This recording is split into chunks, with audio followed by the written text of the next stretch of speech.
constitutional scholars at the Congressional Institute that do raise questions about the constitutionality of the proposed rules changes. Without objection. Thank you very much, Madam Speaker. With that, I'd like to yield 3 minutes to my good friend, the distinguished gentleman from Texas, Dr. Burgess, member of both the Rules Committee and the Energy and Commerce Committee. Gentleman is recognized for 3 minutes. I thank the gentleman for yielding. Today's rule contains a resolution that will really fundamentally change the proceedings of this House of Representatives. Once that passes, and it will, because this House is ruled by the majority, we will then take up a $3 trillion assistance bill.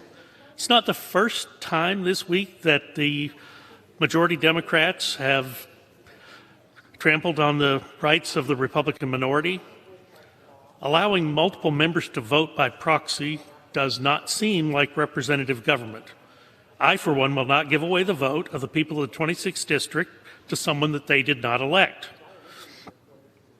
Governing is difficult, but we sought the jobs, and we need to get back to work. Far too many American lives have been lost to the pandemic. This novel coronavirus continues to wreak havoc on our healthcare as well as our economy. There are plenty of things we could have done in the House, on the Committee on Energy and Commerce, during the last several months, which were undone. We passed a bill called the Pandemic All Hazard Preparedness Act. This was a good bill, and it was signed into law in June of 2019, 6 months before the pandemic started. We could have had a real-time oversight of this bill that we had just passed in the month of February, ask the question, is it doing what we thought? Are we achieving what we attempted to achieve with that bill? Here's a real-time test, a stress test, but we chose not to do it. We had hearings on flavored tobacco and horse racing instead. In an effort to show what we should be working on, I wrote a series of hearing request letters this week to the Energy and Commerce Health Subcommittee Chair, including work on the Strategic National Stockpile, mental health, racial disparities, provider relief, and testing. We should be working through authorizing committees to improve our nation's public health response to this pandemic.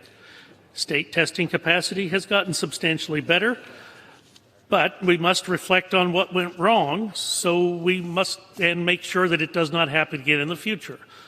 I frankly do not understand what happened at the Centers for Disease Control and Prevention in the month of February of this year. We've never really asked the question at the committee level. We should have.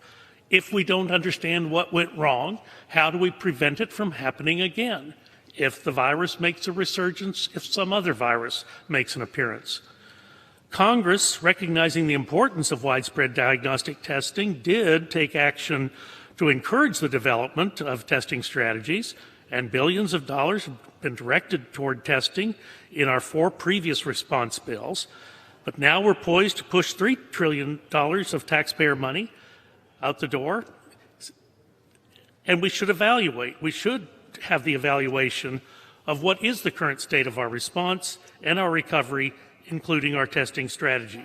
We have to get this right for the American people. I yield back to the gentleman. Gentleman from Massachusetts.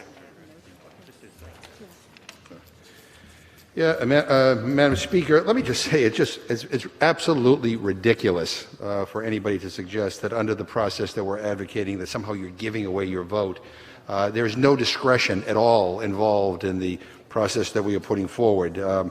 My colleague sat through hours of hearings yesterday. I would maybe suggest that he reread the bill. And Madam Speaker, I'd also like to ask unanimous consent to insert into the record a letter from law professor Deborah Pearlstein in response to Mr. Mark Strand's article, which my ranking member just submitted for the record.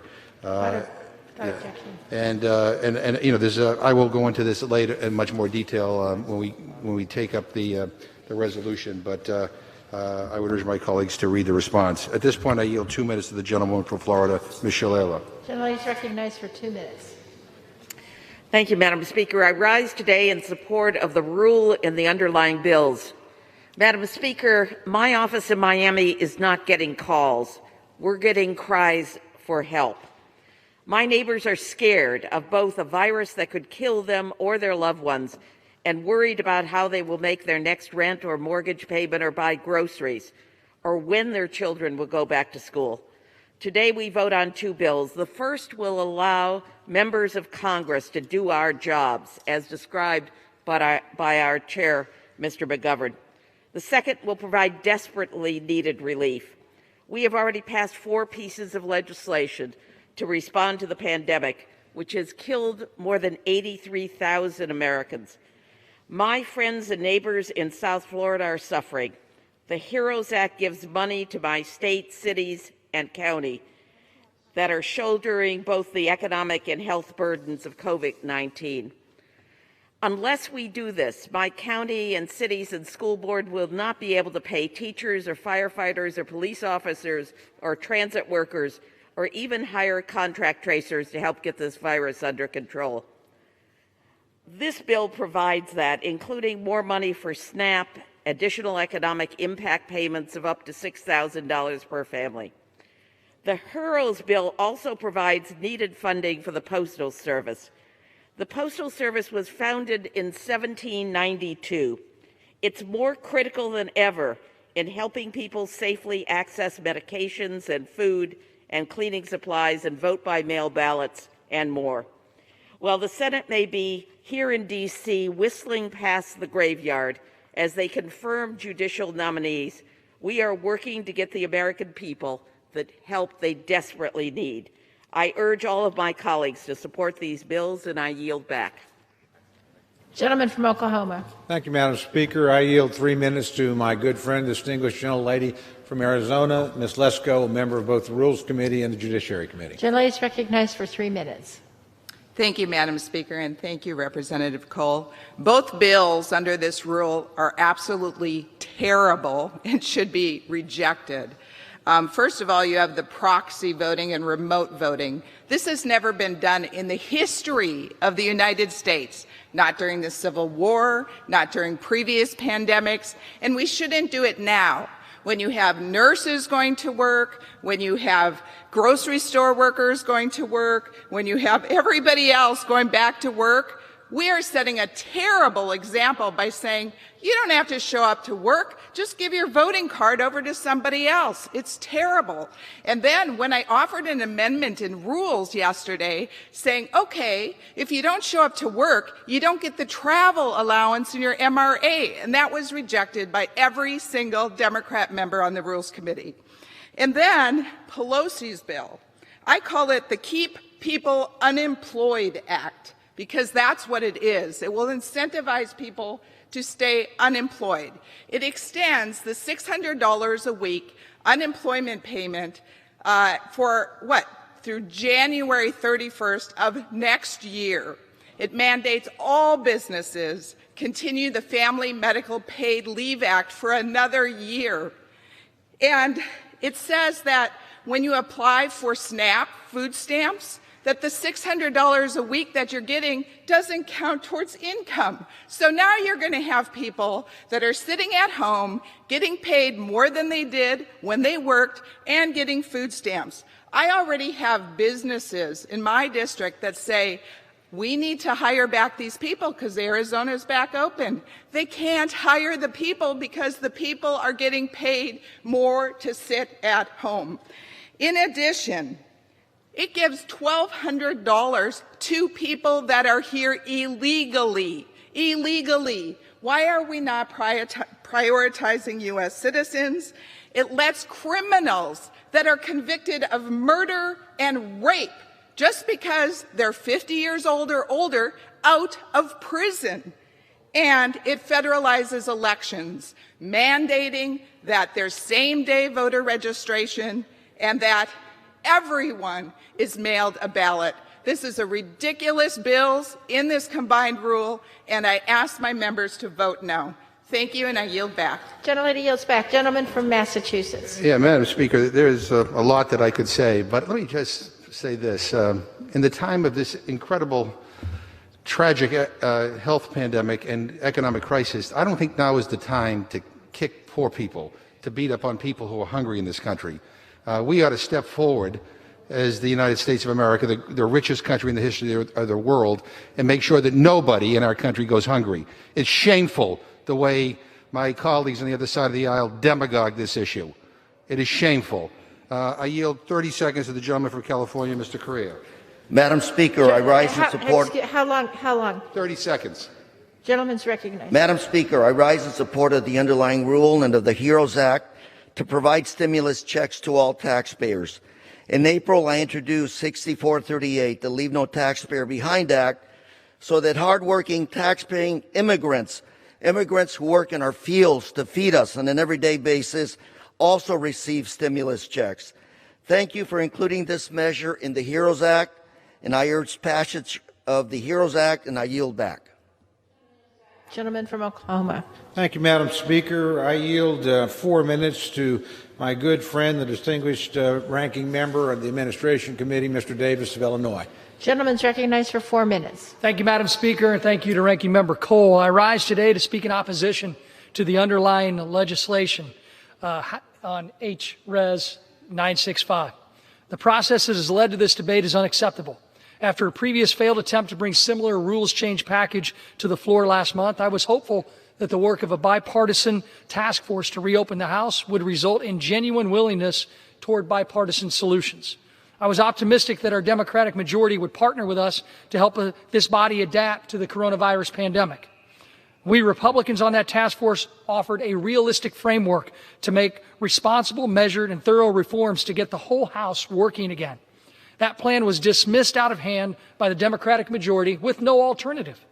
It was not until Wednesday morning, just 2 days ago, with the release of HRES 965, that we saw any semblance of a plan, and in no way was it a product of bipartisanship or greater member input. The majority's unwillingness to work in a collaborative way was reinforced yesterday at the Rules Committee hearing when not one common sense amendment offered by the minority was accepted. Common sense amendments like requiring the technology used by the House to be certified by the CAO, rejected. Requiring technical support during virtual committee activity, rejected. Allowing the entire House of Representatives to weigh in on the type of remote voting this body follows, rejected. Not only is this resolution completely partisan, it's being rushed to the floor while there are still an unacceptable amount of unanswered questions, both on the specifics of the process as authorized in the rules changes and the technology to support it. I know that this morning at 6 a.m. we were provided a copy of the regulations that the Rules Committee plans on issuing. Is that the same type of consultation that we can expect for the remote hearing changes that are left to one member of the majority to decide? The House is on the receiving end of 1.6 billion unauthorized scans on our network per month. After broadcasting to the world that members are going to now be able to cast their vote or operate in this institution remotely, I don't know about you, Madam Speaker, but I expect those to increase. What further reduces my confidence in these sweeping changes that will not have their stated effect is the feedback from virtual committee roundtables that have already been attempted by every committee. There have been instances, the majority staff kicking participants off video conferences because they had not RSVP'd. And while I have some time, I'd like to ask unanimous consent to insert into the record a list of the concerns that our ranking members have provided me on the House Administration Committee. Without objection. Thank you. Members' personal information on these roundtables already have been viewed publicly. Members being dropped from platforms because of poor connections. Members being unable to participate in web-based events due to poor internet connections in rural areas. And the list goes on. I mention these examples not to say that all virtual proceedings cannot or should not be authorized, but I share these issues as further proof that the crawl, walk, run approach is necessary to make virtual proceedings, make sure that they're done successfully. In closing, I'd like to reiterate what I shared to the Rules Committee hearing yesterday. I want to encourage all of us to take a step back. I want to make sure that we don't have precedent that is set that will create a brand new process. We're not here simply debating an outdated rule, Madam Speaker.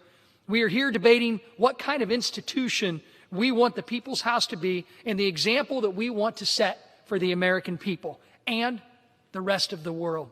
If we vote to adopt HRES 965, we are setting a new precedent that will forever change the processes that we are used to in the House of Representatives. It opens a Pandora's box. It provides constitutional risks. And in times of crisis, America should trust their leaders.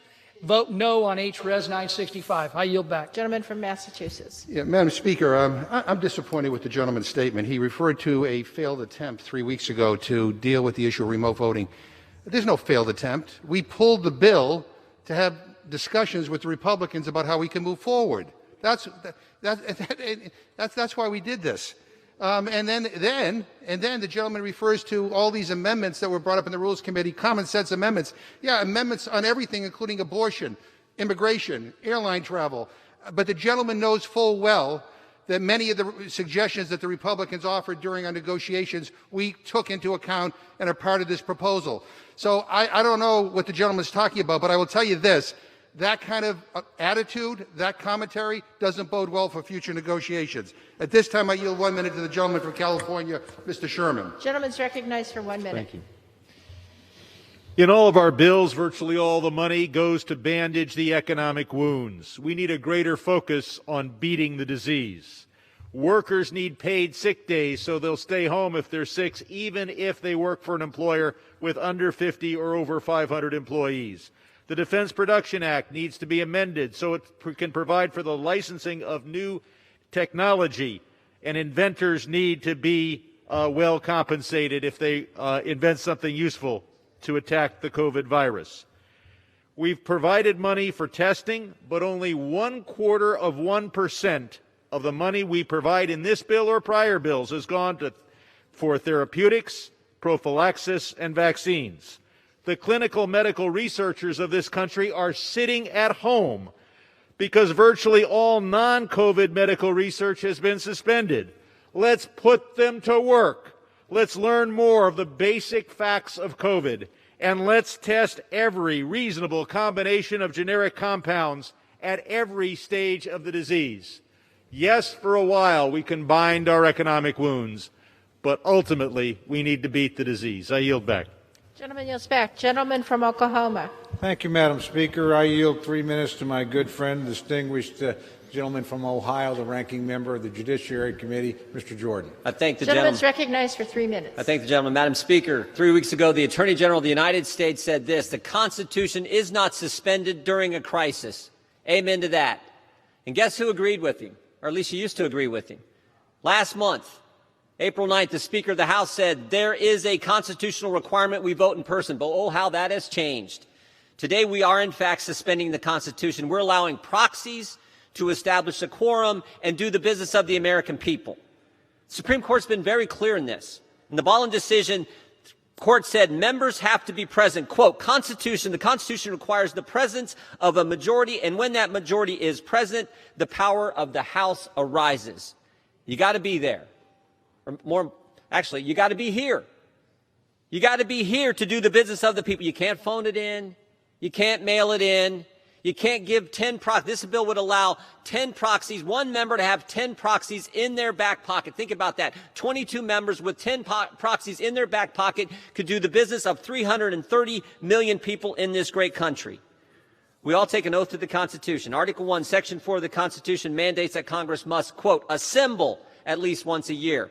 That's when we start the session. Article 1, Section 5 requires Congress to physically congregate and vote to change where it's going to sit. So, frankly, what's happening today. Section 5 also requires a recorded vote on any question at the desire of 1/5 present. Article 1, Section 6 mandates that and protects members from arrest during travel to and from their attendance at a session of their respective House. You'd think if you could mail in your vote, the Constitution wouldn't protect you on traveling to the vote. All these provisions envision members physically traveling and being present at the federal seat, at the seat of the federal government. As Ms. Lesko said earlier, farmers are planting crops, truckers are moving goods, grocers are stocking shelves, frontline healthcare workers haven't missed a day. They can't phone it in. They can't mail it in. They can't proxy their work in. They have to be there and do it. And we should do the same. The example this sends, the precedent this sets, is so darn wrong. And I encourage a no vote on H.R. 965. With that, I yield back to the gentleman from Oklahoma. Gentleman from Massachusetts. Madam Speaker, let me respond. That's not worth it. Madam Speaker, I yield 1 minute to the gentleman from New Hampshire, Mr. Pappas. Gentleman's recognized for 1 minute. Thank you very much, Madam Speaker. I rise in support of the HEROES Act today because our frontline workers, first responders, and community members are rising to the occasion, and so must Congress. We know we are living through an unprecedented crisis, and if we fail to redouble our efforts, the public health threat will grow, more jobs will be permanently lost, additional small businesses will throw in the towel, and cities and towns will go bust. The conversations I have every day with mayors and hospital officials, small business owners, and essential workers underscore why bold action is immediately needed. I fought for a number of provisions in this bill that are important to my constituents, including aid to local government to sustain essential services, free coronavirus testing and treatment and vaccines for low-income individuals, expanded tax credits for small businesses to keep workers on the job, and giving our veterans a reprieve from VA debt collection. No bill is perfect, but with bipartisan cooperation in the coming days, we can deliver meaningful results. We can meet this moment responsibly, ensure our communities are equipped to overcome this virus, and allow our economy to safely get back on its feet. I yield back. Gentleman from Oklahoma. Thank you, Madam Speaker. Madam Speaker, I yield myself such time as I may consume. Gentleman's recognized. Thank you, Madam Speaker. Madam Speaker, if we defeat the previous question, I'll offer an amendment to the rule to change to 2/3 the threshold required to pass HRES 965. The resolution changing the rules of the House to adopt a proxy voting procedure on the floor and to allow remote proceeding. Madam Speaker, changing the rules actually does require a 2/3 vote, and that's what we're doing in this rule. Madam Speaker, the rules change that HRES 965 contemplates has simply never been utilized in the House of Representatives. We are quite literally setting a new precedent that will guide us into the future. Any change of this magnitude should only pass the House with bipartisan consensus, and a 2/3 threshold is appropriate to demonstrate whether or not such a drastic change and new precedent actually meets this test. Madam Speaker, I ask unanimous consent to insert the text of my amendment in the record along with the extraneous material immediately prior to the vote on the previous question. And with that, Madam Speaker, I urge a no vote on the previous question, and I reserve the balance of my time. Without objection. Madam Speaker, let me just clarify for the record that it only takes a majority to change the rules. Democrats changed the rules with a majority. Republicans have changed the rules with a simple majority, not 2/3. I'm now happy to yield 2 minutes to the distinguished gentleman from Florida, an effective and distinguished member of the Rules Committee and of this House, Mr. Hastings. Recognized for 2 minutes. Thank you very much, Mr. Chairman. Madam Speaker, we convene today to pass a desperately needed relief package that will provide nearly $3 trillion in economic relief to frontline workers and families, and I'm proud to speak in favor of the rule and in strong support of the underlying legislation, the HEROES Act. Like many of you, I continue to receive emails, letters, and phone calls from constituents bearing the brunt of this administration's disorganized response to the COVID-19 pandemic. My constituents write, and I quote, "I've been denied employment even though I have met every criteria. I'm about to lose everything. Please help me." They write, "I'm homeless. I was just laid off because the schools are closing. I have my granddaughter with me. Please help me." And they write, "I'm literally on my last $100 for food and have already maxed out my credit cards. Please help, please help, please help." Americans are afraid not just of how they're going to make ends meet, but whether they're going to make it through this pandemic at all. Yet this White House remains utterly disconnected from reality, moving at every opportunity to reject science, sideline medical experts, and pat themselves on the back for a job well done, even as the COVID-19 pandemic tears our communities apart. This week, President Trump said that we have prevailed, that we are going to have one of the best years we've ever had, that we are beginning to transition to greatness. The President of the United States refers to over 80,000 dead Americans as a transition to greatness. I wish I could say that I was shocked, but I'm not. What we continue to witness is a catastrophe, and calling it anything less does a great disservice to the millions of Americans who are affected by this illness. If there's to be any silver lining in these trying days, at this exact moment, these public servants are working around the clock to protect us. Gentleman's time's expired. Madam Gentleman Speaker, from I say to my Oklahoma. constituents, we see you. Gentleman from Oklahoma. Thank you, Madam Speaker. I yield such time as I may consume. Just briefly, I want to comment. I want to thank my good friend, the distinguished gentleman from Florida, for being here. We all know he is fighting bravely a very deadly disease, and it says a lot about his personal courage, his commitment to service that he's here with us today. Alcee, it's good to have you on the floor of the House, my friend. Thank you. With that, I yield to my good friend, distinguished ranking member of the Education and Labor Committee, the gentlelady from North Carolina, Ms. Fox. Gentlelady is recognized for the amount of time she may consume. I thank my colleague from Oklahoma for yielding. Today is a dark day in the history of our country, and for that I rise in opposition to HRES 965, partisan legislation that would upend more than 200 years of precedent and jeopardize the deliberative process of the House of Representatives. States have started reopening businesses, schools, and local economies. Congress should be following suit. Yet this is the first time the House has come to semi-regular order in over 2 weeks. Speaker Pelosi and House Democrats are holding the People's House hostage. They would rather erect and prolong a partisan blockade instead of doing the people's business in the open. Members of Congress should not be on the sidelines. We can and should get back to official business, especially committee work. Hearings and markups are a critical function of the People's House.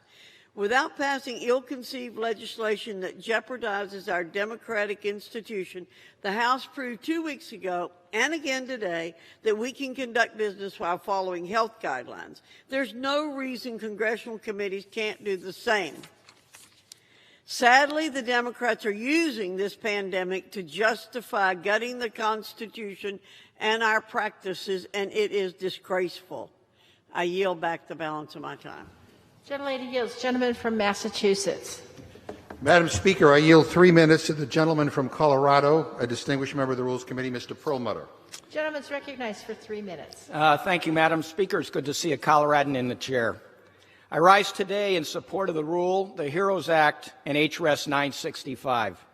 I want to start by thanking Chairman McGovern for his leadership, his vision through this Congress, and especially these last difficult months.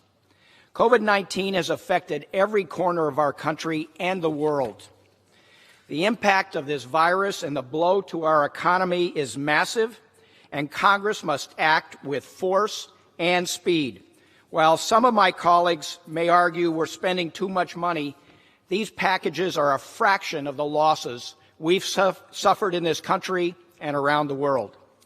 I'm proud the HEROES Act includes a provision I introduced with Representative Joe Morelli to provide $500 billion for states to help them to respond to the crisis, to avoid harmful cuts to law enforcement, firefighters, teachers, healthcare, and others, at a time when we can least afford it. The HEROES Act also includes $375 billion provision from fellow Coloradan Joe Neguse for local, county, and municipal governments so they can maintain critical services. Another provision that I worked on is the inclusion of the bipartisan Safe Banking Act to provide legitimate cannabis businesses that are legal under state laws access to banking system. The bill passed this body last fall with 321 votes, including 91 Republicans. Cannabis businesses across the country have been deemed essential during this pandemic, and these businesses and their estimated 243,000 employees deserve equity with other legal businesses. The Safe Banking Act would also address the increased health risk of spreading COVID-19 on banknotes and coins, as well as the increased public safety risk associated with this cash-only industry. At a critical time, safe banking will help protect jobs and encourage lending in our communities. I urge all my colleagues to support the HEROES Act, and I also encourage them to vote for HRES 965. We had a spirited debate on this yesterday in the Rules Committee, and the fact is we cannot let Congress come to a grinding halt, which is what I think some of my Republican colleagues would like to have us do. I believe it is legislative malpractice if we don't allow for remote voting during this pandemic. Mr. McGovern has acknowledged this is a first step and I hope we continue discussions and eventually work on a permanent change to the House rules to ensure Congress operates with speed through future emergencies. And with that, I yield back. Gentleman yields back. Gentleman from Oklahoma. Thank you, Madam Speaker. I yield 5 minutes to my good friend, distinguished member of the Rules Committee, Mr. Woodall of Georgia. Gentleman's recognized for 5 minutes. I thank the Speaker and I thank my chairman for yielding. These are strange times. I saw my friend Alcee Hastings on the floor. I wanted to sit down beside him and whisper in his ear like we would have done when we'd gathered last year. Wanted to grab his hand and tell him I'd been praying for him, and now he's gone. Back off the House floor, back into social distancing. No one denies that these are unusual times, even dire times that require substantial response. And in many ways, what we're doing here today isn't unusual. We have a majority in the U.S. House of Representatives that will, in fact, jam through on an almost party line vote its agenda. And that's not unusual. We have a majority in the House that's going to implement its ideas for rules changes in the House, even without a minority amendment. That's not altogether unusual. But I've listened to colleague after colleague come to the House floor and talk about the unusual times that I would argue require an unusual response. I feel a little empty today in what I usually enjoy as a Rules Committee debate. I know how the Rules Committee goes, Madam Speaker. There are 9 members of the majority and 4 members of the minority. The majority wins every vote, and not by a little, by a lot. Your job as a minority member on the Rules Committee is to lose, and you go up there and you lose every day. And that's often the way the House is when we're trying to put together a House position that's going to go into negotiation. But I've heard the sense of urgency that I know each one of my colleagues on both sides of the aisle believe, and our sense of urgency today doesn't allow us time to push a messaging bill across the floor. Madam Speaker, this is the single largest borrow and spend bill the country has ever seen, and it included not one Republican amendment. Not one. The single largest rules change the House of Representatives have seen in any of our lifetimes, and the underlying rules change includes not one Republican amendment, not one. I listened to my chairman, for whom I have great respect for, and candidly, the small nature of the Rules Committee, we're able to develop relationships that the entire institution is not able to develop. I wish everybody on the House floor knew the gentleman from Massachusetts as I believe I know the gentleman from Massachusetts. When he talks about fighting hunger, when he talks about us doing better, he's absolutely right and he's absolutely sincere. When he talks about people suffering, when he talks about people in desperate need, he's absolutely right and he's absolutely sincere. When my friend from Florida, Ms. Shalala, talked about she doesn't get calls in her office, she gets cries from desperate people and help, I know that feeling because my office gets the same one. But that's not everything that's in this bill. This bill isn't all testing. This bill isn't all hunger. And I offered an amendment yesterday in the Rules Committee that said, you know what? We're going to perpetuate the myth that we disagree on everything in this institution in a partisan way. Let's divide this 1,800-page bill up. Let's divide it up into sections, and let's support those things we can support and oppose those things we oppose. Let's support hunger prevention, remediation. Let's support food for children. Let's support testing for first responders. Let's do those things. But, Madam Speaker, as you know, this bill also repeals the SALT tax. It reinstitutes the SALT tax deduction. This is not an idea that's come about in an emergency. This is something we've been arguing about since 2017. This is something the Ways and Means Committee acted on in almost a purely partisan way in December. This is something the House acted on in a purely partisan way in December, long before we were talking about COVID. This is a provision where 80% of Americans, the bottom 80% of all income-earning households, receive 4 cents out of every dollar of this provision. 4 cents to bottom 80% of Americans. The top 5% of Americans, the top 5% of income earners, receive 80 cents out of every dollar. It's not an emergency. It's not COVID related. It is not going to the neediest of these. And it's not $1 million provision. It's not $1 billion provision. It's not a $10 billion provision. It is a $200 billion provision tucked into this borrow and spend bill. Madam Speaker, we don't disagree on serving those who need to be served. We don't disagree on medical research. We don't disagree on education. But we do have disagreements. 1,800-page bill offered an amendment to say, let's divide it up into sections so we can support what we can support in a bipartisan way and push through in a partisan way those things that we can't support.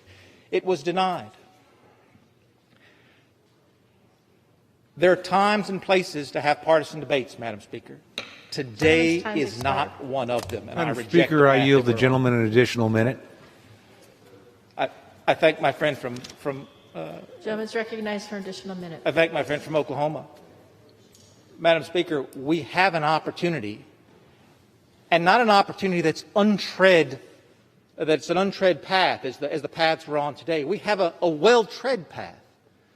I'll remind my colleagues as we fight amongst ourselves on this legislation, we've been to this floor already on COVID-related measures in a bipartisan partnership negotiated way, not once, not twice, 3 times we've gone down that path.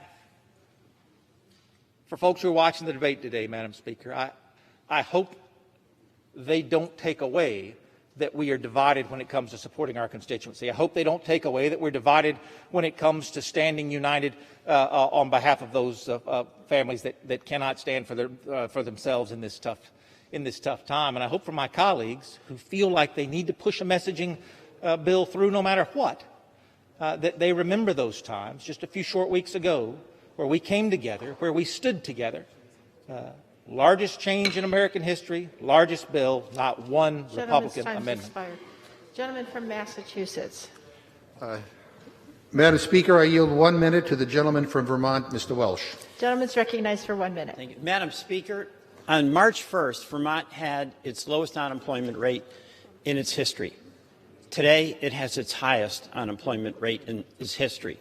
About 1/3 of Vermonters who would like a job can't find a job. The federal government is the only entity that has the fiscal flexibility and the fiscal capacity to meet that need. We have to act.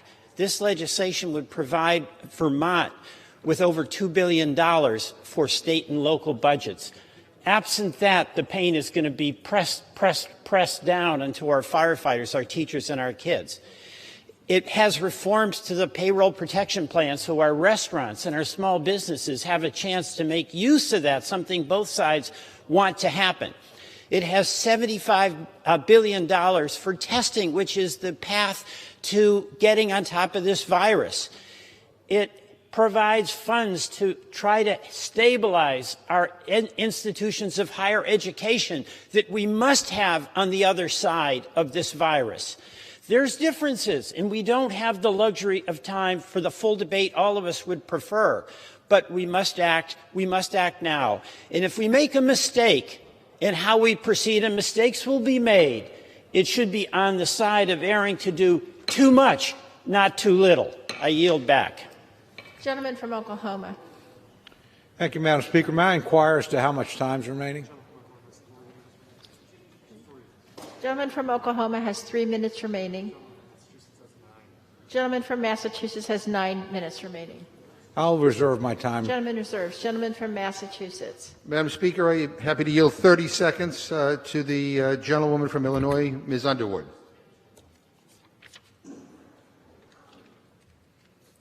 Gentlelady is recognized for 30 seconds. Thank you, Madam Speaker.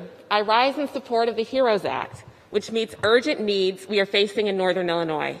This legislation invests in the testing, tracing, and treatment we need to safely reopen our communities. It supports the essential workers whose sacrifices and dedication are keeping us safe. It provides direct funding that will make a critical difference for smaller communities. I am so proud it also includes my bill to eliminate out-of-pocket costs for veterans and to help survivors of domestic violence. This bill is not perfect. We have more work to do, such as ensuring affordable health care coverage for the tens of millions of Americans who find it too expensive. But the HEROES Act will provide relief to all of our communities, and we must pass it today. I yield back. Gentleman from Oklahoma. Madam Speaker, I continue to reserve my time. Gentleman reserves. Gentleman from Massachusetts. Madam Speaker, I yield 3 minutes to the distinguished gentleman from Maryland and a member of the Rules Committee, Mr. Raskin. Gentleman's recognized for 3 minutes. Madam Speaker, thank you very much. I want to start by saluting Chairman McGovern, who's done such a sensational job under adverse circumstances, bringing us a new rule so that we can maintain the continuity of the U.S. Congress. We're bringing a rule forward today to allow for a very narrow exception to allow for proxy voting in the coronavirus emergency when members cannot get back to Washington, so we can continue the absolutely vital and central work of Congress. And that work continues today with the HEROES Act, which will put trillions of dollars into the heroes of America, the firefighters and the cops, the teachers, the frontline health workers, the emergency responders, the people who actually make America run. That's what the HEROES Act is all about. We hear a lot in Congress about how much people love the states and the cities and the towns. Now is the chance to show it.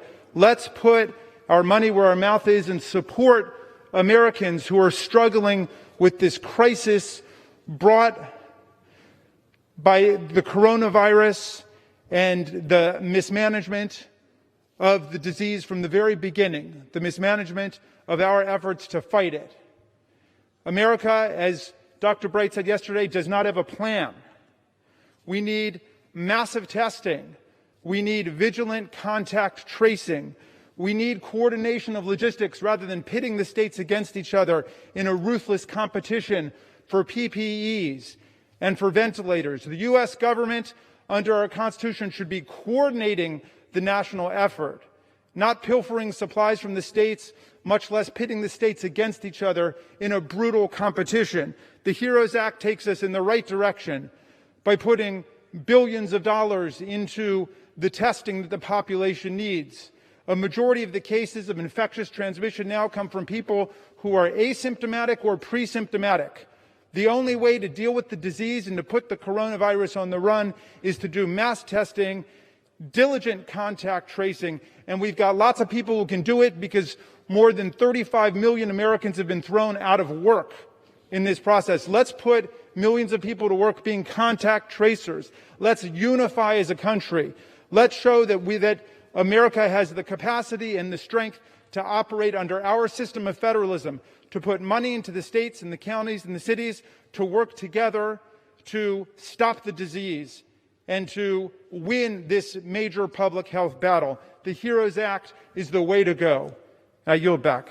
Gentleman yields back. Gentleman from Oklahoma. Thank you, Madam Speaker. I continue to reserve my Gentleman time. reserves. Gentleman from Massachusetts. Madam Speaker, I'm happy to yield 1 minute to the gentlewoman from Ohio, Ms. Beatty. Gentlelady is recognized for 1 minute. Thank you, Chairman McGovern. I rise for this big and bold for the people legislation. We have been called back again into this great chamber because we can't quit living because the world placed us here in unprecedented times, not in control of this virus and events happening to us.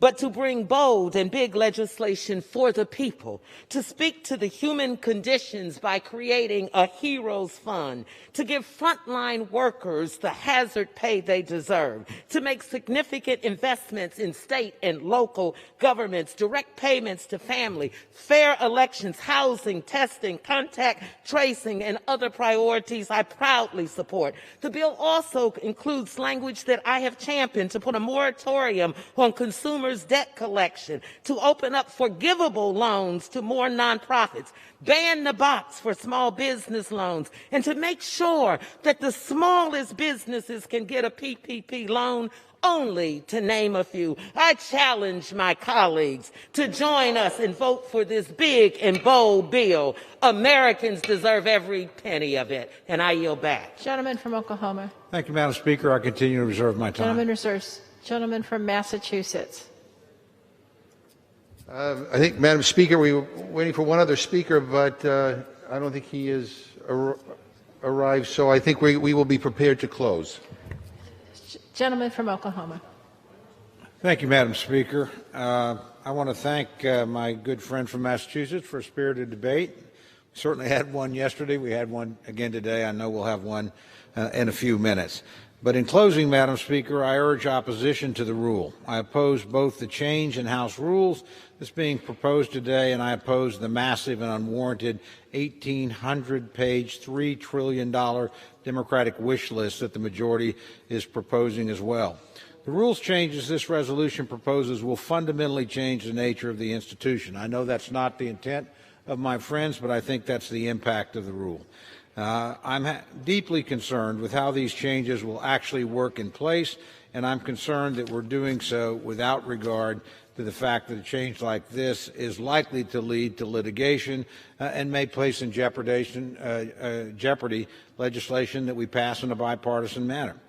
After reaching a bipartisan agreement on $2.5 trillion in spending over the last 6 weeks, the majority is now seeking to spend $3 trillion more, regardless of the actual needs of the nation, and frankly without any input from the Republican side of the aisle. My friends talk about the urgency of the moment. I agree. This is an urgent moment. But I also agree that we're going to have to work in a bipartisan fashion to actually pass something. So if this makes my friends feel better, that's fine. And if the intent is to set out a negotiating position, I guess that's legitimate. But if you think this is going to end up as law, you're sadly mistaken.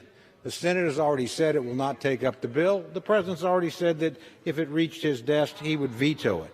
So let's do what we've done 4 times in a row, sit down, work together, craft a bipartisan bill. We've proven we've done it. And can do it again. I'm just mystified why my friends have felt the need to inject a clearly partisan bill and think this is going to move us down the road in the right direction. It's not. You're going to cement a lot of members in on both sides of the aisle to positions that will make it more difficult to reach a common agreement when that's the appropriate thing to do. This really is an exercise in legislative futility. H.R. 6800 will never become law. Democrats know that, and they're not going to be able to jam it through. So you can come down here and talk about it as much as you want. There's certainly some parts of it I could support, but as a package, it's going nowhere, and it's not moving us toward a solution. I implore my colleagues to return to what they've done in the previous 4 bills, where we worked together, brought a product that was bipartisan to the floor, and passed it overwhelmingly with almost no dissent. That was the formula for success. The formula you're pursuing now will not succeed. You know it will not succeed. I've never been convinced as to why, deliberately launching out something that you know won't pass is useful. Both sides do it, by the way, from time to time. We've certainly done it, so I don't want to suggest this is strictly a partisan exercise. But it will not succeed. Urge rejection of the rule. Yield back my time. Gentleman from Massachusetts. Yeah, Madam Speaker, I yield myself the remaining time. Gentleman's recognized. Madam Speaker, let me begin by again thanking my colleague from Oklahoma, Mr. Cole, for the tone he set in the Rules Committee debate yesterday, and for his friendship, and for always trying to be constructive. Madam Speaker, I began this debate by speaking about the challenge we face today. And make no mistake, the list is long. But I have no doubt the American people can rise to these challenges. They are resilient and have shown again and again a perseverance that is no match for even a global pandemic. The question, quite frankly, is whether our elected officials are up to these challenges, whether we are willing to rise above knee-jerk partisanship of the moment and put what is best for our country and this institution first, ahead of the next great soundbite and before the next election. In all my time here, I have seen us do that again and again, whether we face war or terrorism or a natural disaster. I was proud of the way we came together on prior coronavirus bills too. But I worry that something is changing on the other side. It's deeply concerning to see the President throw up his hands and essentially say, enough. He's declared victory on testing, despite it being out of reach for most Americans. The Senate Majority Leader has essentially said he's hitting pause on doing anything else related to this pandemic for the time being. And there are some on the other side in this chamber who want to conduct business as usual around here, as if nothing has changed. I mean, we hear today on the floor, some members get up and downplay this pandemic like it's no big deal. It's like we're living in the twilight zone. We are at the start of this pandemic, Madam Speaker, not the end. And if we run into our respective partisan corners now, what example are we setting? Things could get worse in the fall. And what then? Madam Speaker, we need to act, and we need to act boldly and immediately. And that includes passing this rule. It means passing the HEROES Act, and it means making these temporary changes to allow for virtual committee proceedings and remote floor voting during this pandemic. This is what the moment requires. With that, Madam Speaker, I yield back the balance of my time, and I move the previous question on the resolution. Question occurs on ordering the previous question on the resolution. Those in favor say aye. Opposed, no. In the opinion of the chair, the ayes have it. Madam Speaker, Gentleman from Oklahoma. Thank you, Madam Speaker. On that, I would request the yeas and nays. The yeas and nays are requested. Those favoring a vote by the yeas and nays will rise. A sufficient number having risen, the yeas and nays are ordered. Members will record their votes by electronic device. This will be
The vote being 219 in the affirmative and 182 in the negative, the previous question is ordered. The question now occurs on ordering the adoption of the resolution. All in favor say aye. Aye. Opposed, no? In the opinion of the chair, the ayes have it. For what purpose is the gentleman from Georgia rise? Madam Speaker, on that I ask for the yeas and nays. Yeas and nays are requested. Those favoring a vote by the yeas and nays will rise. A sufficient number having risen, the yeas and nays are ordered. Members will record their votes by electronic device.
On this vote, the yeas are 207, the nays are 199.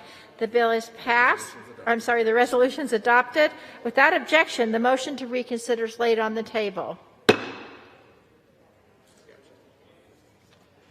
Pursuant to Clause 12A of Rule 1, the Chair declares the House in recess for a period of less than 15 minutes.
What purpose does the gentleman from Massachusetts seek recognition? Mr. Speaker, pursuant to the House Resolution 967, I call up House Resolution 965 and ask for its immediate consideration. The clerk will report the title of the resolution. House Calendar number 78, House Resolution 965, resolution authorizing remote voting by proxy in the House of Representatives and providing for official remote committee proceedings during a public health emergency due to a novel coronavirus and for other purposes. Pursuant to House Resolution 967, the resolution is considered read. The resolution shall be debatable for 1 hour, equally divided and contested and controlled by the chair and ranking minority member of the Committee on Rules. The gentleman from Massachusetts, Mr. McGovern, and the gentleman from Oklahoma, Mr. Cole, each will control 30 minutes. The chair now recognizes the gentleman from Massachusetts, Mr. McGovern. Thank you. Mr. Speaker, I ask unanimous consent that all members be given 5 legislative days to revise and extend their remarks. Without objection. Mr. Speaker, we are in the midst of a pandemic, the likes of which the world hasn't seen in more than 100 years. The question before us today is a simple one. Will this institution, which has adapted to challenges and technology time and time again throughout its history, adapt so that we can continue legislating during this public health emergency? Medical experts have told us that COVID-19 is up to three times more contagious than the flu. That means in a normal cycle of this virus, just one person with coronavirus could kick off a snowball effect that leads up to 59,000 new infections. Now think about that. And then think about the way we normally operate here. Members travel frequently from their home states, some of which are coronavirus hotspots, to convene together here in the Capitol complex. Then we travel back home at the end of the week. And we repeat this process month after month after month. Along the way, we come in contact with fellow travelers, colleagues, the general public, press, and the hundreds and hundreds of people who help make this House operate. There is no telling who among us or who among them could have compromised immune systems, pre-existing conditions, or other heightened risks for illness. But we know just how easy this virus spreads among those with strong immune systems. That is why the choices that each one of us makes are especially important. Not just about protecting members of Congress, this is about protecting all of those who come in contact with us. Now, any of us could have the virus and not even know it. Republican ranking member on the Budget Committee, as well as a valued member of the Appropriations Committee, Mr. Womack of Arkansas. Gentleman from Arkansas is recognized for 2 minutes. I thank the Speaker. And Mr. Speaker, let me just say before I get to the contents of my remarks, not lost on me is the work that Mr. Cole is doing today as a Rules Committee member and managing the debate that we just had, managing this debate with appropriations. He's a real Iron Man today, and I just want to publicly thank him for the long-standing work that he's doing in support of our work here today. Mr. Speaker, here we are in the People's House with debating nothing more than a real partisan grab bag, and it's an expensive one. What we see as a crisis, Mr. Speaker, the other side sees as an opportunity to exert leverage. No collaboration, no transparency, no Republican input. They can't even wait until the trillions of dollars we've already spent is completely out the door before coming back for more. Why? Because this is not about a response to the coronavirus. It's about implementing an agenda. Many of the items in this bill were already part of the liberal agenda before we could even say coronavirus. What does the federalizing elections have to do with COVID-19? What does the SALT deduction that has been a source of contention with the other side have to do with COVID-19? How about forgiving $10,000 of student loan debt? How did that get in the conversation with our response to coronavirus? The Postal Service bailout, multi-employer pensions. Are you kidding me? Mr. Speaker, The people deserve better. This bill is not going anywhere, and they know it, and we know it. It's appropriate, Mr. Speaker, that the conversations that are taking place today on this floor about this bill are being done behind a mask, because no one can argue with a straight face. Gentleman is recognized for an additional 30 seconds. As I was about to say, it's appropriate that we're having this conversation in many respects behind a mask, because there's nobody on this floor today that can argue with a straight face that many of the provisions in this bill that we're debating right now are related to coronavirus or have any sense of congressional urgency. And I yield back the balance of my time. Gentleman yields back. Gentleman from Oklahoma Reserve. Gentlewoman from New York is recognized. Mr. Speaker, I am so pleased to yield 2 minutes to my friend, the gentleman from Massachusetts, chairman of the Committee on Ways and Means, who came to Congress in the same class I did, and we have worked together, and I'm very proud to yield the 2 minutes to Mr. Neal. Gentleman from Massachusetts is recognized for 2 minutes. Thank the gentlelady for her kind comments, and I'm delighted to stand in support of H.R. 6800, the HEROES Act. It also could be called Confidence in the American People Act. This legislation responds to the reality that 85,000 Americans have lost their lives, 36 million Americans are now without a job, and our thoughts are with those families today.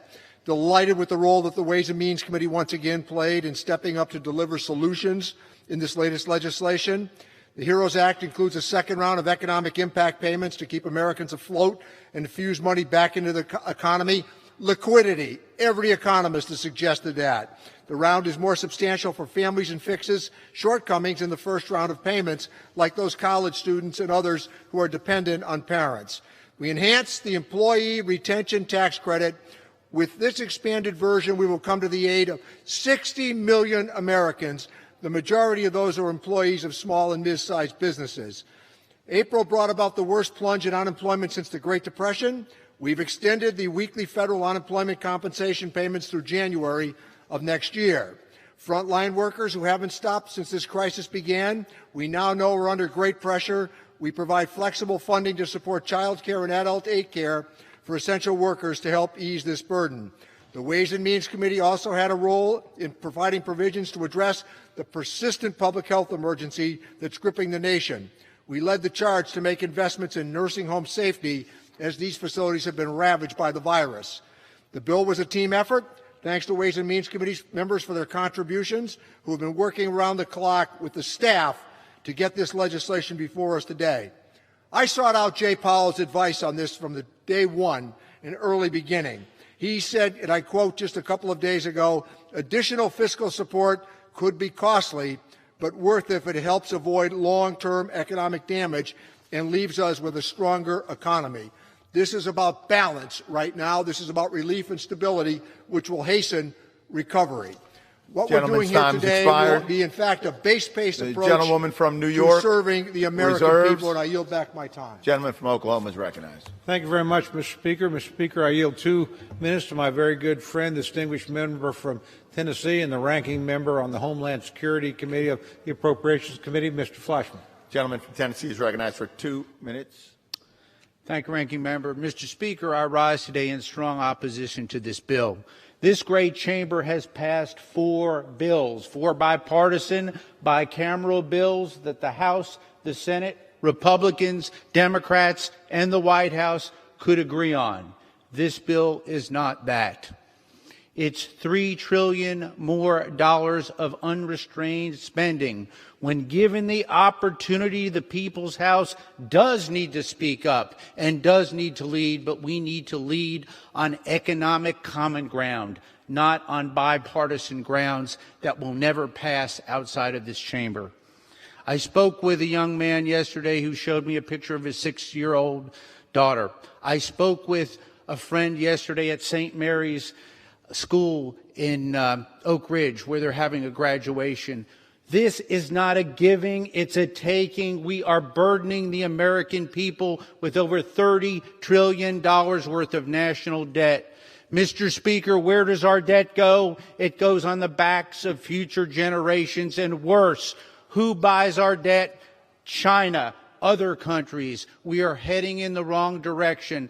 I plead with the majority to change this bill, come together as we have done in the past. I urge a no vote on this. I urge us to stand up and do the work for the hardworking Americans who are justly scared, justly concerned. We owe that to them. We represent them, and that is our job, and that is our calling. With that, Mr. Speaker, I yield back.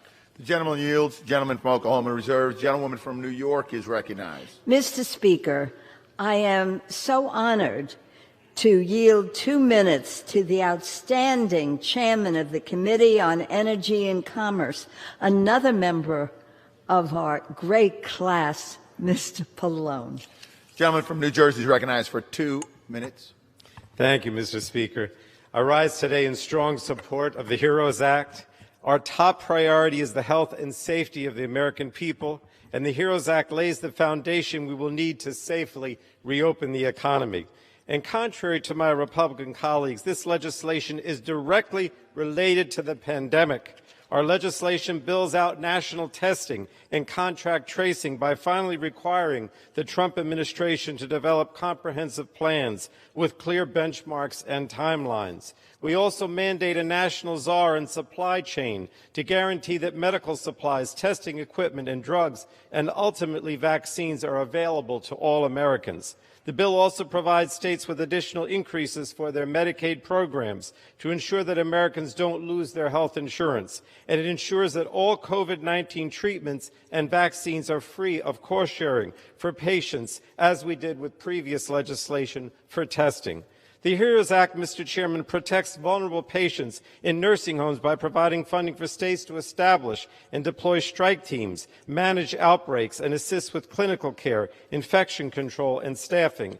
And this legislation also helps families stay connected and ensures that they do not lose critical utility services. It prevents home energy and water service shutoffs and establishes a new program to provide water bill assistance for low-income households. We also prohibit telephone and broadband service providers from stopping service and provide bill assistance to low-income families and those who have lost their jobs. The HEROES Act also provides funding to schools and libraries to purchase hotspots, connected devices, and other equipment. And finally, Mr. Chairman, we go after price gougers by providing the Federal Trade Commission and state attorneys general the authority to seek civil penalties from engaging in price gouging of goods and services. Mr. Chairman, the HEROES Act is a bold next step in our process of protecting the American people and providing critical assistance during this crisis, and it's designed to try to end this pandemic ultimately. It deserves strong bipartisan support, and I yield back. The gentleman yields. Gentlewoman from New York reserves. The gentleman from Oklahoma is recognized. Thank you, Mr. Speaker. I yield 2 minutes to my very good friend, distinguished gentleman from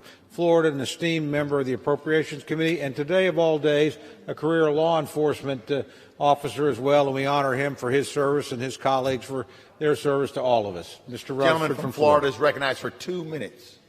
I thank my friend from Oklahoma for yielding. Mr. Speaker, I rise today in opposition to this political and insincere attempt at coronavirus relief. Over the past few months, Congress came together in a bipartisan way and passed 4 major packages to combat coronavirus. But now, for whatever reason, the Speaker has decided she is done working with Republicans.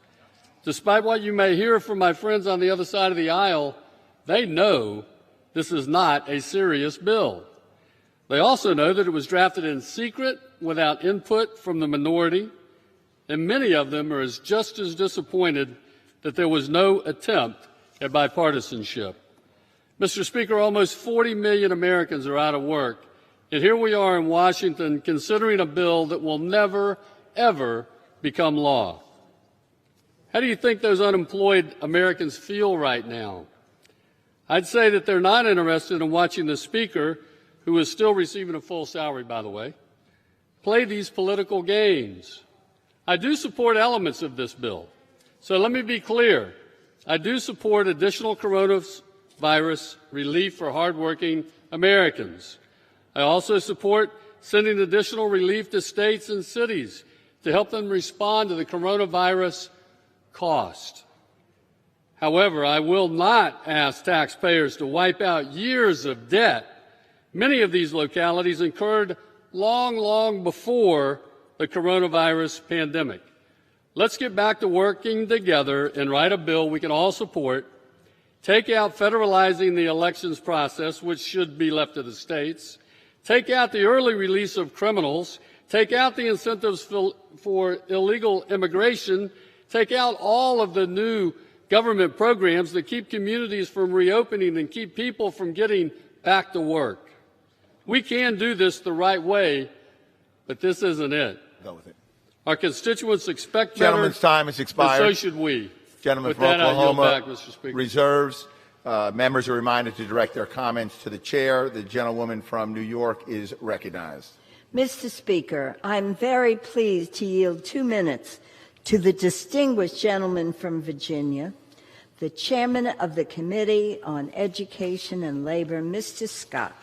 Gentleman from Virginia is recognized for 2 minutes. Thank you, and I thank the gentlelady for yielding. Mr. Speaker, I rise in support of the HEROES Act. The bill confronts the unprecedented pandemic that we're facing by first directing significant funding to the state and local governments. Without this funding, they'll have to make devastating cuts, especially in education, public safety, and basic services. Then it funds education to address the unique challenges created by the pandemic. In K through 12, funding will be available for technology, summer programs, special education, and initiatives to reduce the achievement gaps. And it funds higher education to support students and maintain their institutions. It provides relief for student loans, continuing the present relief from payments as well as interest accrual, and extending that relief to virtually all student loans, both federal and private. That relief goes to virtually all student loans. And then we target additional relief to students most in need of relief. Mr. Speaker, this bill supports families by continuing the enhanced and expanded unemployment benefits, increasing SNAP benefits, and delivering another round of stimulus checks. It also protects health care insurance so that under this bill, when you lose your job, you do not have to lose your health insurance.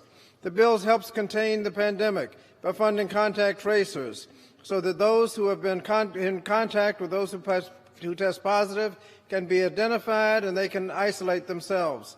Finally, the bill makes our workplace safer by requiring OSHA to promulgate and enforce clear standards to protect workers from COVID-19.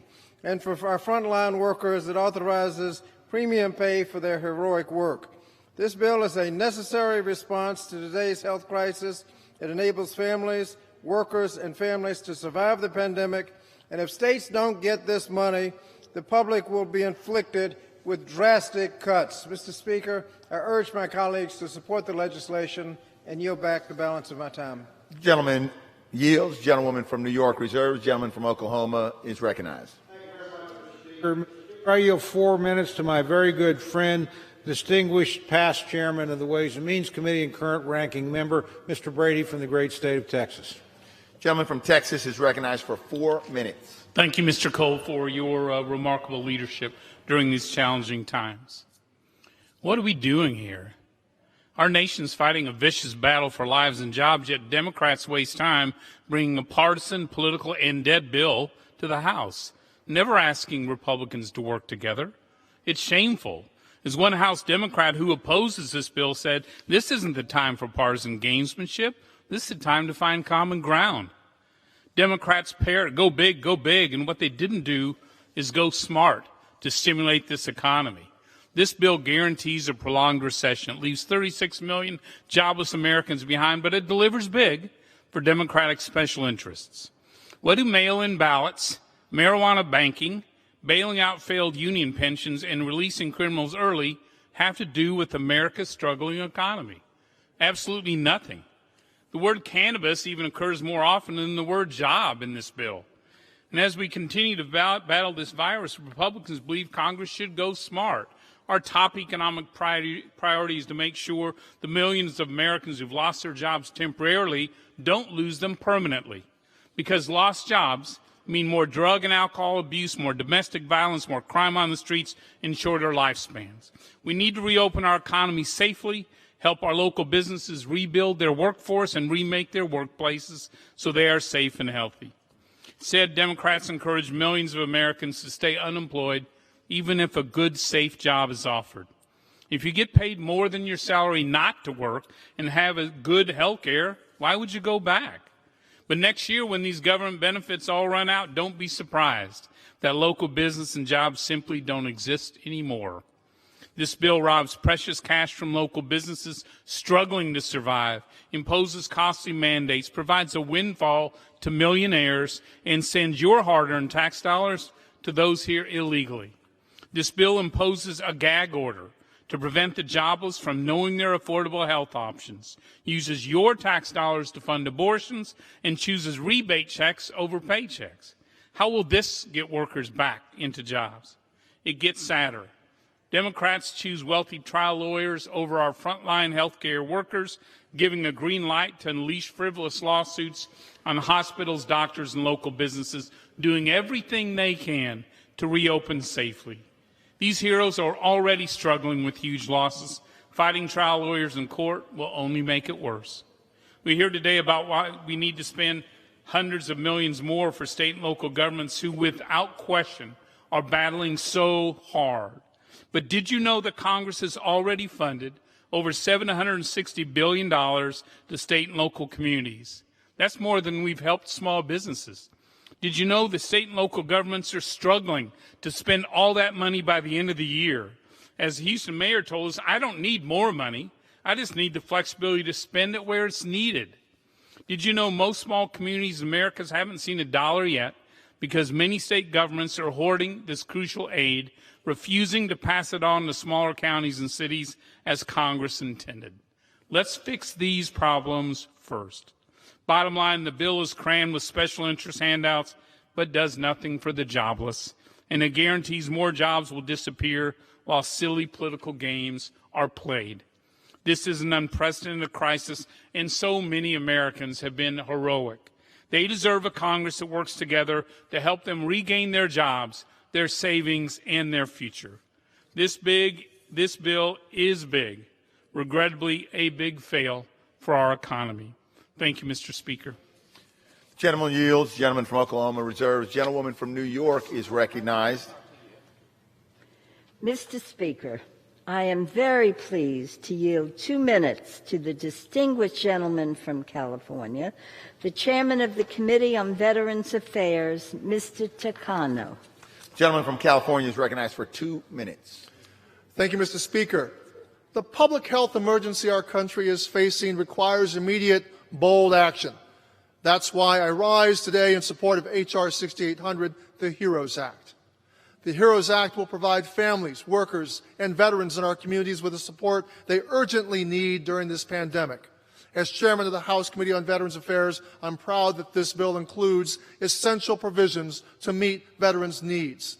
The HEROES Act authorizes VA health care for all veterans who have lost their health insurance due to the pandemic, including legislation introduced by Subcommittee Chair Representative Pappas to streamline the payment of emergency care claims to community providers. As a result of COVID-19, veterans are facing financial hardships due to job losses, while vital services are strained, leaving vulnerable veterans without support.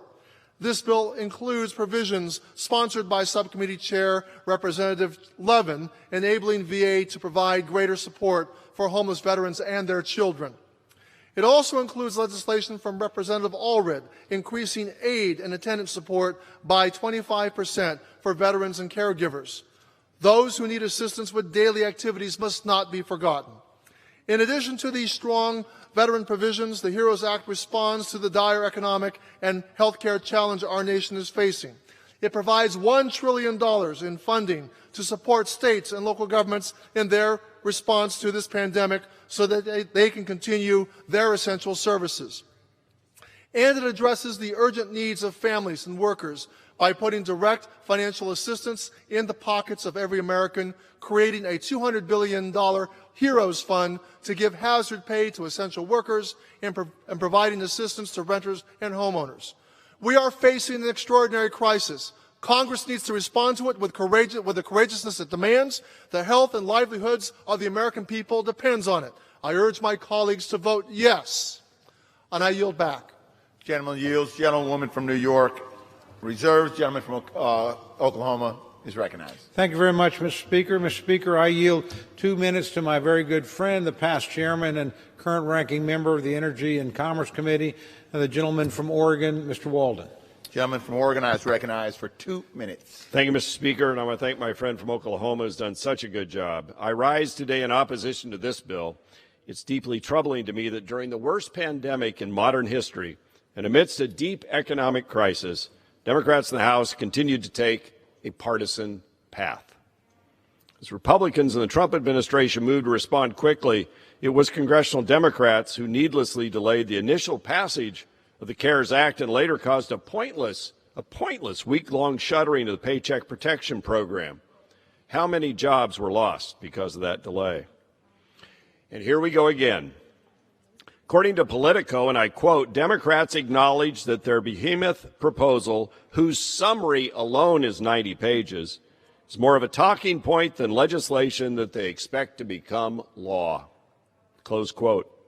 Well, just from the Energy and Commerce Committee perspective alone, you have policies that amount to federal government takeovers of entire sectors of the economy, Mr. Speaker.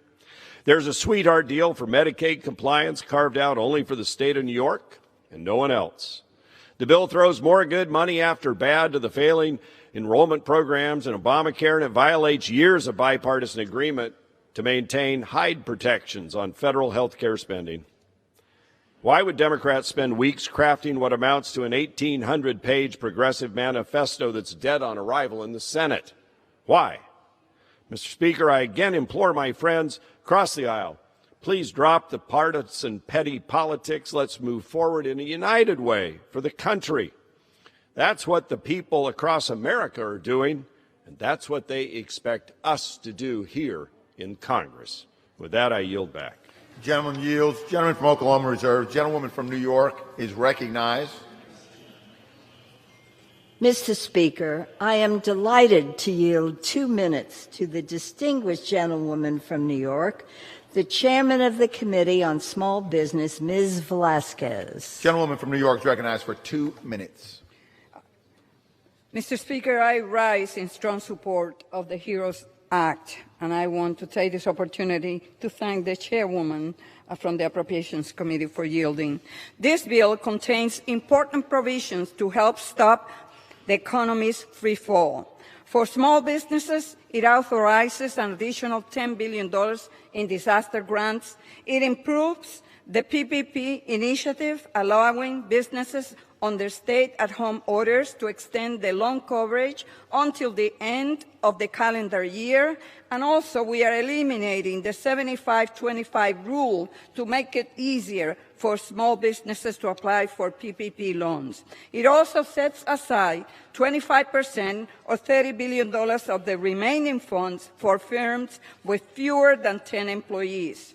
Equally important, this legislation assists struggling families. In this bill, we increase funding for SNAP by 15% to address the record increase in hunger we are seeing in this country. The bill extends unemployment benefits, including $600 per week in pandemic unemployment insurance. For New Yorkers and hardworking people in this country struggling with rent, this measure provides $100 billion in rental assistance.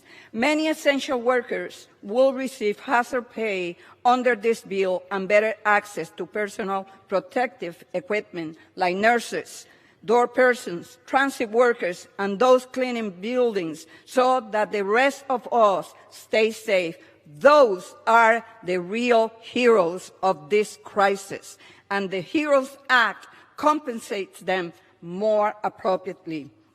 The HEROES Act will also help states and localities with enormous fiscal challenges. Finally, this bill puts forth a strategic plan to test, trace, and treat the virus until we have widespread testing. Consumer confidence will remain weak. I urge everyone to support this bill. The gentleman from Oklahoma is recognized. Gentleman from Oklahoma is recognized. Thank you very much, Mr. Speaker. Mr. Speaker, I yield 2 minutes to my very good friend, distinguished gentleman from Illinois and ranking Republican member on the House Administration Committee, Mr. Davis. Gentleman from Illinois is recognized for 2 minutes. Thank you, Mr. Speaker, and thank you, Ranking Member Cole. House Democrats are once again taking advantage of a national emergency to push their own political agenda. We shouldn't be surprised since we've seen them push their wish list at every turn. We saw their attempts to federalize elections in H.R. 1. We saw it during the last coronavirus relief package negotiation, and we're seeing it again now. They're using the HEROES Act to nationalize election policy, not to help Americans vote, but to serve their own interests on Election Day. This entire package would cost taxpayers $3 trillion, and at least $23 million of that would be going toward their federal elections takeover. Congress has already given $1.25 billion to states since 2018, $400 million alone to help states prepare for their elections amid this pandemic. What the Democrats are proposing is outrageous. And they're also requiring all states to adopt ballot harvesting. Ballot harvesting, in the way House Democrats are trying to use it, is when any individual can pick up any voter's ballot for any reason and deliver it to the polling place, completely unchecked. They don't have to provide their name. They don't have to show their ID. They don't have to be a resident of the state. They don't have to be an American citizen. Why would we force states to allow for people who aren't even eligible to vote to then handle their voters' ballots? This practice is so wrought with fraud that I released a report this week before consideration of this bill to highlight how ballot harvesting is being misused. It's a summary of 18 months of work by the House administration Republicans on this issue. We found that this practice is one of the greatest threats to our ballot integrity. In addition to this bill jeopardizing ballot integrity, it would also jeopardize people's health. How will ballot harvesting follow social distancing practices? Not to mention, allowing political operatives to pick up ballots is not necessary when mail ballots may have prepaid postage. Why does a ballot broker need to go door to door to pick up a ballot when you can mail it in for free? Expired. Gentleman from Oklahoma. Gentleman, additional 30 seconds. Gentleman is recognized for 30 seconds. One can only assume, Mr. Speaker, that this is only for political gain. That's only one of the egregious provisions. The bottom line is Election Day is less than 6 months away. States don't have enough time to implement these egregious election rules. And last week I received a letter from over 800 professors telling me to vote for this bill. Little research, 400 of them are donors to Democrats. This is why this bill is politically motivated. It's a takeover of the elections at the national process. We need to vote no on this, and I yield back the balance of my time. Gentleman yields. Gentleman from Oklahoma reserves. Gentlewoman from New York is recognized. Mr. Speaker, I'm very pleased to yield 2 minutes to the dynamic gentlewoman from California, the chairwoman of the Committee on Financial Services, Ms. Waters. The gentlewoman is recognized for 2 minutes. Thank you very much. Mr. Speaker, I rise in strong support of H.R. 6800, the HEROES Act. This legislation includes a number of important proposals from the members of the Financial Services Committee and builds upon my proposal for more direct payments to families by providing a second round of stimulus payments for up to $6,000 per household. I'm pleased that this bill includes legislation championed by myself and Representatives Heck and Scott to create a $100 billion emergency rental assistance fund and a $75 billion homeowner assistance fund. The bill also provides $11.5 billion for homeless assistance grants and $1 billion for new Section 8 vouchers to support persons experiencing homelessness. The HEROES Act also suspends negative credit reporting for all consumers and to ensure that consumers, small businesses, and nonprofits can weather the pandemic. The bill suspends debt collection and requires forbearance and loan modifications for consumer and commercial loans. The HEROES Act strengthens the Defense Production Act to supercharge the production of diagnostic tests and personnel protective equipment to protect our brave essential workers and help save American lives. Importantly, the legislation also provides new funding and expands technical assistance, government deposits, and partnerships to support our nation's community development financial institutions, known as CDFIs, and minority depository institutions, MDIs, who serve our low-income communities particularly hit hard by the pandemic.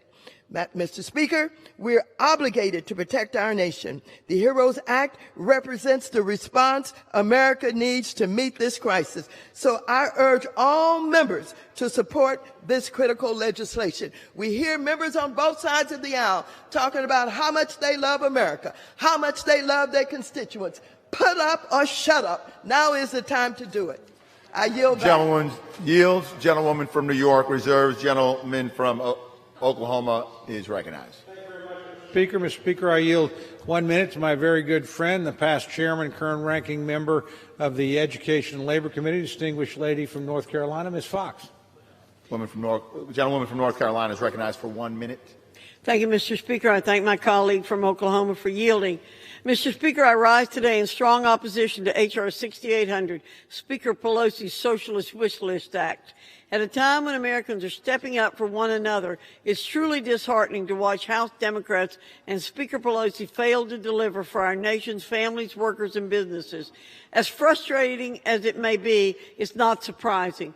Democrats routinely disregard their own party's calls for bipartisan collaboration and accountability by meeting in secret, behind closed doors, without committee consensus, to craft partisan monstrosities like the one we're set to vote on.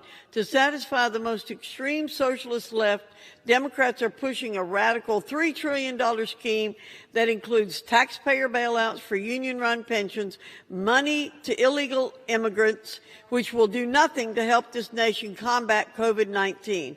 This is not a relief package. It's Speaker Pelosi's partisan 1,800-page socialist shopping list. We should defeat it. I yield Gentlewoman's back. time's expired. Gentlewoman yields. Gentleman from Oklahoma reserves. Gentlewoman from New York is recognized. Mr. Speaker, I'm very pleased to yield 1 minute to the dynamic, hard-working, committed gentlewoman from Connecticut, the distinguished chair of the Subcommittee on Labor, Health, Human Services, and Education, Ms. DeLauro. Gentlewoman from Connecticut is recognized for 1 minute.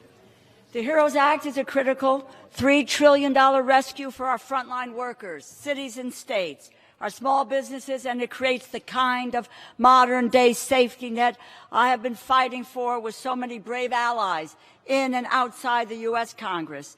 Paid sick days, paid family and medical leave is now available to all workers, including those workers in warehouses, healthcare, grocery stores, pharmacies, and retail. The child tax credit is now available for all families, raised to $3,000 per child over 6 years old, and a higher benefit for younger children, cutting child poverty nearly in half. We raised the maximum food stamp benefit by 15%, bigger than in 2009, and we purged President Trump's $135 billion gift to real estate developers and hedge fund managers. I urge my colleagues, let us act boldly and let us act swiftly for this nation. I yield back. Gentlewoman yields. Gentlewoman from New York reserves. Gentleman from Oklahoma is recognized. Thank you, Mr. Speaker. Mr. Speaker, I yield 1 minute to my very good friend, the distinguished Republican ranking member of the Judiciary Committee, Mr. Jordan of Ohio. Gentleman from Ohio is recognized for 1 minute. I thank the gentleman for yielding. Mr. Speaker, in 1 week, the Democrats have shown us exactly what they want to do. In 1 week's time, May 8th, 1 week ago, 7 Democrats on the Coronavirus Select Committee send a letter to Universal Stainless and Alloy Products in Western Pennsylvania, and they say, give back your PPP money. Right, here's the letter. You have not returned these funds. 3 days later, May 11th, 4 of our colleagues, 2 Democrats, 2 Republicans, send a letter to those 7 Democrats and say, hey, wait a minute. Universal Stainless followed the rules. They're entitled to their money. If they have to give it back, they will have to lay off steel workers. And today, this bill does what? This bill does what? It gives tax dollars to illegal immigrants. In 1 week's time, Take money from steel workers, give it to illegal immigrants. That's the Democrat vision for their country. And if for no other reason, that's why we should vote against this bill. I yield back. Gentleman yields. Gentleman from Oklahoma reserves. Gentlewoman from New York is recognized.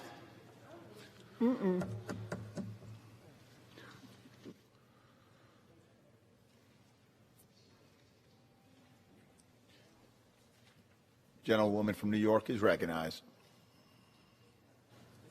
How much? Mr. Speaker, I'm delighted to yield to my friend, the distinguished chair of the subcommittee that does so much good work here, Ms. Kaptur. Gentleman from Ohio is recognized for 1 minute. I'd like to thank Chair Lowy for that gracious set-aside and wish to say that the American people expect Congress to have their backs. Our economy needs help with historic levels of unemployment bearing down, and the HEROES Act will provide a bridge of support to save lives and livelihoods of our families, workers, hospitals, small businesses on the front lines. Imagine those folks. Let me applaud all those still working, facing an unknown killer. A huge win within this HEROES Act is significant and direct assistance to communities of all sizes that are hemorrhaging because of the costs of fire and police and emergency squads. This legislation will finally make multi-employer pension plans whole as well. Today, the deep recession requires bold action by our Congress. American lives truly are on the line here at home. I urge all of my colleagues to vote yes on this life-saving bill, and I yield back. Gentlewoman yields. Gentlewoman from New York reserves. Gentleman from Oklahoma is recognized. Thank you, Mr. Speaker. I yield 1 minute to my very good friend, Mr. Grothman from Wisconsin, a distinguished member of both the Oversight Committee and the Education and Labor Committee. Gentleman from Wisconsin is recognized for 1 minute. Thank you much. First point I'd like to make is some people feel this bill is a political instrument that will never become law. I see the current leader in the polls for next year's presidential election signing this bill next February. So we have to pay careful attention what's in it. I take three things out of this bill. First of all, another $3 trillion further in debt. Together with the $3 trillion we've already passed and the natural $1 trillion deficit we have here, in the current year, we'll go about $22,000 more in debt for every man, woman, and child in the country. The second thing we take out of this bill is it's designed to encourage work. We extend, by Wisconsin standards, another 6 months in which people will be paid the equivalent of $50,000 a year not to work, and we're removing the work requirements for SNAP.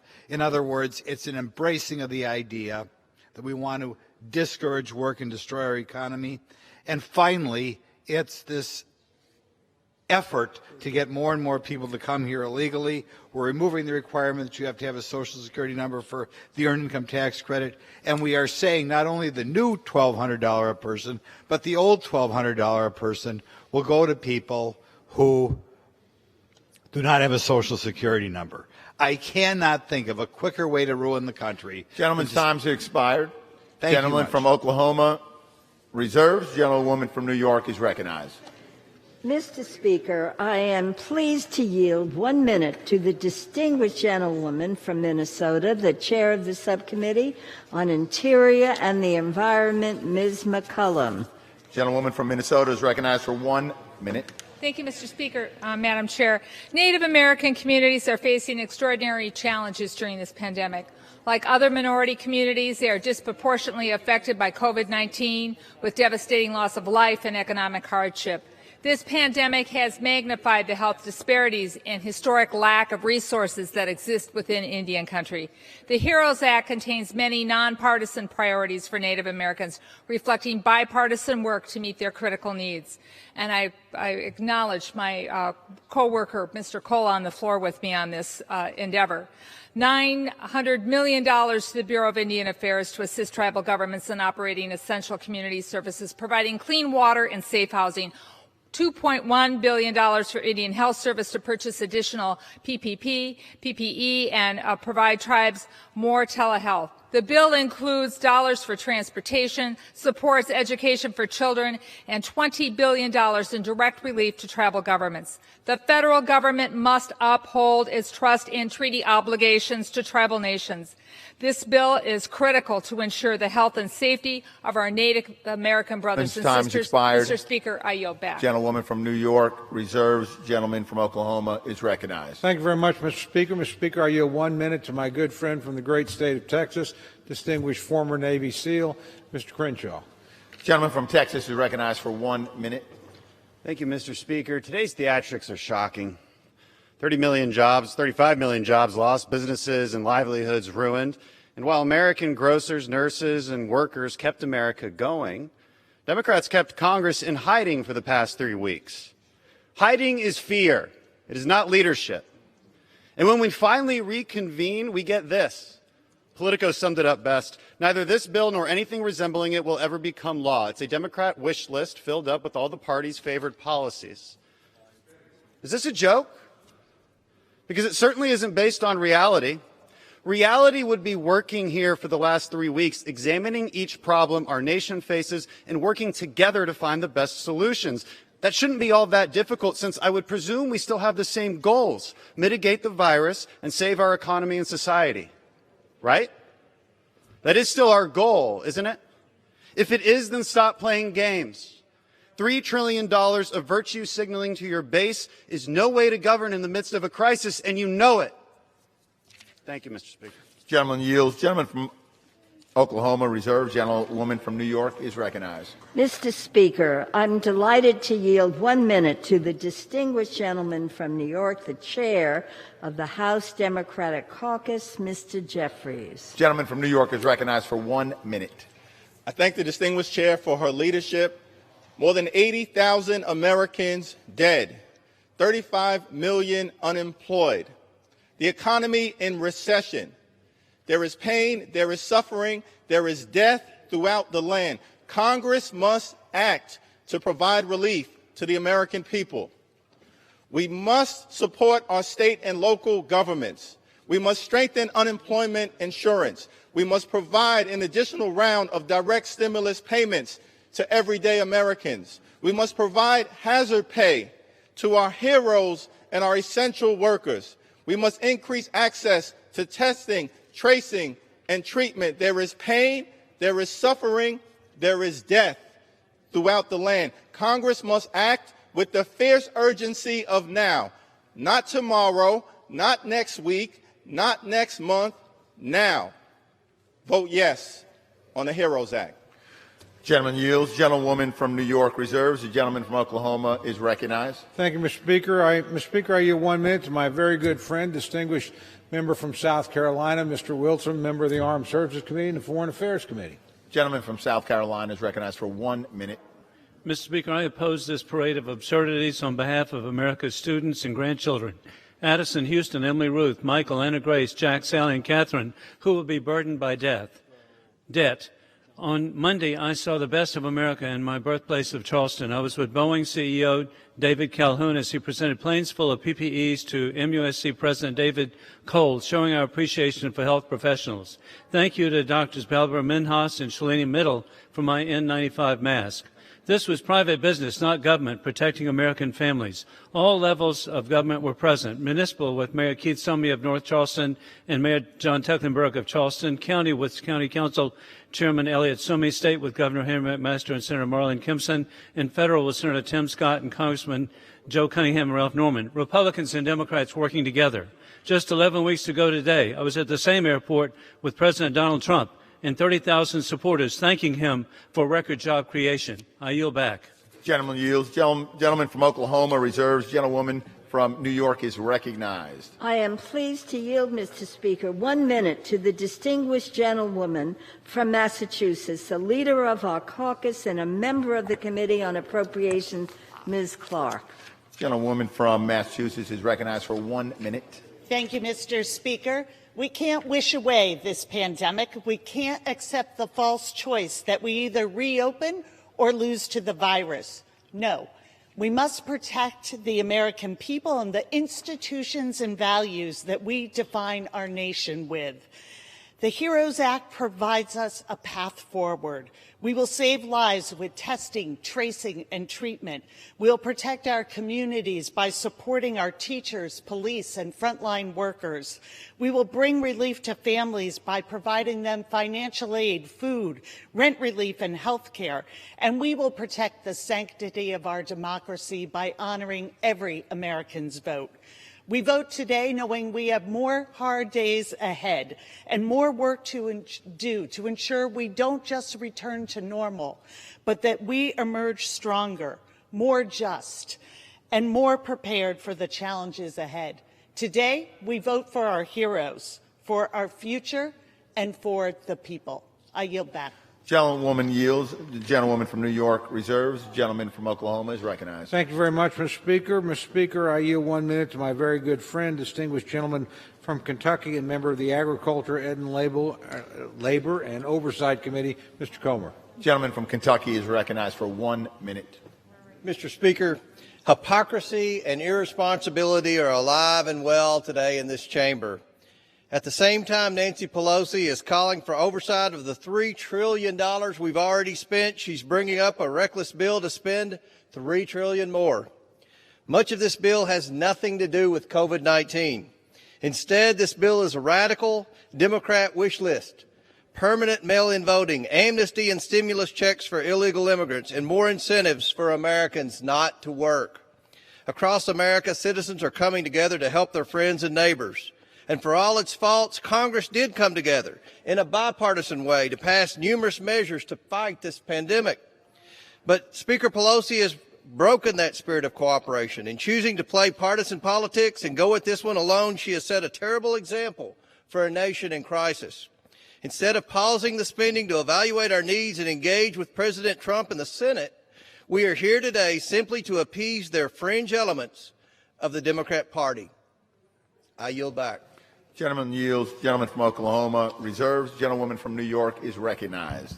Mr. Speaker, I'm delighted to yield 1 minute to the distinguished gentlewoman from Illinois, a member of the Committee on Appropriations, Mrs. Bustos. Gentlewoman from Illinois is recognized for 1 minute. Thank you, Mr. Speaker. A Boy Scout named Noah from Peoria, Illinois, wrote to me. He heard his city council talking about layoffs in the wake of COVID-19. Noah understands that we have failed towns like his. He wrote, quote, "Many people are going to lose their jobs. Some of those will be firefighters and police officers. That will not help my city. The city will not be safe." Noah, I hear you. Today, the United States House of Representatives hears you. With $915 billion for state and local assistance, we will help towns and cities like Noah's. We will also expand assistance to small businesses and farmers and keep families afloat. This isn't the final battle in the war against this virus, but the HEROES Act will increase American security, our food, health, and workplace security. I will vote yes. I yield back, Mr. Speaker. Gentlewoman yields. Gentlewoman from New York reserves. Gentleman from Oklahoma is recognized. Thank you very much, Mr. Speaker. Mr. Speaker, I yield 1 minute to my very good friend, member of the Homeland Security and Small Business Committee and a distinguished representative from Pennsylvania, Mr. Joyce. Gentleman from Pennsylvania is recognized for 1 minute. Mr. Speaker, in every neighborhood across our country, Americans are struggling with the health and economic ramifications of the coronavirus. As schools are closed and small businesses stay shuttered, American families are just trying to make it one day at a time.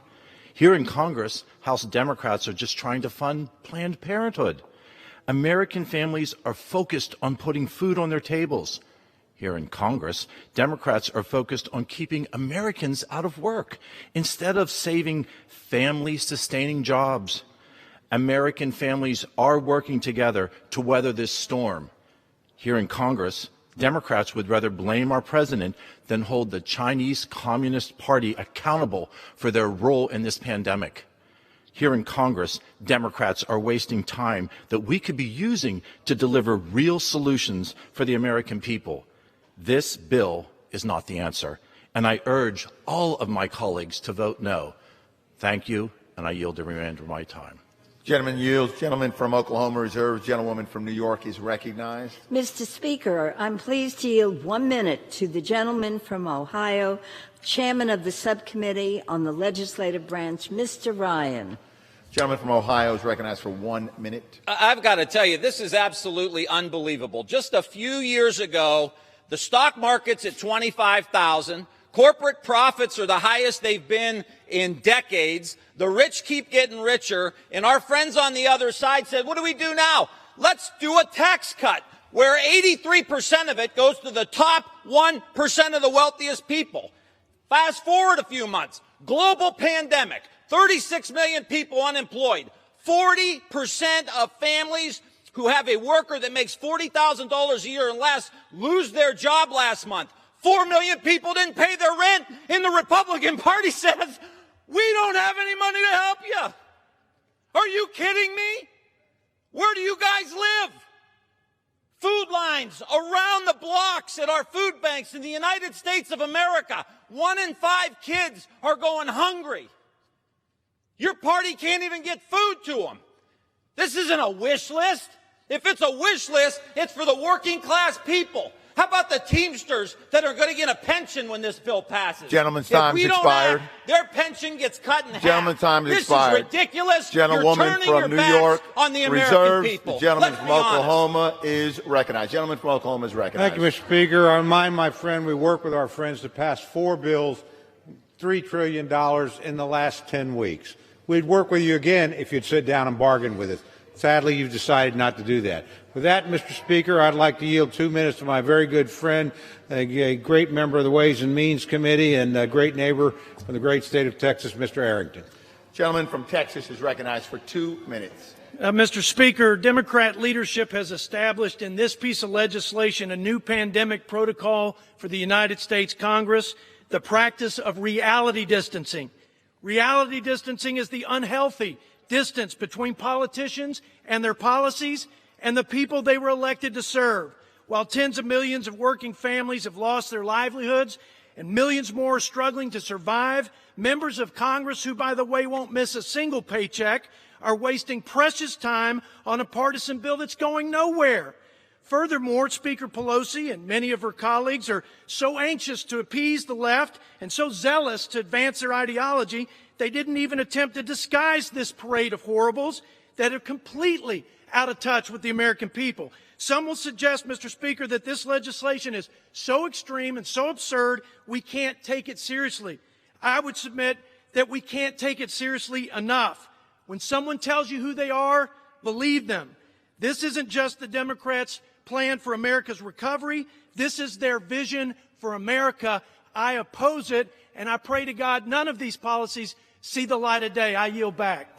Gentleman yields. Gentleman from Oklahoma reserves. The gentlewoman from New York is recognized. Mr. Speaker, I'm delighted to yield 1 minute to the distinguished gentlewoman from Florida, the chairwoman of the Subcommittee on Military Construction and Veterans Affairs, Ms. Wasserman Schultz. Gentlewoman from Florida is recognized for 1 minute. Thank you, Mr. Speaker. I rise to support our best hope to prevent long-term economic damage and preserve a strong recovery. The Great Depression taught us long ago, do too little now and millions of temporary job losses will vanish for years. With nearly 90,000 dead and 36 million out of work, any half-hearted coronavirus response is a cowardly retreat.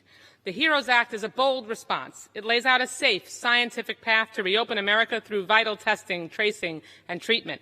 It supports state and local governments, provides hazard pay, and puts more money in workers' and families' pockets. I'm proud this bill prevents veterans from being burdened with co-pays or cost-sharing for COVID-19 preventative treatment or services and includes critical protections for VA healthcare professionals. These heroes need help, just like the ones we count on now. First responders, healthcare and postal workers, teachers, sanitation, transit, and food service workers. We need bold action now to keep America standing. If we don't act, it will cost a whole lot more to pick this nation up off the ground later. And by the way, I find it rich that the previous gentleman actually had the nerve and the audacity to quote Maya Angelou. She is rolling over in her grave and certainly would support this bill. I yield Gentlewoman back. yields back. The gentlewoman from New York reserves. The gentleman from Oklahoma is recognized. Thank you very much, Mr. Speaker.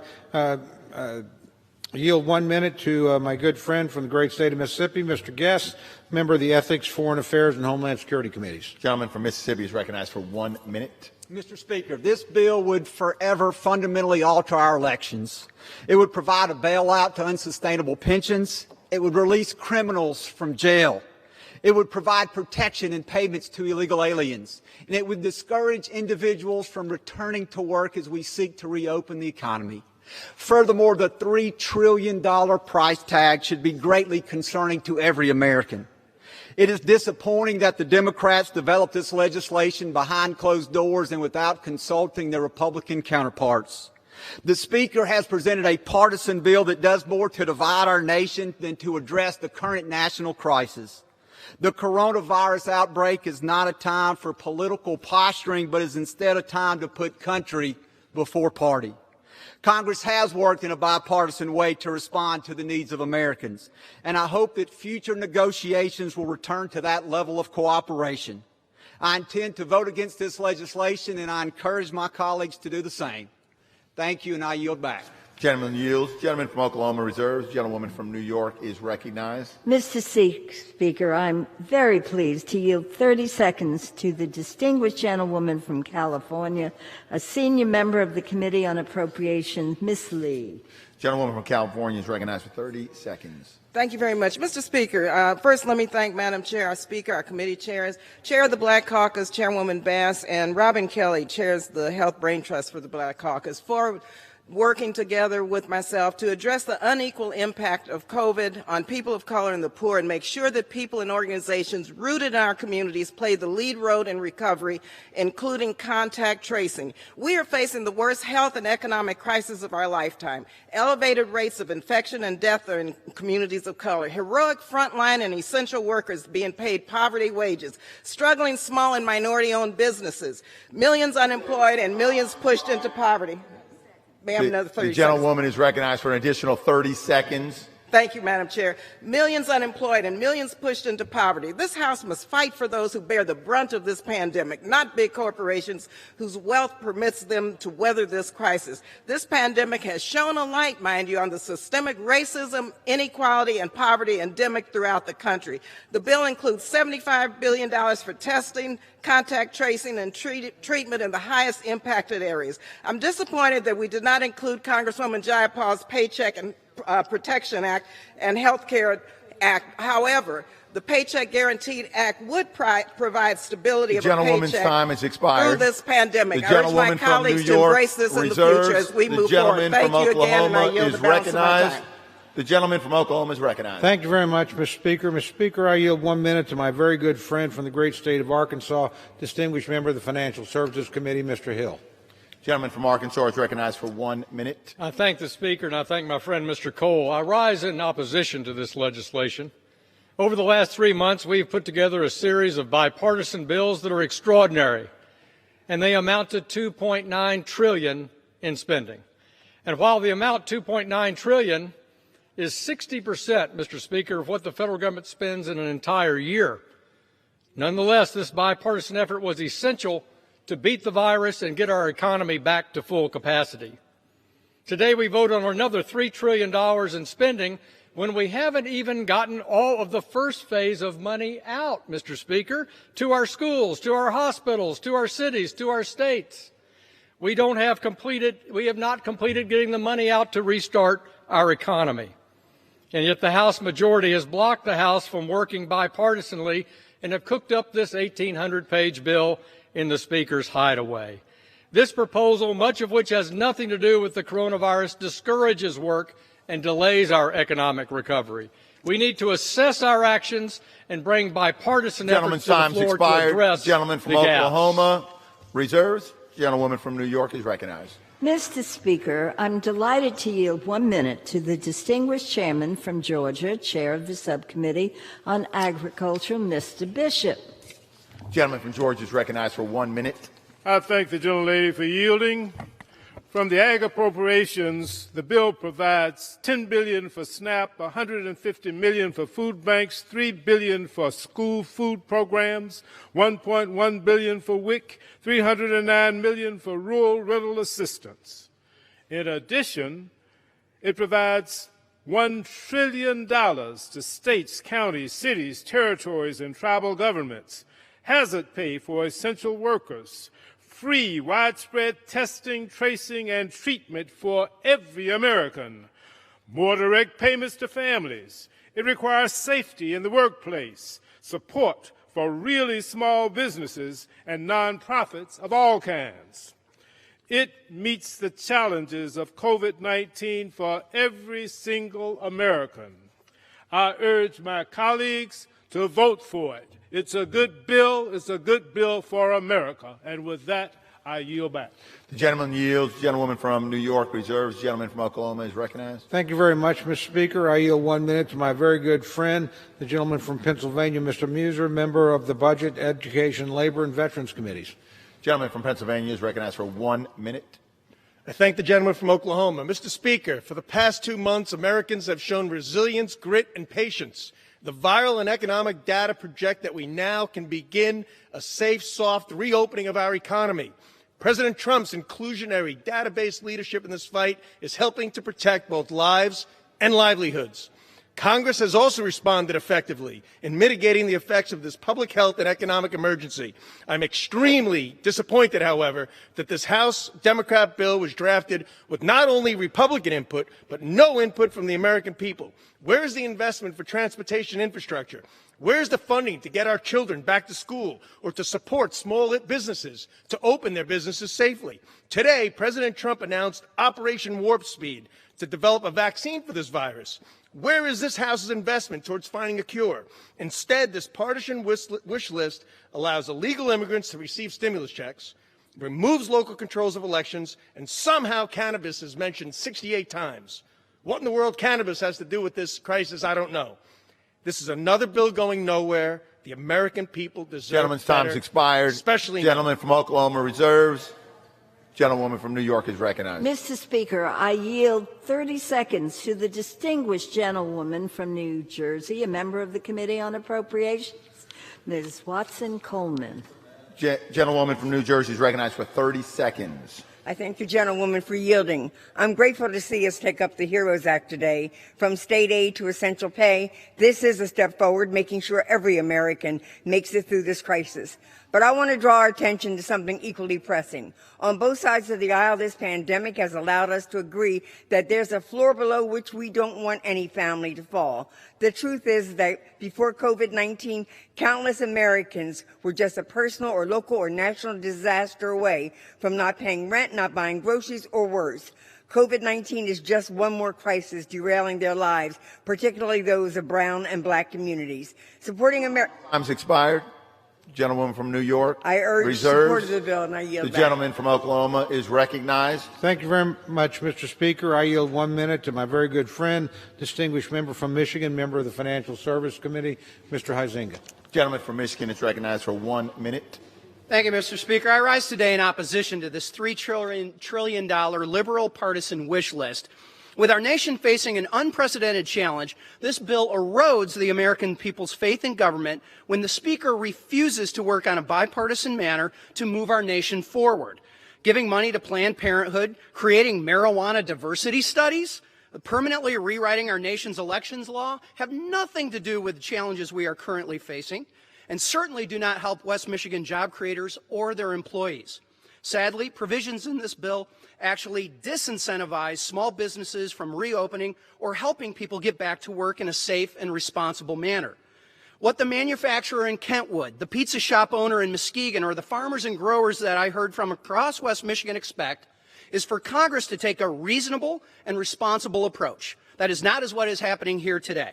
This mother of all Christmas tree bills isn't the HEROES Act. In fact, it should be called the cynical partisan act of 2020 and has absolutely no chance of becoming law. I urge my colleagues on both sides of the aisle to reject this bill and turn our focus to helping our constituents, safely reopening our economy, from and Oklahoma defeating this reserves. virus. And the gentlewoman from New York is recognized. Mr. Speaker, I'm pleased to yield 1 minute to the distinguished gentleman from Rhode Island, Mr. Cicilline. Gentleman from Rhode Island is recognized for 1 minute. Thank you, Mr. Speaker. There's been a lot of discussion this morning about the HEROES Act as a political agenda. It's an agenda for the people of this country, providing economic relief to families who are suffering with direct cash payments, providing resources to protect our heroes on the front lines who are risking their lives to protect us, providing desperately needed money to cities and states to protect against tax increases at the state and local level to make up for revenue losses, expanding testing and treatment to defeat this pandemic, supporting hospitals at the center of this crisis, rental and mortgage assistance for those struggling with these payments. So the question is, this is the agenda for the people. The real question is, why is it not your agenda? This is about responding in a comprehensive way to the hurt and devastation this pandemic is causing. You ought to join us in this effort. The American people need action now, and they need your support on this legislation. Vote yes on the HEROES Act. And with that, I yield back. Gentleman yields. Gentlewoman from New York reserves. Gentleman from Oklahoma is recognized. Thank you very much, Mr. Speaker. I just remind my friend we did join him in 4 bills. Might have been nice to be asked to be joined in a 5th. With that, Mr. Speaker, I'd like to yield 1 minute to my good friend, distinguished gentleman from Tennessee and member of the Financial Services Committee, Mr. Kustoff. Gentleman from Tennessee is recognized for 1 minute. Thank you, Mr. Speaker, and I thank the gentleman. COVID-19 should never be a political issue, yet today Democrats have put forth an 1,800-page bill filled with their wish list of policies drafted with zero input from House Republicans. Now's the time to get serious about helping the American people. We should be returning to Washington to get back to vote to what we were elected to do, not vote on a messaging bill that have absolutely no chance of becoming law. Our country deserves better. This bill was not a sincere effort to address the pandemic. It's why I will be voting against Speaker Pelosi's wish list bill. And with that, I yield back. Gentleman yields. Gentleman from Oklahoma reserves. Gentlewoman from New York is recognized. Mr. Speaker, I'm delighted to yield 30 seconds to the gentlewoman from Florida, member of the Committee on Appropriations, Ms. Frankel. Gentlewoman from Florida is recognized for 30 seconds. Thank you, Mr. Speaker. The COVID pandemic has brought so much grief and desperation to so many people. And we've seen millions of Americans have rightfully stayed home to stay safe. Our healthcare personnel, our police, our firefighters, our teachers, and other vital workers, they've been in full force, many risking their own lives to save ours. Today, we make sure that these heroes on the front line get the pay that they need and deserve to do their jobs. I urge passage of the HEROES Act. And I yield back. Gentlewoman yields. Gentlewoman from New York reserves. Gentleman from Oklahoma is recognized. Thank you very much, Mr. Speaker. Mr. Speaker, I yield 1 minute to my very good friend, distinguished gentleman from Ohio, Mr. Winthrop, who's a member of the Ways and Means Committee and has rendered distinguished service to our country and to our institution. Gentleman from Ohio is recognized for 1 minute. Well, thank you. Mr. Speaker, for the past 2 months, Ohioans have made countless sacrifices and stepped up to help each other in many, many ways. They flattened the curve, and now they want to get back to work smartly and safely. In the same vein, Americans need their representatives here in this body to be back to work, too. We should be working on legislative solutions that mark the first phase, phase 1 of the recovery and reopening of the United States. Much of this partisan bill has nothing to do with COVID-19 or the current crisis facing so many Americans. This bill, sadly, paints a vision for this nation that does not match our great history. The situation that we find ourselves in requires our best from all of us. This bill fails that test. Let's make this our finest hour. Show what we can do, not what we can't do. I oppose this bill, and with that, I yield back. Gentleman yields. Gentleman from Oklahoma reserves. Gentlewoman from New York is recognized. Mr. Speaker, I'm delighted to yield 1 minute to the distinguished gentleman from Texas, a member of the Committee on Appropriation, Mr. Cuellar. Gentleman from Texas is recognized for 1 minute. Thank you, Mr. Speaker, and thank you, Madam Chair. Mark Twain said many years ago, thunder is impressive, but it's lightning that does the real work. Look, we can talk about doing things or we can get the work done. I think today we should choose to get the action done.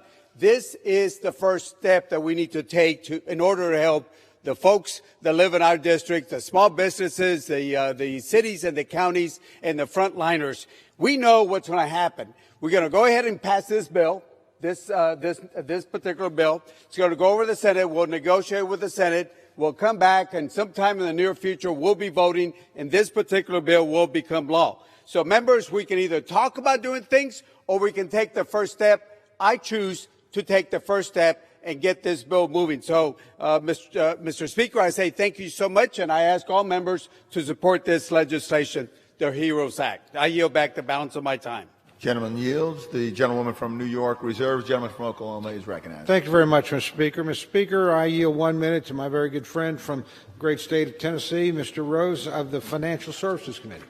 Gentleman from Tennessee is recognized for 1 minute. Thank you, Mr. Cole, and thank you, Mr. Speaker.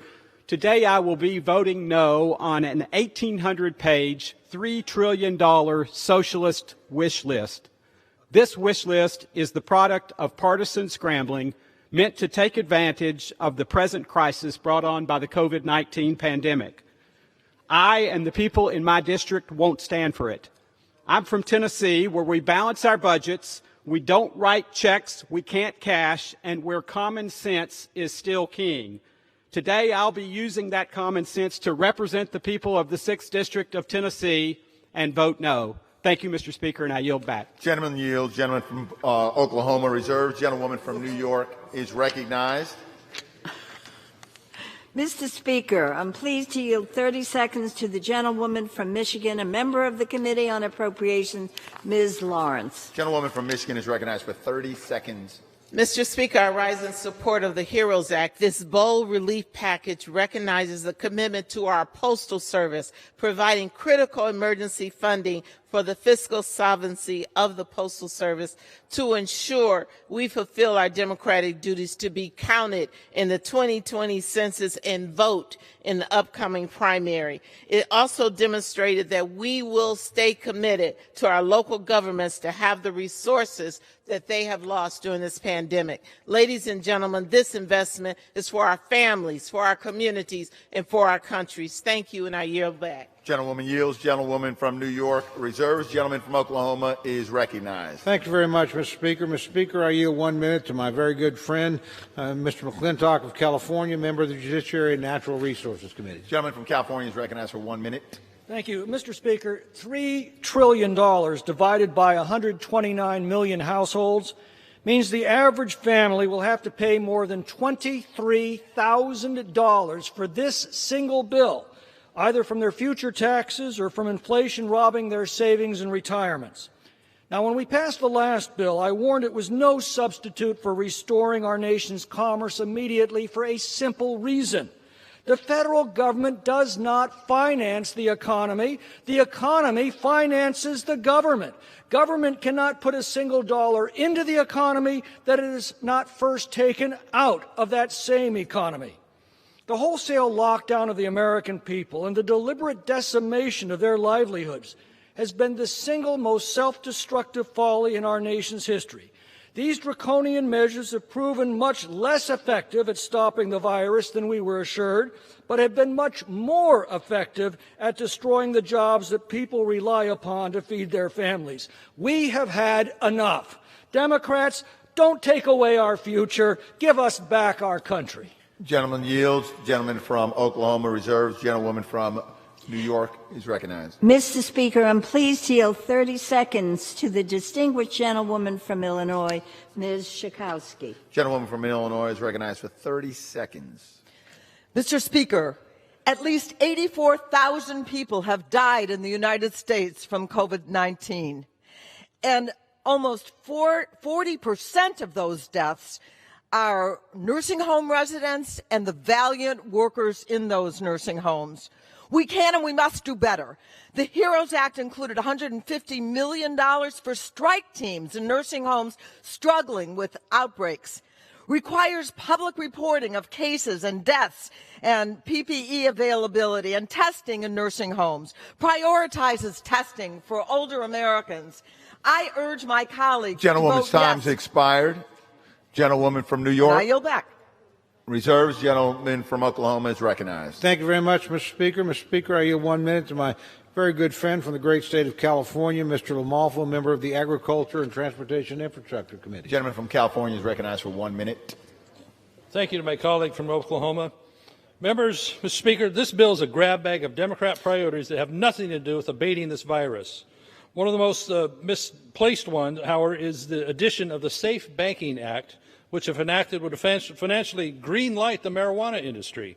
Think about that. Marijuana is still an illegal drug under the federal Schedule 1, yet this bill attempts to legitimize this criminal enterprise. What's next? Should we have safe banking for whale oil or shark fin sales? Again, what does this have to do with the supposed disaster relief legislation? As well, this bill contains H.R. 1 wish list items, including ballot harvesting, a shady practice where campaign operatives go door to door asking or even coercing people's private ballots. How is this door-to-door practice supposed to mitigate spreading the virus? The whole premise of this bill supposedly being included in a $3 trillion emergency package. Vote no on this. These are items that have nothing to do with what we should be prioritizing in this time of crisis. I yield back. Gentleman yields. Gentleman from Oklahoma reserves. Gentlewoman from New York is recognized. Mr. Speaker, I'm pleased to yield 30 seconds to the distinguished gentleman from California, Mr. Bera. Gentleman from California is recognized for 30 seconds. Mr. Speaker, as a doctor and public health expert, I know we don't defeat this virus until we have a safe and effective vaccine. It's time for the United States to work with the rest of the world to develop that vaccine and inoculate the world.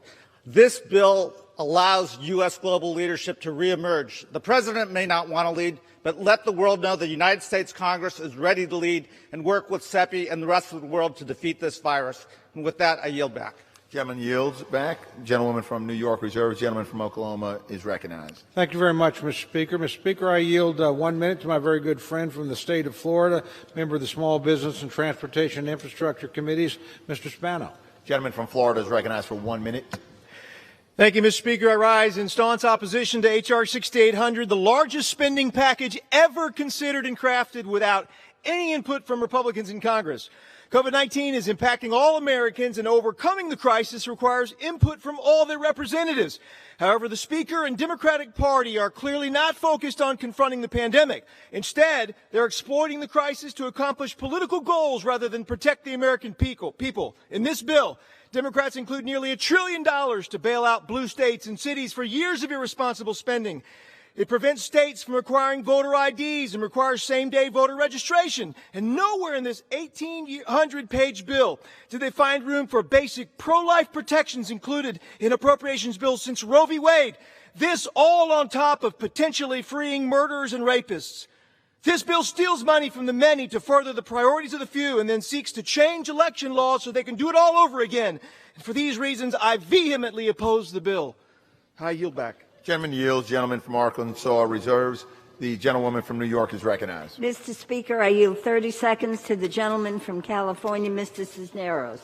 Gentleman from California is recognized for 30 seconds. Mr. Speaker, I rise in support of the HEROES Act. The mayors and local leaders in California's 39th and across America are asking for Congress to help their cities and towns. The HEROES Act will do that by providing $870 billion in direct funding to states, cities, and counties, and it will give them the flexibility to use the funding where it can do the most good. This is what our leaders in the 39th are asking for, because it will allow them to make crucial programs and adequately fund public safety in order to protect our citizens. I urge my colleagues to support this bill, and with that, I yield back.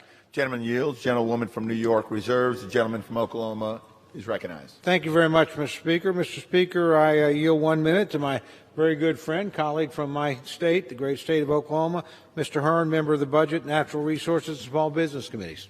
Gentleman from Oklahoma is recognized for 1 minute. Well, I thank my colleague from Oklahoma for doing a great job today. When I look at this so-called HEROES Act, I don't see legislation honoring heroes. I see an 1,800-page bill that takes 40 hours to read, written with zero bipartisan input. I see socialist fantasies from previous rejected bills. I see a mortgage on our children's future financed by China, the very foreign adversary responsible for the crisis in the first place. This bill was formed outside the collaborative nature of the House of Representatives.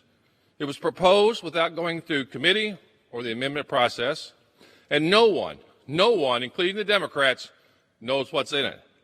Passing a $3 trillion spending bill written behind closed doors in the Speaker's office sets a dangerous precedent that will have generational consequences. This is nothing more than a publicity stunt. This bill shows no bipartisan strategy for economic recovery.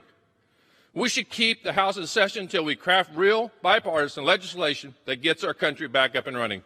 I yield the remainder of my time. Gentleman yields. Gentleman from Oklahoma reserves. Gentleman from New York is recognized. Mr. Speaker, I'm pleased to yield 30 seconds to the distinguished gentlewoman from New York, Ms. Clark, a Vice Chair of the Energy and Commerce Committee. Gentlewoman from New York is recognized for 30 seconds. Mr. Speaker, I rise today in support of the HEROES Act. As reported in Newsweek on Tuesday, my beloved Brooklyn has the distinction of having more deaths due to COVID-19 than any county in the United States, with a death toll exceeding 46 entire states. Over 4,000 souls have departed due to the dreadful virus. The HEROES Act provides crucial relief support for our heroes, COVID-19, on the front lines, who extended it to us, a lifeline at great risk to their own lives.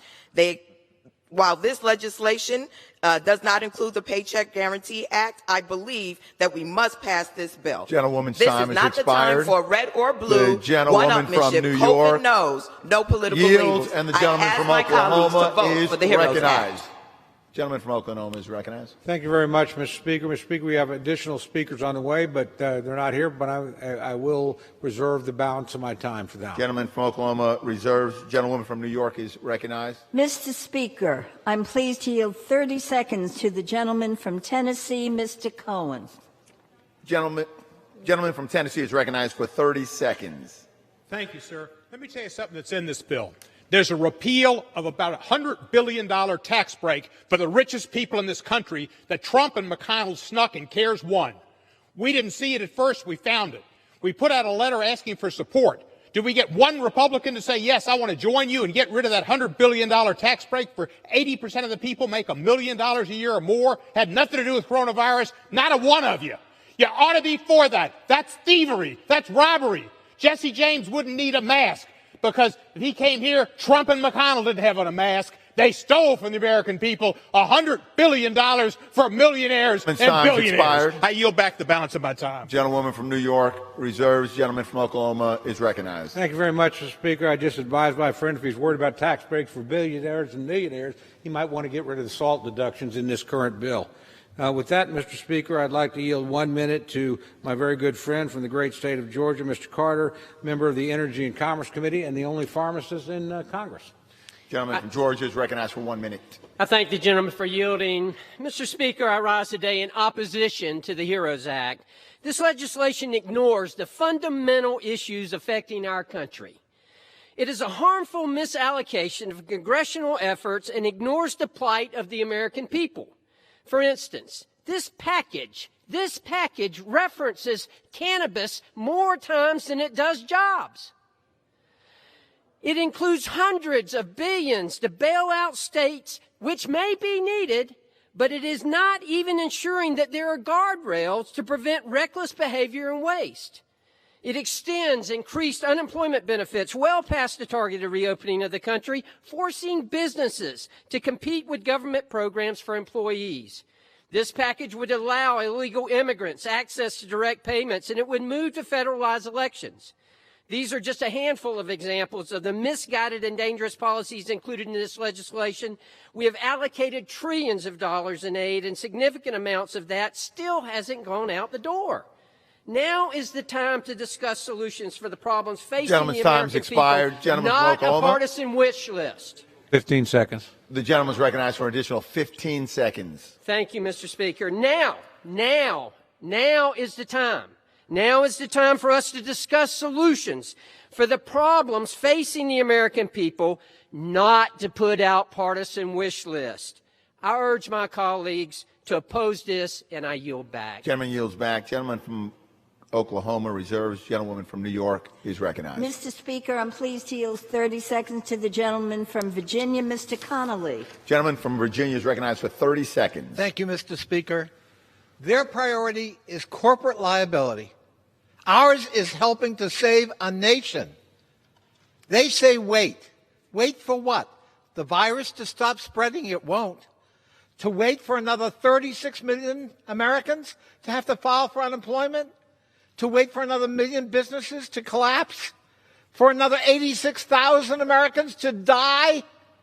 The time to act is now if we're going to save this economy and protect public health and safety. Not to dither, not to wait. The virus won't. Gentleman yields back. The gentlewoman from New York reserves. Gentleman from Oklahoma is recognized. Thank you very much, Mr. Speaker. I just advised my very good friend from the great state of Virginia. We didn't wait. We worked with you and passed 4 bills. You are wasting time. You're wasting time. You've brought a bill here you know will not pass the Senate, the President will not sign. You decided not to work with us. So please don't accuse us of delay. With that, Mr. Speaker, I'd like to yield 1 minute to my very good friend from the great state of Idaho, Mr. Fulcher, member of the Ed Labor and Natural Resource Committees. Gentleman from Idaho is recognized for 1 minute. Thank you, Speaker. The United States of America has generated more prosperity than every other nation in history combined. That's because our divinely inspired system of government prioritizes individual rights through a republic that has representation, employs market principles and property rights, and backs it up with the rule of law. The sponsors of today's legislation is using a pandemic as an excuse to propose spending $3 trillion on policies that reverses or undermine all three. Now, we all know it's not going to become law, but instead it's part of a strategy to set the initial negotiation bar so outrageously to the left that the end negotiated result would transform our republic to a socialist, remotely governed republic. When I disagree with legislation content, I often consider compromise. But in this case, there's only one reasonable response, and that's no. Gentleman's recognized for an additional 15 seconds. Thank you, Mr. Speaker. When I disagree with the legislative content, I often consider compromise. But in this case, there's only one reasonable response, and that's a no vote. Thank you. Gentleman yields. Gentleman from Oklahoma reserves. Gentlewoman from New York is recognized. Mr. Speaker, I'm pleased to yield 30 seconds to the gentleman from California, Mr. Cox. Gentleman from California is recognized for 30 seconds. Mr. Speaker, the working families of the Central Valley and the 86,000 Americans who have died don't have the luxury of waiting for the White House, Leader McConnell, or my friends on the other side of the aisle to sit around and let more Americans die or go bankrupt. The fact is, Democrats are showing leadership in a plan that puts Main Street before Wall Street and takes care of the families who did nothing to cause this crisis, but are paying with their lives. I urge my colleagues to support this bill so we can recharge our efforts to test, track, and treat, which is the only way to reopen our nation safely. Thank you, Mr. Speaker, and I yield the balance of my time. Gentleman yields. Gentlewoman from New York reserves. Gentleman from Oklahoma is recognized. Thank you very much, Mr. Speaker. Mr. Speaker, I yield 1 minute to my very good friend from the great state of Alabama and chairman of the Republican Policy Committee, Mr. Palmer. Gentleman from Alabama is recognized for 1 minute. I oppose this bill because it constitutes a threat to our national security. On March 26, the Federal Reserve Bank of St. Louis reported that our debt to GDP was already at 106.8%. Since that time, Congress added over $2 trillion. If this $3 trillion left-wing dream come true bill were to become law, it would likely move our debt to GDP at close to 120% by the end of this fiscal year. Debt levels of this magnitude are not sustainable. Debt levels of this magnitude will be a threat to Social Security and Medicare. Debt levels of this magnitude will reduce household income. And debt levels of this magnitude threaten our national security. Once upon a time, there was a bipartisan agreement about this. Former Secretaries of Defense across multiple administrations all warned that our debt will compromise our national security capabilities. It is foolhardy to ignore these warnings that the single biggest threat to our national security is our national debt. America has enemies, and despite all the illusions of some, China is foremost among them. If this bill were to become law, it would undermine our ability to maintain our military superiority. Gentleman's time's expired. Gentleman from Oklahoma. The gentleman, an additional 15 seconds, Mr. Gentleman Speaker. is recognized for an additional 15 seconds. If this bill were to become law, it would undermine our ability to maintain our military superiority over China. In that regard, if Xi Jinping had a vote in this chamber, he would be an enthusiastic yes. Thank God he does not. But we do. I urge a no vote on this bill. Thank you. I yield back. Gentleman yields. Gentleman from Oklahoma reserves. Gentlewoman from New York is recognized. Mr. Speaker, I'm pleased to yield 30 seconds to the distinguished gentleman from Colorado, Mr. Crow. Gentleman from Colorado is recognized for 30 seconds. Thank you, Mr. Speaker. If we don't act boldly, we will spend the next decade recovering from this crisis, and many families and many communities may never recover. My colleagues on the other side of the aisle are right about one thing. This is our vision for America. An America where people can pay their rent and mortgage and buy food for their children, where businesses will reopen and create jobs, where our cities can pay our firefighters, our paramedics, and our teachers next month, and where people can vote without risking their health and their lives. America is great because in times of crisis, we come together to meet the challenge. We do big things. Let us meet this moment. Let's pass this bill. Gentleman yields. Gentlewoman from New York reserves. Gentleman from Oklahoma is recognized. Thank you very much, Mr. Speaker. Mr. Speaker, I yield 1 minute to my very good friend from the great state of Pennsylvania, member of the Agriculture and Education and Labor Committees, Mr. Thompson. Gentleman from Pennsylvania is recognized for 1 minute. Thank you, Mr. Speaker. I thank Mr. Cole for yielding. I rise in strong opposition to this legislation. Through CARES and the previous relief packages, Congress has already approved. The federal government has acted swiftly to address our most pressing needs as a result of the coronavirus. Our efforts thus far have been about three things: saving lives, saving jobs, and saving our economy. These bills were negotiated in good faith and passed with overwhelming bipartisan support to provide immediate resources and a lifeline to families, workers, businesses, and the states. Mr. Speaker, the legislation on the House floor today is not in the same bipartisan spirit of addressing the urgent needs of the Americans during the coronavirus pandemic. It is written without input from the minority and prioritizes divisive partisan policies over real relief for Americans. One division I'm concerned about is agriculture. Instead of simply supporting farmers, ranchers, and the effectiveness of our feeding programs, which is where our focus should be, the bill ties the hands of the USDA. These partisan policies have no place in a relief package, and this legislation is dead on arrival in the Senate. As we begin to open up our economy, Congress must continue combating the virus and getting Americans back to work. Gentleman's time has expired. Gentleman Yield from the Oklahoma. gentleman additional 15 seconds. Gentleman's recognized for an additional 15 seconds. We also could be doing more for working individuals by including my legislation, the Ag Chain Act, which would suspend federal income tax and payroll taxes for essential workers during this pandemic. However, today's legislation was drafted and introduced with unnecessary haste and lacks bipartisan support to become law. I'm voting no on this bill, and I urge my colleagues to do the same. Gentleman yields. Gentleman from Oklahoma reserves. Gentlewoman from New York is recognized. Mr. Speaker, I'm very pleased to yield 30 seconds to the gentlewoman from Pennsylvania, Ms. Dean.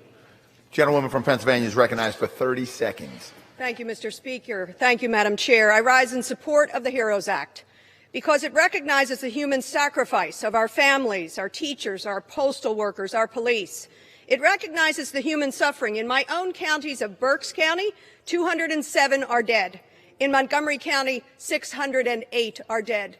Included in that number is my own mother-in-law, dead of COVID earlier this month in a local nursing home, without the ability of her family to be at her side. And it recognizes the heroes all around us, like the staff at that nursing home who stood by and took care of Joan in a loving way when the family. Gentlewoman from New York. Gentlewoman is recognized for an additional 15 seconds. I thank you, Madam Chair. I will be voting yes on this bill to send nearly $40 billion to my hard-hit state of Pennsylvania. I urge all of our colleagues to do the same. Gentlewoman yields. Gentlewoman from New York reserves. Gentleman from Oklahoma is recognized. Thank you very much, Mr. Speaker. I have additional speakers on the way. They're not yet arrived, so I'm going to reserve. Gentleman from Oklahoma reserves. Gentlewoman from New York is recognized. Mr. Speaker, I'm pleased to yield 30 seconds to the gentlewoman from Washington, Ms. Delbene. Gentlewoman from Washington is recognized for 30 seconds. Thank you. The HEROES Act will help workers stay connected to their employer, their paycheck, and their benefits. This bill includes an expanded employee retention tax credit. By building on this existing and bipartisan program, we help businesses keep their employees on the payroll through the end of the year and reduce unemployment. The bill also expands the child tax credit to help families and reduce child poverty. These policies, along with support for essential public services, expanded testing, and contact tracing, are reasons why I will be voting yes. I yield back. Gentlewoman yields. Gentlewoman from New York reserves. Gentleman from Oklahoma. Thank you, Mr. Speaker. I continue to reserve my time. Gentleman from Oklahoma continues to reserve. Gentlewoman from New York is recognized. Mr. Speaker, I yield 30 seconds to the gentlewoman from Michigan, Mrs. Dingell. Gentlewoman from Michigan is recognized for 30 seconds. Thank you, Madam Chair. We in Michigan have been devastated by this virus. We were third for the number of cases in the country for weeks, and until this week remained third in the number of deaths. 2 million people are unemployed, and lives have been forever changed. The chair of the Fed said this week that if we don't want this economy to be ruined, we need to invest now. And that is what this bill does. It's not perfect, but the people of my district need help, and they need it now. There are pension provisions in here that are not perfect, that help some Gentlewoman's members of time's labor expired. and not others. Gentlewoman but I from New urge York my colleagues to vote reserves. for this bill. Gentleman from Oklahoma is recognized. Thank you. Thank you very much, Mr. Speaker. Mr. Speaker, I yield 1 minute to my very good friend from the great state of Georgia, Mr. Heiss, a member of the Natural Resources and Oversight and Reform Committees. Gentleman from Georgia is recognized for 1 minute. I thank my friend from Oklahoma. The federal government has a responsibility to help both individuals and businesses through this crisis because it's the government that shut down the economy. But I do have deep concerns with the way in which we're attempting to go about this. We've already spent an unprecedented amount of money, $3.6 trillion at an unprecedented rate, and now we have a monstrosity, and we've yet to have a serious discussion as to how we're going to pay for this massive debt. And in this bill, $3 trillion, 1,800 pages, zero input from the minority, from the Senate or the White House, drafted behind closed doors, and just very little time to review it. And as ranking member of the GovOps committee, I want to focus on the Postal Service. The Postal Service does not need a bailout. They need reform. It needs reform. We have 12 consecutive years of losing money in the Postal Service, and it was not caused by this pandemic. It is a deeper pandemic within the Postal Service, and they've got Gentleman from Oklahoma. An additional 15 seconds, Mr. Gentleman's Speaker. recognized for an additional 15 seconds. I thank the gentleman. This is an issue that we've got to resolve, not with just bailout of $25 billion. They have $9 billion sitting in the bank over there. This is our time to be responsible with the people's money, and I urge my colleagues not to support this bill. With that, I yield back. Gentleman yield. Gentleman from Oklahoma reserves. Gentlewoman from New York is recognized. Mr. Speaker, I'm pleased to yield 30 seconds to the gentleman from New York, Mr. Esbial. Gentleman from New York is recognized for 30 seconds. Thank you, Mr. Speaker. I rise in support of HEROES. $15 billion for transit agencies, including $3.8 billion for the MTA. That's a good thing. $2 billion for deep cleaning for public housing, such as NYCHA. That's a good thing. Another round of stimulus checks, $1,200 plus another $1,200 for children. That's a good thing. $10 billion for additional grants for small businesses. That's a good thing. $7 billion for child care, a good thing. And $100 billion for emergency rental assistance. That's an extremely good thing. Help for New York State, New York City. Fired. I rise in support of our heroes. This is a good thing. Thank you very much, Mr. Speaker. I reserve my time for the moment. Gentleman from Oklahoma reserves. Gentlewoman from New York is recognized. Mr. Speaker, I'm pleased to yield 30 seconds to the gentlewoman from Texas, Ms. Escobar. Gentlewoman from Texas Thank you, Madam Chair. Thank is you, recognized Mr. for Speaker. 30 seconds. Thank you, Mr. Speaker. Thank you, Madam Chair. Unfortunately, our colleagues on the other side of the aisle don't hear the suffering happening in our communities. Communities like El Paso, vulnerable communities that need more testing, more tracing.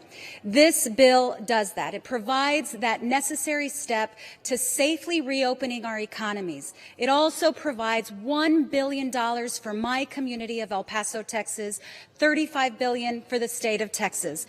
For this and many other reasons, we need to look at this as one step in a long journey, a painful journey, but one that we're in together. Thank you. I yield back. Gentlewoman yields. Gentlewoman from New York reserves. Gentleman from Oklahoma. Thank you, Mr. Speaker. I just remind my friends we actually do hear. That's why we worked with you to pass 4 straight bills. Be willing to work with you again. You chose not to do that. You chose to bring to the floor a bill you know will not be taken up by the Senate.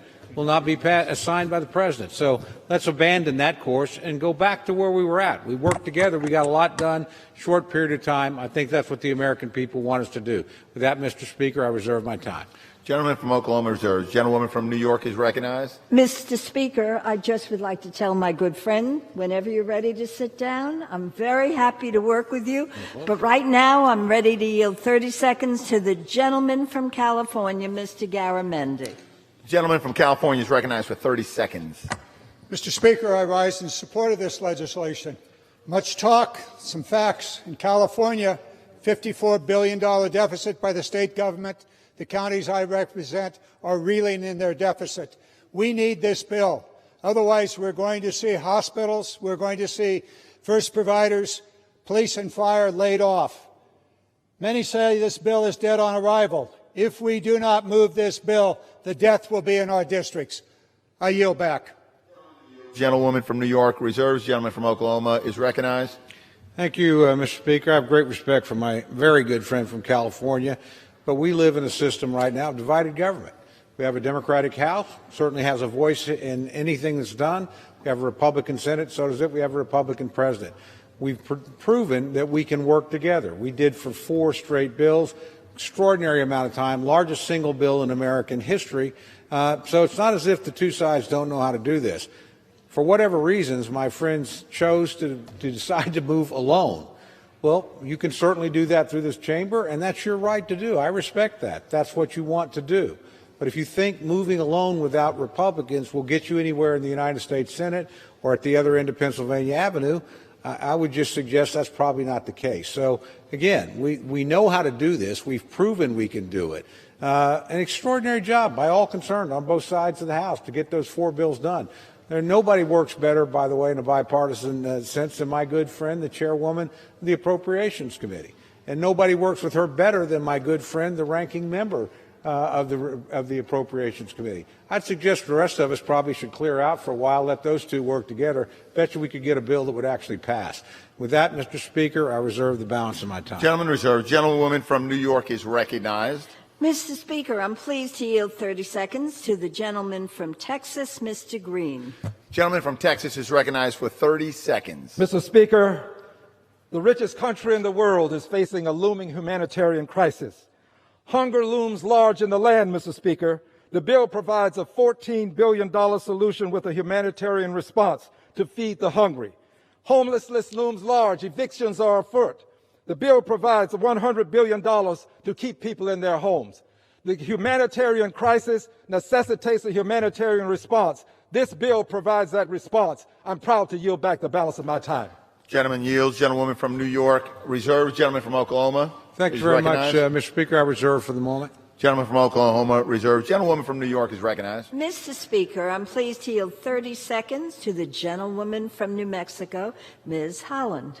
Gentlewoman from New Mexico is recognized for 30 seconds. Mr. Speaker, I rise to support the HEROES Act. The administration's failed response to this crisis causes heartbreak, financial stress, and lays bare the disparities in our country. 2 Dinesh sisters didn't get treatment in time and died. Their sons will live without their mothers. A single mom in my district lost her job and couldn't get help because of her status. The HEROES Act meets this challenge at the level it demands. When I vote today, I will think of all the families and all of the essential workers, the people who stock our groceries and keep us fed. Mr. Speaker, we must pass this bill, and I yield.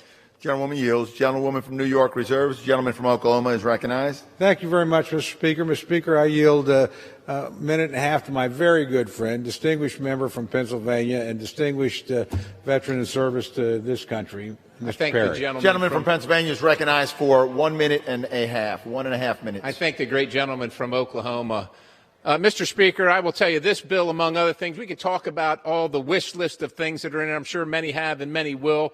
But I want to talk about the $1 trillion of additional spending to the states and talk about my state of Pennsylvania, where we spent and sent billions of dollars, where right now the governor is holding hostage that money that's supposed to go directly to the counties. He won't give it to the counties who are going bankrupt right now. But what he is doing, Mr. Speaker, is making sure that our nursing home patients get exposed to COVID-19. It's a directive in Pennsylvania. If they have COVID-19 and the hospital releases them, they have to go back to the nursing home. So our nursing homes are 74% across the state. 74% of the deaths in Pennsylvania are because of the governor's policy. Meanwhile, he says he doesn't have enough money.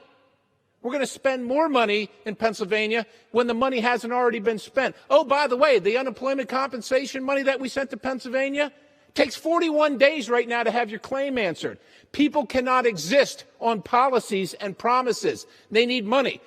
Mr. Speaker, spending more money, sending more money to buttress failed policies don't fix the policies. They don't fix anything. They don't help anyone.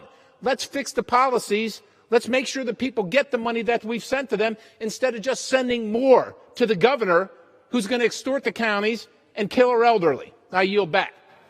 The gentleman yields. Gentleman from Oklahoma reserves. Gentlewoman from New York is recognized. Mr. Speaker, I'm pleased to yield 30 seconds to the gentlewoman from Texas, Ms. Jackson Lee, a senior member of the Homeland Security and Judiciary Committees.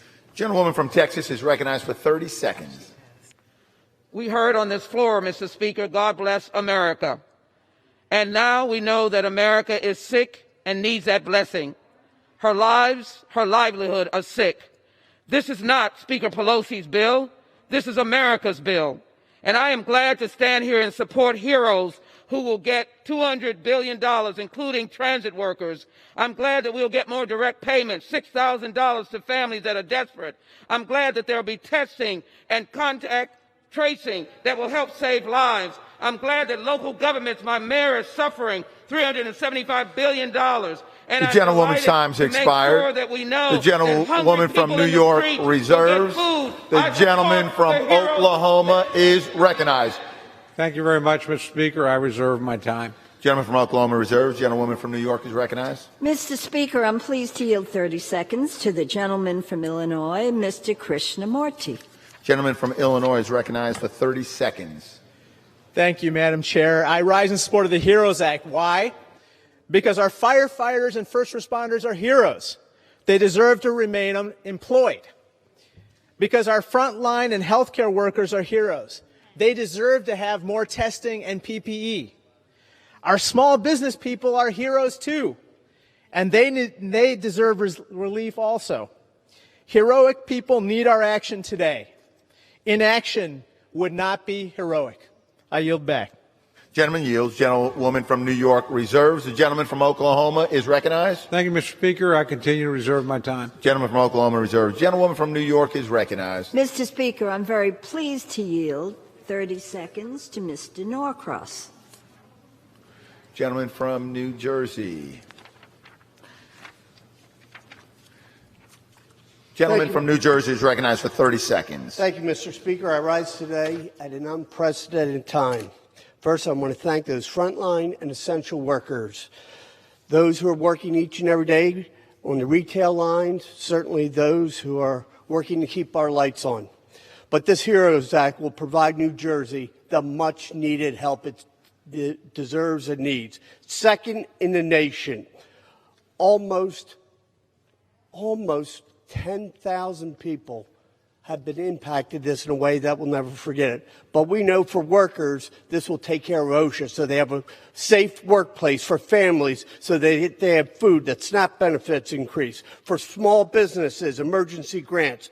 But most importantly, we together as a country will get past this if we work together. Gentleman's time. Gentleman yields. Gentlewoman from New York reserves. Gentleman from Oklahoma is recognized. Thank you very much, Mr. Speaker. Mr. Speaker, I yield 1 minute to my great friend from the great state of Kentucky, Mr. Barr, distinguished member of the Financial Services Committee. Gentleman from Kentucky is recognized for 1 minute. Thank you, Mr. Speaker. And for 2.5 years, Americans have heard Democrats in this House criticize the historic tax cuts for exploding the debt. They've listened to Democrats repeat that criticism, even as individual income tax revenues actually rose by $22 billion over CBO projections. But today, Speaker Pelosi proposes a bill that is so reckless, so outrageous, and so fiscally irresponsible that it will add $3 trillion to our national debt overnight. And instead of hearing about the deficit or even concerns about this pandemic, struggling Americans are watching House Democrats push for legislation to legalize voter fraud, give stimulus checks to illegal immigrants, bail out mismanaged state and local governments, and restore tax breaks to blue state millionaires and billionaires. So to taxpayers across America, if you've ever had any doubt about where Democrats in this House actually stand on deficits and the debt, watch today's vote. Instead of surrendering our country to socialism, we need to reopen our economy and allow Americans to safely get back to work. The government cannot sustainably respond to this crisis or any crisis unless and until we have taxpayers who are actually working. Reserves, gentlewoman from New York. Gentlelady from New York. Gentlewoman from New York is recognized. Mr. Speaker, I'm very pleased to yield 30 seconds to the gentleman from California, Mr. Panetta. Thank you, Madam Chair. Gentleman from California is recognized for 30 seconds. Thank you, Mr. Speaker. H.R. 6800 is anything but a wish list for Democrats. Instead, the HEROES Act means everything to the people in all of our congressional districts. States and cities across our country are losing revenue that will lead to a loss of services and our safety. The funding in this bill shores up those services and our security, especially for our small cities. The PPP benefits the small businesses, but it needs to be expanded and easier to understand. This bill provides those improvements as well as more testing and tracing, help for renters and owners, broadband for kids, purchases for farmers, and protections for farm workers. So when you call this a wish list, know that it's our constituents that are wishing for this funding so that they can fight and defeat this from pandemic. New York, Thank you, Mr. reserves, Speaker. I yield back. and the gentleman from Oklahoma is recognized. Thank you very much, Mr. Speaker. There's nobody I respect more than my good friend from California. He's a bipartisan person by nature and instinct. All I would advise him is to resume what you did that worked before. Go back to operating in a bipartisan manner, sit down with us, negotiate. We'll actually get something done for the American people. What you're doing now is partisan, one-sided, no Republican input, dead on arrival in the Senate, not going to be signed by the president. That's not a productive use of time. Maybe a political choice, maybe smart politics. I don't know. I don't think so, but maybe. But it's certainly not going to result in legislation. With that, Mr. Speaker, I yield back. I reserve. Gentleman from Oklahoma reserves. Gentlewoman from New York is recognized. Mr. Speaker, I'm pleased to yield 30 seconds to the gentlewoman from California, Ms. Porter. Gentlewoman from California is recognized for 30 seconds. Americans are suffering enough from this pandemic. They deserve the best policy to help them. Even if infection rates go down in May and June, unemployment will keep going up. The Paycheck Recovery Act would protect our capitalist economy, which the virus is attacking. It would preserve businesses and give workers what they need most, their paychecks, so they can provide for their families. The HEROES Act should have used this approach, but I know our states and local governments and our frontline workers cannot wait for federal help. I therefore support this bill. I yield back. The gentlewoman yields. Gentlewoman from New York reserves. Gentleman from Oklahoma is recognized. Thank you, Mr. Speaker. I reserve my time. Gentleman from Oklahoma reserves. Gentlewoman from New York is recognized. Mr. Speaker, I'm pleased to yield 30 seconds to the gentleman from New Jersey, Mr. Payne. Gentleman from New Jersey is recognized for 30 seconds.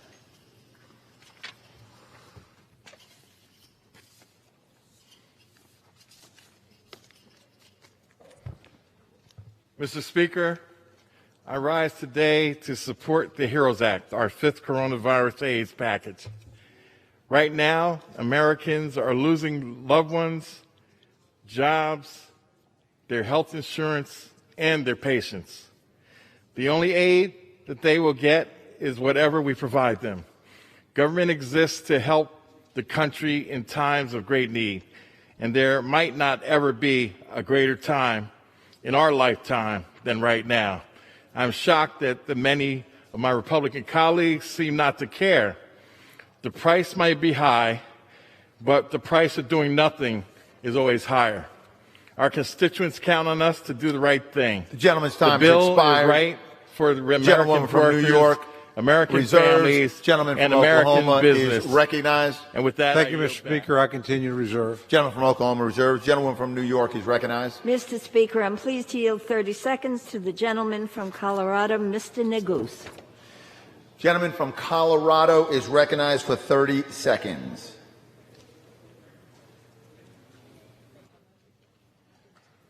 Thank you, Mr. Speaker. From Eagle County to Gilpin County and every community in between, our communities are looking to us to help them weather this crisis. These aren't red counties. They're not blue counties. They are American counties. This bill is about helping all of America, and in particular, the American heroes who are standing up for us every day, the firefighters, the nurses, the first responders, the teachers, and so many more. They continue to stand up for us. Let's stand up for them. Please, let's pass this bill. And with that, I yield back, Mr. Speaker. Gentleman yields. Gentlewoman from New York reserves. Gentleman from Oklahoma is recognized. Thank you, Mr. Speaker. I continue to reserve my time. Gentleman from Oklahoma reserves. Gentlewoman from New York is recognized. Mr. Speaker, I'm very pleased to yield 2 minutes to the gentleman from New York, Mr. Engel, the chairman of the Foreign Affairs Committee. Gentleman from New York is recognized for 2 minutes. Mr. Speaker, New York has been ravaged by the COVID-19 pandemic. My constituents in New Rochelle, New York, were the original New York hotspot and has suffered greatly both health-wise and economically. I've worked tirelessly since the last CARES Act to help my constituents and bring as many resources as I can back to the Bronx and Westchester. This includes about $5 billion for hard-hit New York hospitals and $76 million for New York's community health centers. With today's vote, the House makes clear its commitment to continue helping the heroes of this pandemic and our state even further. The HEROES Act finally makes whole our state and local governments with nearly $34 billion in funding for New York and an additional $32 billion for local assistance. It provides billions in hazard pay for the brave frontline workers who have kept us going through this crisis, and it also allocates billions more for the 3 T's, testing, tracing, and treatment, keys to revising our economy. The bill also includes provisions I specifically requested and authored, including an additional $5 billion in education funding for New York to help prevent layoffs and program cuts, provisions to protect the medical supply chain, and increased Medicaid payments for safety net New York hospitals. What's more, New York will benefit greatly from a provision in this bill which repeals SALT, the caps on state and local taxes, deductions, something we have fought hard for since the GOP tax scam passed 3 years ago. In addition to the already mentioned provisions, there is an additional $175 billion in housing aid, including the $100 billion in rental assistance that I and other New Yorkers called for, extended unemployment benefits to January 2021, more direct stimulus payments to Americans, and billions in funding for hospitals and the Postal Service. There are pensions provisions in this bill which are controversial to some groups, and I'm hopeful this can be resolved in conference. I was pleased to see property service workers included under the pandemic premium pay for essential workers section. These workers, like janitors, security officers, residential door persons, and others, are often overlooked but are crucial in keeping buildings and facilities up and running. Please vote yes. From New York reserves. The gentleman from Oklahoma is recognized. Mr. Speaker, I continue to reserve my time. Gentleman from Oklahoma reserves. The gentlewoman from New York is recognized. Mr. Speaker, I'm pleased to yield 30 seconds to the gentlewoman from California, Ms. Sanchez. Gentlewoman from California is recognized for 30 seconds. I rise today in support of the HEROES Act.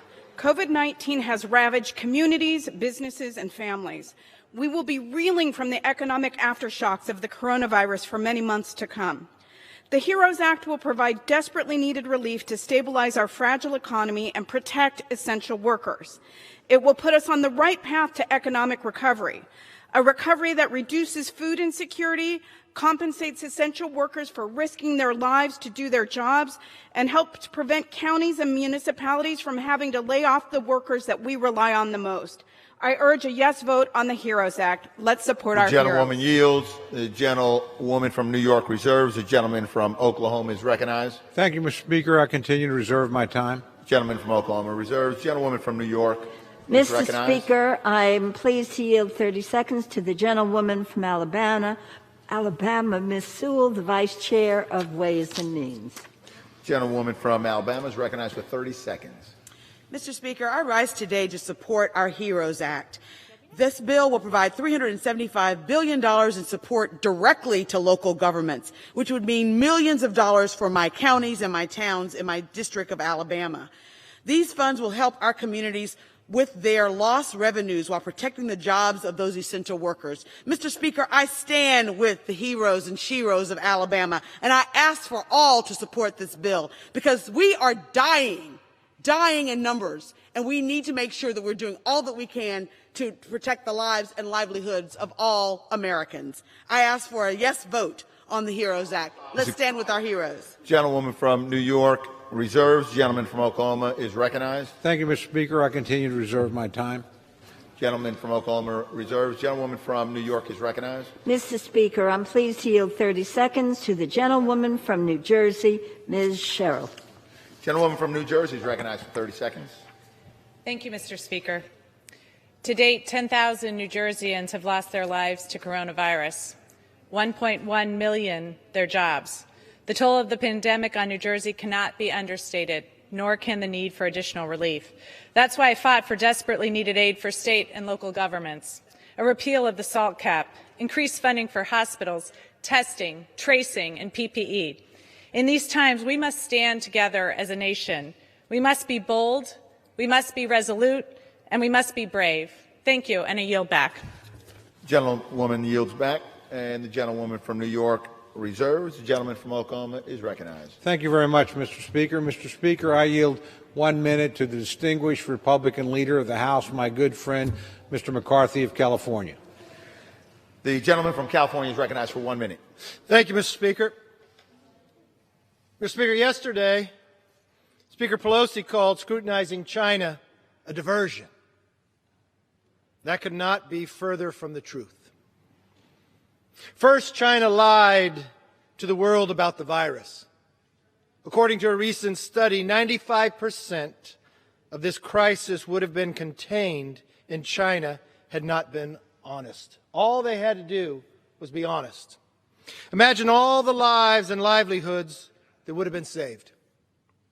Second, during the crisis, China leveraged its stockpile of personal protection equipment for their own political gain, and at the expense of our frontline workers.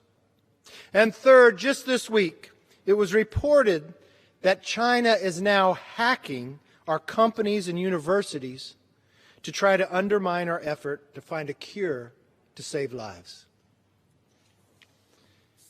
Speaker Pelosi should withdraw her comments. Instead, she withdrew her members from what was supposed to be a bipartisan task force on China. One that we had planned and worked for more than a year long before this virus came from the distant land. Madam Speaker, addressing China is not a diversion. Justice for Americans is not a diversion. It is what we must do to protect our country. The real diversion is the proposal on the floor today. This 1,800-page, $3 trillion proposal isn't a serious attempt at making public policy. Mr. Speaker, I listened to your talk, what you had before your conference. I listened to what Speaker Pelosi told your conference to go big. Instead of going big, it seems you went crazy. This is a political messaging bill that has no chance of becoming law. That's not my opinion.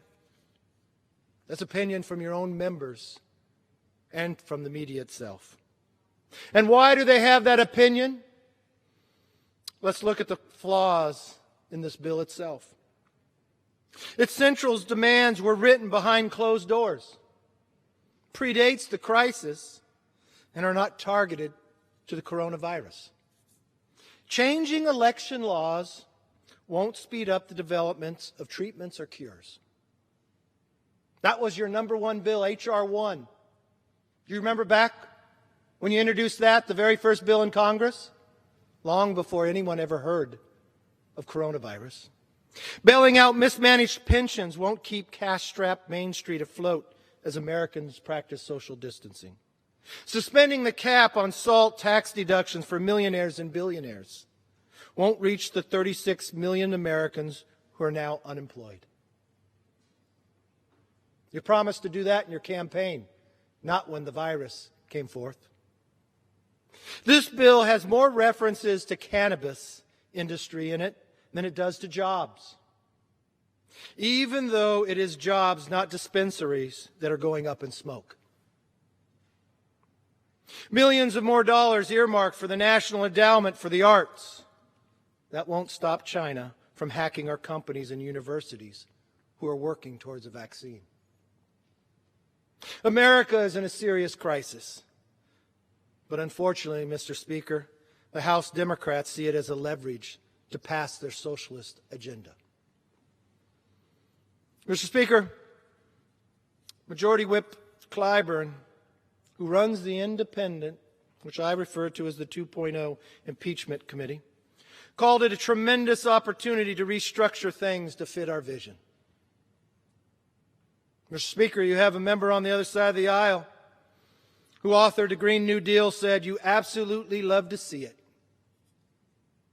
while she was cheering the loss of good jobs in the energy industry. There's another member on the other side of the aisle, the co-chair of the Progressive Caucus, said about passing more legislation, the concern. She said, for me, the leverage is that there is enormous suffering. I want to assure the American public those are not the views from this side of the aisle. We do not view the coronavirus as an opportunity to reshape and restructure government. We do not smile and cheer when people lose their jobs. And we do not think to use leverage because people are suffering. We do not see that as an opportunity to grab every philosophical idea we have that has nothing to do with coronavirus and put it into a bill. That's not who we are. Today's partisan spectacle continues a trend by, unfortunately, the Democrats that have strained Congress's relief efforts from the very beginning. History will write, in January, Democrats were too busy impeaching President Trump to pay attention to what was happening in Wuhan, China. In March, Speaker Pelosi delayed passage of the Bipartisan CARES Act for 5 days. Her obstruction cost millions to lose their jobs and politicized the process, but changed little in the bill. And in April, Democrats dragged their feet over replenishing the crucial Paycheck Protection Program for 14 days, allowing millions of jobs to be lost in the meantime and creating greater uncertainty for cash-strapped small businesses. It's time for the political games to end. It's time to put politics on lockdown and get back to legislating. 1,800 pages. I won't ask you who've read it because I know none of you saw it in committee. You will vote on the largest bill in the history of Congress with not one committee hearing, but you might argue back because your H.R. 1, your election law bill that you passed more than a year ago before the crisis, you want to put it in here.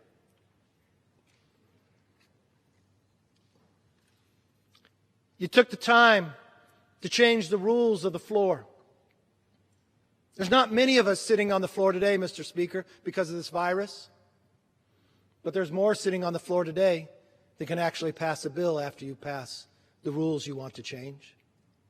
You see, to the American public, they might not understand that when you lend your voice for 2 years for the person you vote for to represent you in Washington may no longer be the case. You see, now, after today, it only takes 20 people. 20 Democrats can hold each 10 proxies to themselves and pass anything they want. Much like what we talked here. It won't stop China from hacking our universities to slow down our ability to have a vaccine. It won't bring a new job. It may help the cannabis industry, but it won't help Main Street. Maybe it helps you in an election because you're going to take an opportunity to try to change that as well. I will warn you, though. The American public is smart. We just saw, Mr. Speaker, just this Tuesday, in a seat in California where you changed the election law there. You made it an all-mail ballot. That was okay. But when you saw the returns were not coming to the way you wanted, you protested. So you changed it. You actually put a place where people could walk in and vote, but not throughout the district. You picked one area. Where'd you pick? The most Democrat precinct in the entire district. It didn't turn out like you saw just a short time ago, where a Democrat won by more than 9 points. No, it actually flipped. It flipped because the American public is frustrated. They're tired of these type of games they are seeing. They're tired of what they're seeing happening, the Congress not working. There's so many Americans, millions, who are no longer getting a paycheck, but Congress is for not working. What do you say to the Starbucks employee that works just 2 blocks from here, that shows up to work every day, but not Congress? What do you say to the drivers who bring the food to the grocery stores, or those who reshack them every night? That's essential. Or to the medical community to care for us, that's essential. What do you tell your constituents when you're going to ask them to vote for you again? That it wasn't essential for you to work? That you could have given a proxy to one of your friends who could vote for them, who they do not know, who they did not vote for, who did they not lend their voice?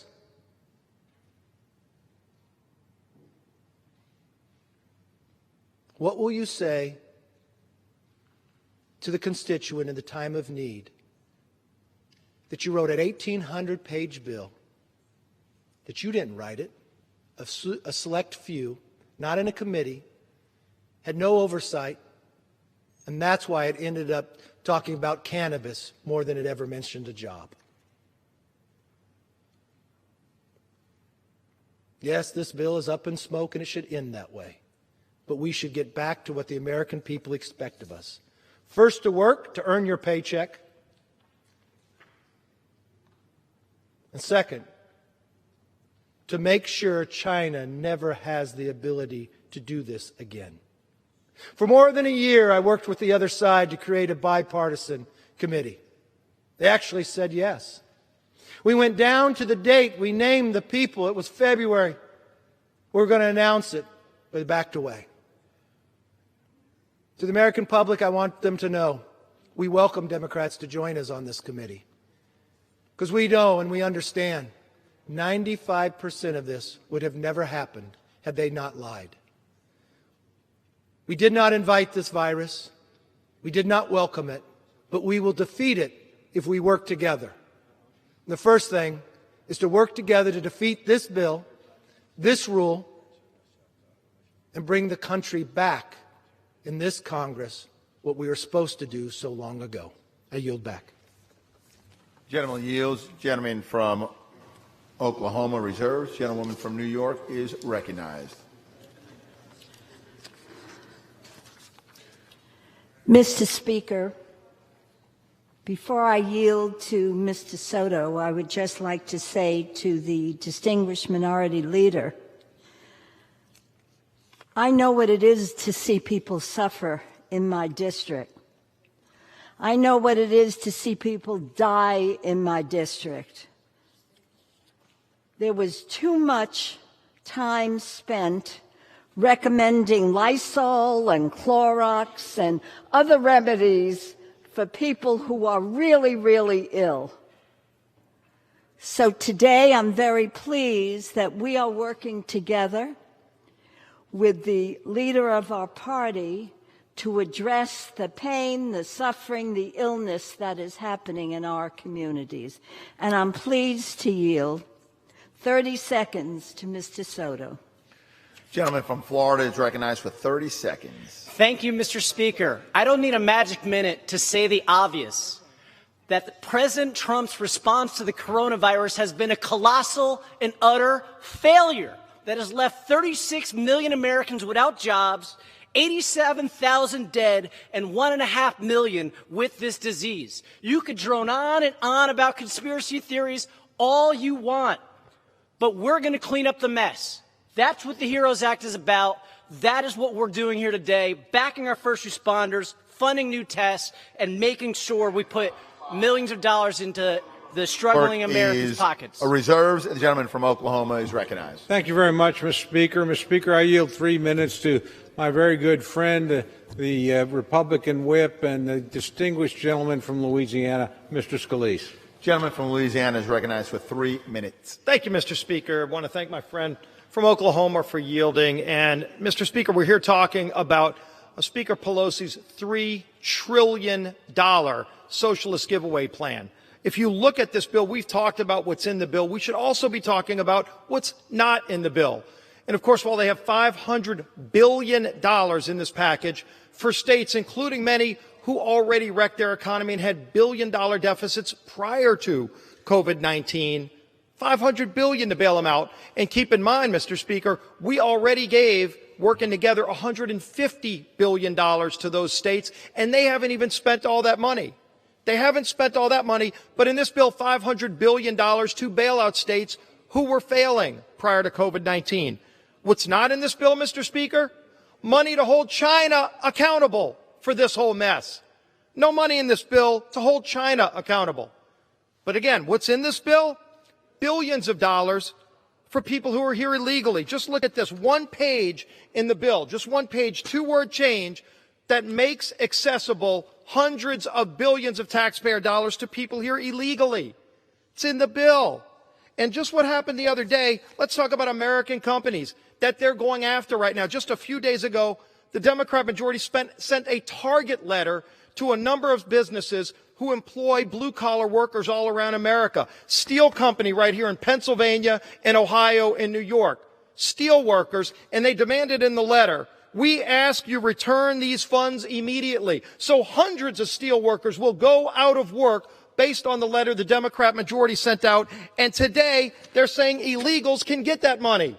So you're taking it away from steel workers, shipbuilders, truck drivers, and you're turning around and giving it to people here illegally? What kind of set of priorities is that in the middle of a pandemic? Again, what's in the bill? You've got hundreds of billions of dollars for all these other things. Billions for taxpayer funding of abortions in the bill. What's not in the bill? Money to bring jobs back from China. PPE. You just saw the president yesterday in Pennsylvania celebrating a company that's making PPE. So much of that is made right now in China. We're trying to bring that back because China is using their leverage to hold us hostage, not sending PPE, not sending life-saving drugs. How about we make that in America? But no, there's no money in this bill for that. But then in this bill, mandates that states do things that would wreck their election laws, things like forced mail-out ballots, again, to people here illegally. Telling states they can't have integrity laws that would require a picture ID, Mr. Speaker. To get into the Democrat National Convention, you'll need to show a picture ID, but if your state says you have to show a picture ID to vote, they knock that off the books. What set of priorities is that? And by the way, what does that have to do with COVID-19? My goodness, we work together to pass a bill to help families, to help small businesses and hospitals. Let's work together to solve Yield this problem. the gentleman an additional minute, Mr. Gentleman's recognized for additional 1 minute. Thank you, Mr. Chairman. And again, want to look at what is not in this bill and what is in this bill.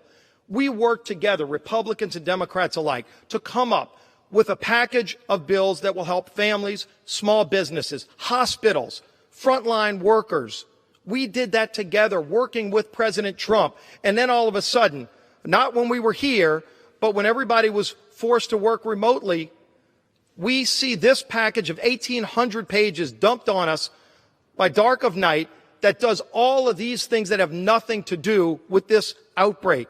We should be working together to help safely reopen, like 36 states have already done successfully. Congress should be here working, leading, not working remotely. We've proven today, we proved a few weeks ago, we can be here safely doing our job like all the frontline workers are safely doing their job. Let's get this country back open safely. Let's work together to get it done. Drop this wish list. Thank goodness this will not become law, but it shows you the misguided priorities when you see a bill with so much garbage like this. Mr. Speaker, I urge a no vote, and I yield back the balance of my time. Gentleman yields. Gentleman from Oklahoma reserves. Gentlewoman from New York is recognized. Mr. Speaker, I'm pleased to yield 30 seconds to the gentleman from New York, Mr. Swosey, a distinguished member of the Ways and Means Committee. Gentleman from New York is recognized for 30 seconds. Mr. Speaker, I represent 3 of the 6 hardest counties in America. New York is the epicenter of the pandemic. As a former mayor and county executive, my biggest priorities have been to deliver funds to New York based upon the rate of infection and to eliminate the SALT cap. Both are included in the HEROES Act. Republican and Democratic governors, mayors, and local officials all support this bill. Mr. Speaker, it is the height of hypocrisy for Senator McConnell to call this a blue state bailout when my state sends billions more to the federal government every single year, often to benefit Senator McConnell's state of Kentucky. I urge my colleagues to support this bill, and I yield back. Gentleman yields. Gentlewoman from New York reserves. Gentleman from Oklahoma is recognized. Thank you, Mr. Speaker. I reserve my time. Gentleman reserves. Gentlewoman from New York is recognized. Mr. Speaker, I'm pleased to yield 1 minute to the gentleman from California, Mr. Thompson. Gentleman from California is recognized for 1 minute.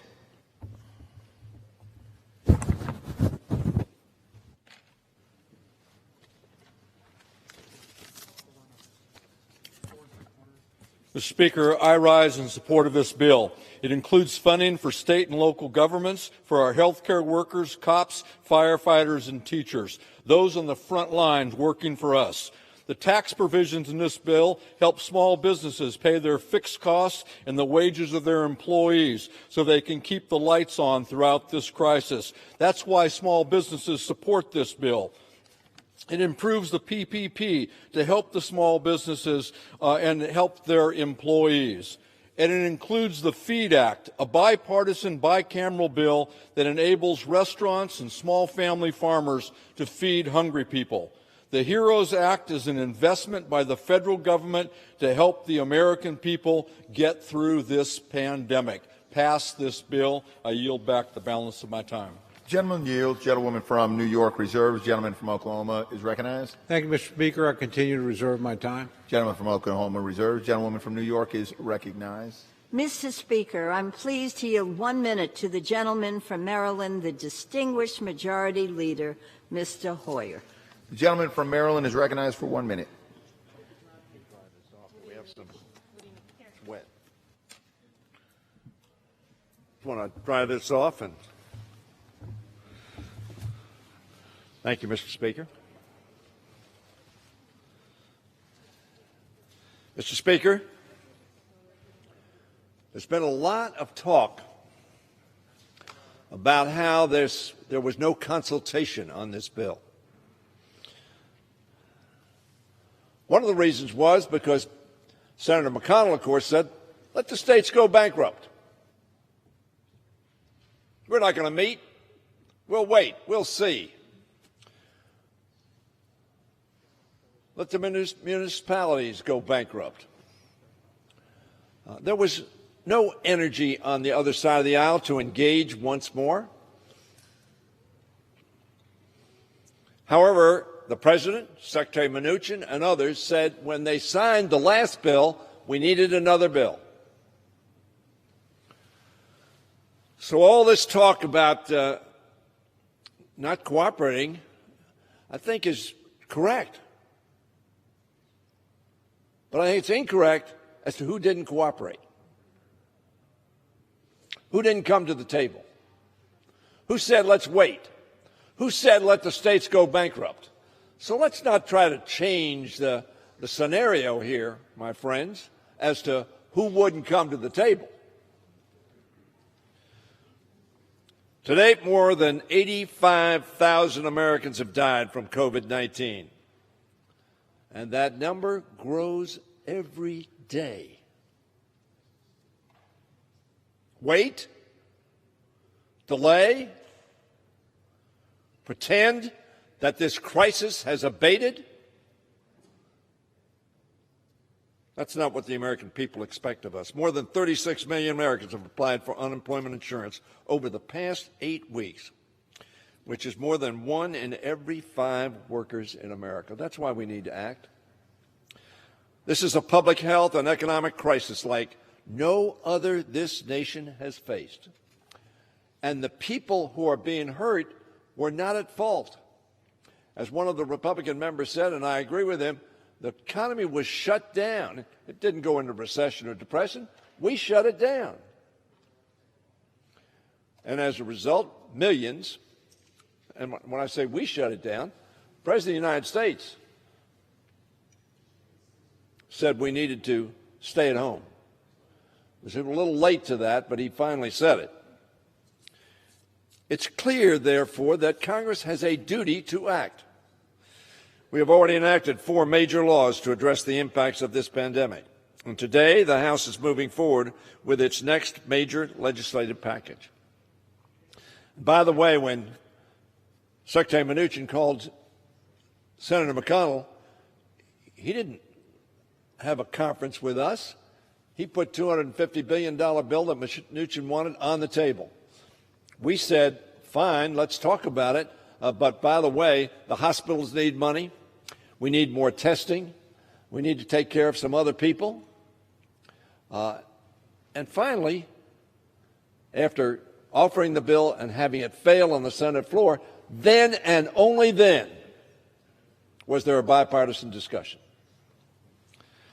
The HEROES Act will dedicate $1 trillion towards assisting our frontline heroes by providing grants to states, cities, counties, territories, and tribal areas. If you talk to any one of them, they will say they are hemorrhaging revenues, and they need help now. As state and local government revenues decline sharply, this will not only directly support first responders, healthcare workers, but it will also keep teachers from losing their jobs as they contribute to this great national effort by blazing trails in virtual learning. Our bill would provide an additional $75 billion to ramp up a national coordinated effort for testing and contact tracing, which we should have had 3 months ago. And indeed, perhaps before that. That will be critical to any effort to reopen our economy so that we aren't back here over again confronting the fallout from this pandemic. It would also require the Occupational Safety and Health Administration, or OSHA, to establish a clear and enforceable standard within 7 days to require workplaces to develop and implement plans to keep workers safe on the job. We admire and we thank all those who showed up so we could stay home to try to defeat this virus. But we need to prevent employers from retaliating against people who say, it's not safe, Mr. Employer, make sure it is, which is what we're doing on this floor. The HEROES Act allocates $175 billion to help renters and homeowners afford their monthly payments and utility bills as they deal with lost income. Why do they deal with lost income? Because we shut the government down. I mean, the governors, the president, shut it down to try to defeat this virus. And very frankly, we're wearing masks to try to defeat this virus. It's a different environment. It increases SNAP benefits by 15% to help those facing hunger. All of us have seen these long lines in our districts of people who are fearful that they won't have food to put on their tables. It is time to act today for those people. And it protects our democracy by allocating additional resources to protect the 2020 census and secure our elections, as well as ensuring the Postal Service provides its essential service. Mr. Speaker, as this crisis continues, the HEROES Act will provide direct payments to give additional help to those who, through no fault of their own, are struggling to pay their bills and support their families. Now, not tomorrow and tomorrow and tomorrow, but now. It extends for 6 additional months the unemployment compensation program created under the CARES Act, including its additional $600 per week, and expanded eligibility to self-employed, contract workers, gig workers, while providing needed funding to state agencies to handle the historic influx of new unemployment claims. They're overwhelmed. They need help now. And it strengthens the payroll protection program by making sure it can benefit underserved communities and nonprofits of any size, as well as provides $10 billion towards small business loans through the EIDL program. It protects the independence of inspectors general. Let me repeat that. This bill protects the independence of inspectors general. That's an important aspect for the American people, so they can still strengthen oversight without the fear of reprisals from this administration. Mr. Fine was fired, essentially, because they feared his neutrality and fairness. The HEROES Act also protects health care coverage by expanding COBRA subsidies so people have their health insurance, by allowing a special open enrollment period in the federal and state health insurance marketplace created under the Affordable Care Act. Mr. Speaker, this is the legislation that American people need as they face this crisis. It's a bold response to an unprecedented challenge. So far, up to this time, we have demonstrated unity in responding to those people who have been hurt so badly. I tell my Republican colleagues, with all due respect, it is not time to abandon them now. So hopefully, we need to reestablish that unity. And again, I point out, it was not us who didn't come to the table. It was our Republican friends who said, not now, let's wait, let's let some time go by. In the HEROES Act, we can say in one voice to the American people, we're in this together. You and us. You and the Congress of the United States. When the House passes this bill, I urge the Senate to work with us and with the White House. Some people say this bill won't pass in this fashion. I think that's probably right. But we have set forth proposals, and it is time, and hopefully we will do it quickly, negotiate our differences and pass legislation to help those people without a job, faced with rent, faced with mortgage payments, faced with paying their bills. Let's make sure they know that we're in this together with them. I urge my colleagues, vote yes. Vote for the American people. I yield back the balance of my time. Gentleman yields. Gentlewoman from New York reserves. Gentleman from Oklahoma is recognized. Thank you, Mr. Speaker. I continue to reserve my time. Gentleman from Oklahoma reserves. The gentlewoman from New York is recognized. Mr. Speaker, I yield 30 seconds to the gentleman from California, Mr. Ruiz. The gentleman from California is recognized for 30 seconds.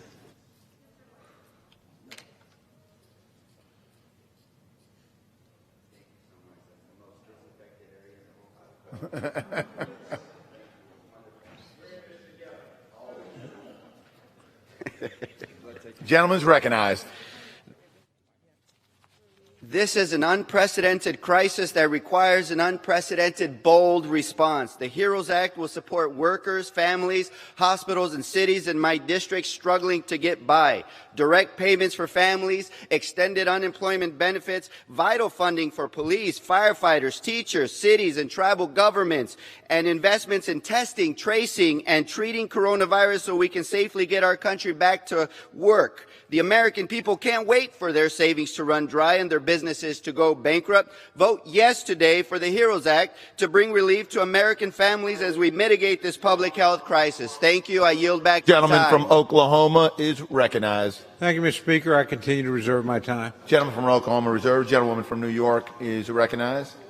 Mr. Speaker, I'm pleased to yield 30 seconds to the gentlewoman from Michigan, Ms. Tlaib.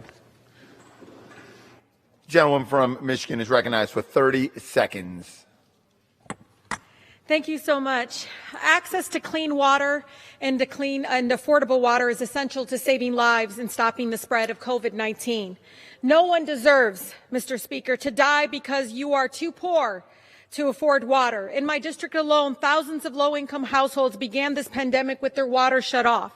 Just think about it. You're being told to wash your hands 10 times a day, and you can't have access. The richest country in the world where 15 million people can't wash their hands during this pandemic. I thank my colleagues for supporting in this bill a provision.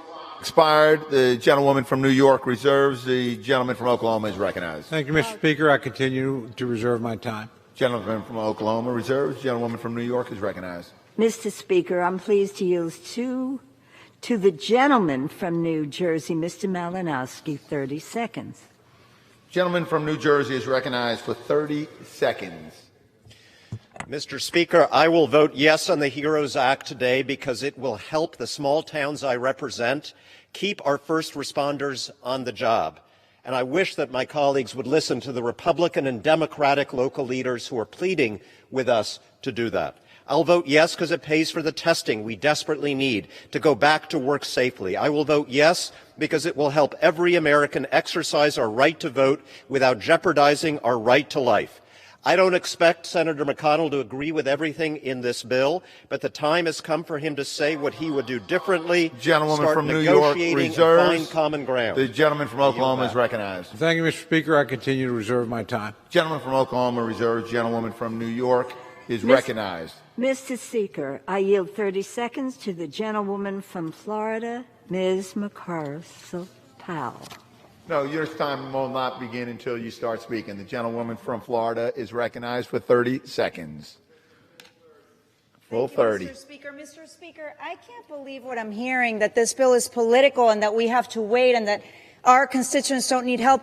I want my colleagues from the other side to tell my constituents in Florida that can't access their unemployment benefits that they have to wait.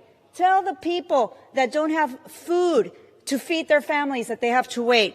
Each day that we delay, our constituents don't get the help they need. This is a bipartisan bill, and you know what? Because local municipalities are in dire need for those funds. Monroe County, Miami-Dade County are going to get the funds that they need to pay for our heroes. Firefighters, teachers, nurses, educators. Thank you. I yield back. From New York reserves. Gentleman from Oklahoma is recognized. Thank you, Mr. Speaker. I continue to reserve my time. Gentleman from Oklahoma reserves. Gentlewoman from New York is recognized. Mr. Speaker, I yield 30 seconds to the gentleman from Oregon, Mr. Blumenauer.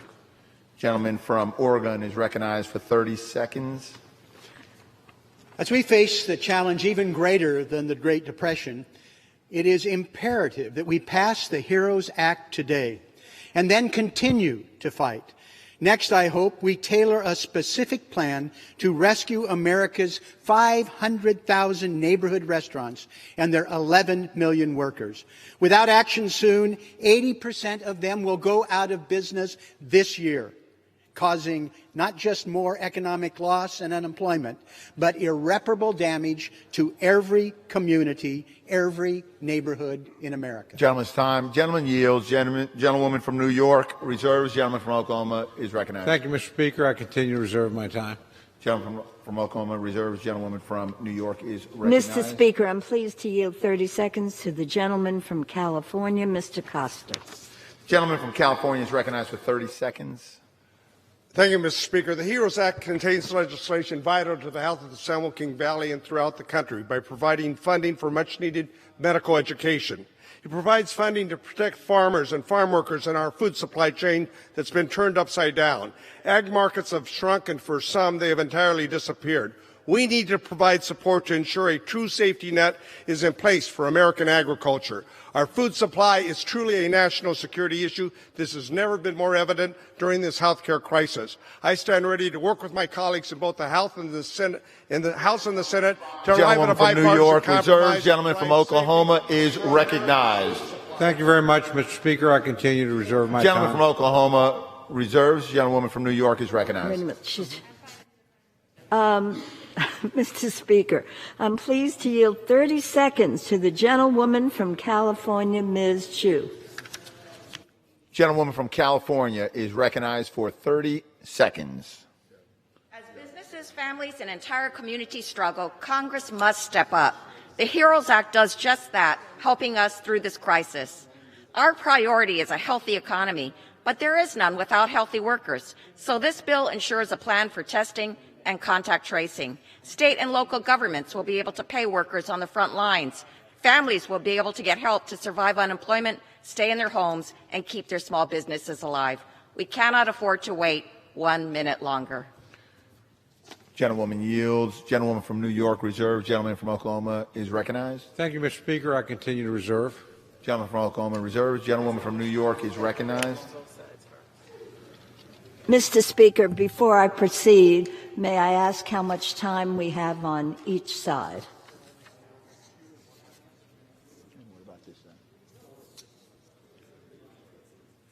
Gentlewoman from New York has 2.5 minutes remaining. Gentleman from Oklahoma has 4 3/4 minutes remaining. Where is he? Mr. Speaker, I'm pleased to yield 30 seconds to the gentleman from Maryland, Mr. Mfume. The gentleman from Maryland is recognized for 30 seconds. Mr. Speaker, thank you very much. We've had a lot of talk on this floor about this bill and people pointing fingers and saying it doesn't do that, it doesn't do this. What it does do, though, is to provide real support for American heroes, our cops, our teachers, our firemen, our first responders, our state and local governments. And this is not a Democratic effort.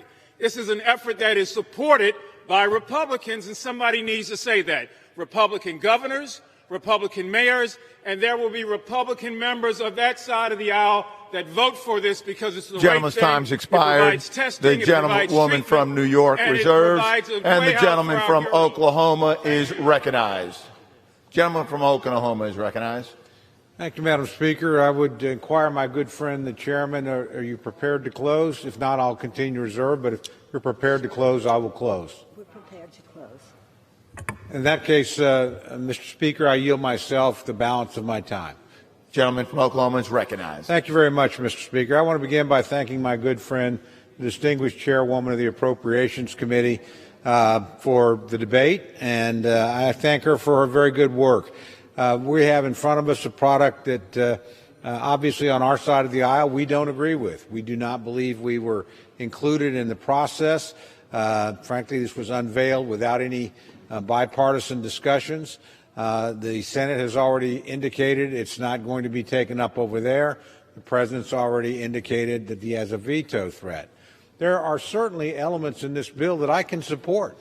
I want to commend my friends. Some of their work on tribal issues was very, very impressive. There's other elements there. There are things we can work on together in this bill. But my friends understand, as I think, the fundamental reality. The Democratic House, you have every right to pass anything that you want to pass. And there's lots in this bill I disagree with, but I respect your right to move it across the floor. But you have to recognize the political reality as well, Mr. Speaker. This bill is not going to be accepted in the United States Senate. This bill is not going to be signed by the President of the United States. I would suggest, rather than pointing fingers at one another and disagreeing, and we do that on both sides of the aisle on occasion, that we do what we did recently. We worked together extremely well. My friend, the chairwoman, had a lot to do with that. We've provided unprecedented relief to the American people in an extraordinarily short period of time, and done it with almost no partisan dissent on this floor. Sadly, that will not be what we see today. But because we don't do it today doesn't mean we can't do it or begin to do it tomorrow or later. But it will not succeed this way. At the end of the day, I've been exactly where my friends are sitting right now. I've been in this House when we had a Republican majority in the House and a Democratic Senate and a Democratic President. And we passed a lot of things that weren't acceptable to that Democratic Senate and would never have been signed by that Democratic President. Sometimes you want to do that to make a point. This is not the time to make a point, Mr. Speaker. We're in the middle of a crisis. We need to work together. We've shown we can work together. We should actually take a great deal of pride in that. And we should go back and cooperate and move forward that way. This vehicle will not pass. But there are elements in it, working with Republicans, that could pass. There's lots of other things in here that aren't gonna. And the reality is we don't have a lot of time. I actually agree with my friends in the sense that we are in a crisis situation. It's important that the country see us act, but it's important that we act together.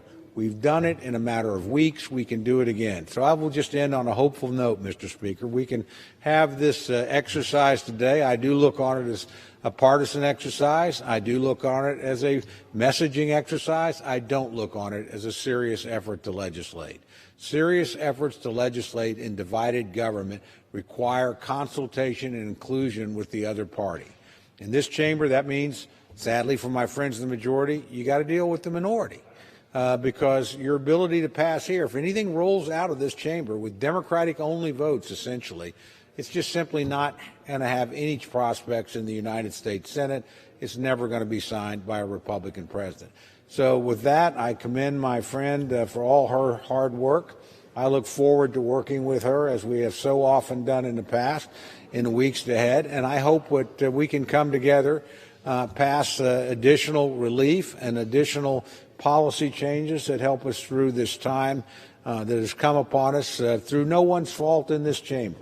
Neither party wished for this to happen. Neither party had anything to do with it happening. And frankly, when they're at their best, both parties work together to try and confront this crisis. Again, we've done that, Mr. Speaker, in recent weeks.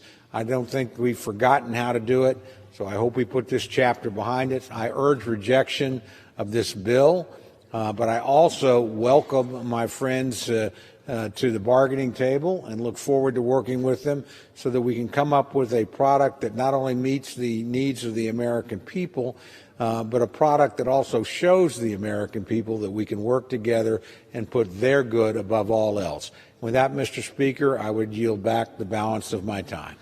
Gentleman from Oklahoma yields back the balance of his time. The gentlewoman from New York is recognized. Mr. Speaker, I yield myself as much time as I may consume. First of all, I want to say that my friend on the other side of the aisle is my friend. We've worked together, we've faced many challenges, and I do hope that we can face this challenge with direct assistance now, because in my judgment, we cannot wait. As we close debate, the American people really have heard two visions. Democrats want to send additional aid to people, the healthcare system, to students, and our heroes. People are suffering. I see it in my district. I'm sure my friends have seen it in their districts. So the Republican vision, which is wait and see. We will do something. The difference to my friends, I want to make it clear, that is not an option. 86,000 Americans have died. 36 million have lost their jobs. I see it every day. Just the other day, I spoke to friends at a nursing home. Too many people are losing their lives. So today is the day. We have an opportunity to act now. Let's vote yes, and I yield back the balance of my time. The gentlewoman from New York yields back the balance of her time. All time for debate has expired. Pursuant to House Resolution 967, the previous question is ordered on the bill as amended. The question is on engrossment and third reading of the bill. Those in favor say aye. Those opposed, no. The ayes have it. Third reading. On that, Emergency supplemental appropriations for the fiscal year ending September 30th, 2020, and for other purposes. For what purposes the gentleman from Virginia seek recognition? Speaker, I have a motion to recommit at the desk. Is the gentleman opposed to the bill? I'm opposed to the bill in its current form. The gentleman qualifies. The clerk will report the motion. Mr. Riggleman of Virginia moves to recommit the bill H.R. 6800 to the Committee on Ways and Means with instructions to report the same back to the House forthwith with the following amendment. In Subtitle A of Title I of Division B, strike Section 20102. Pursuant to the rule, the gentleman from Virginia is recognized for 5 minutes in support of his motion. Mr. Speaker, I offer this motion to recommit because Americans across this country are watching the steps we take in Congress. Millions of Americans need our help, and unfortunately, millions more will lose their jobs if we consider partisan wish list legislation that has no chance of becoming law. Our nation continues to battle the COVID-19 pandemic, and the strength and ingenuity of the American spirit has shown forth. We in this chamber came together to pass the CARES Act, a bipartisan aid package in March of this year. In times of crisis, Americans should come together. But that togetherness has waned and the bipartisanship has vanished. Masked in darkness and socially distanced from any review or debate, this bill is filled to the brim with progressive agenda items.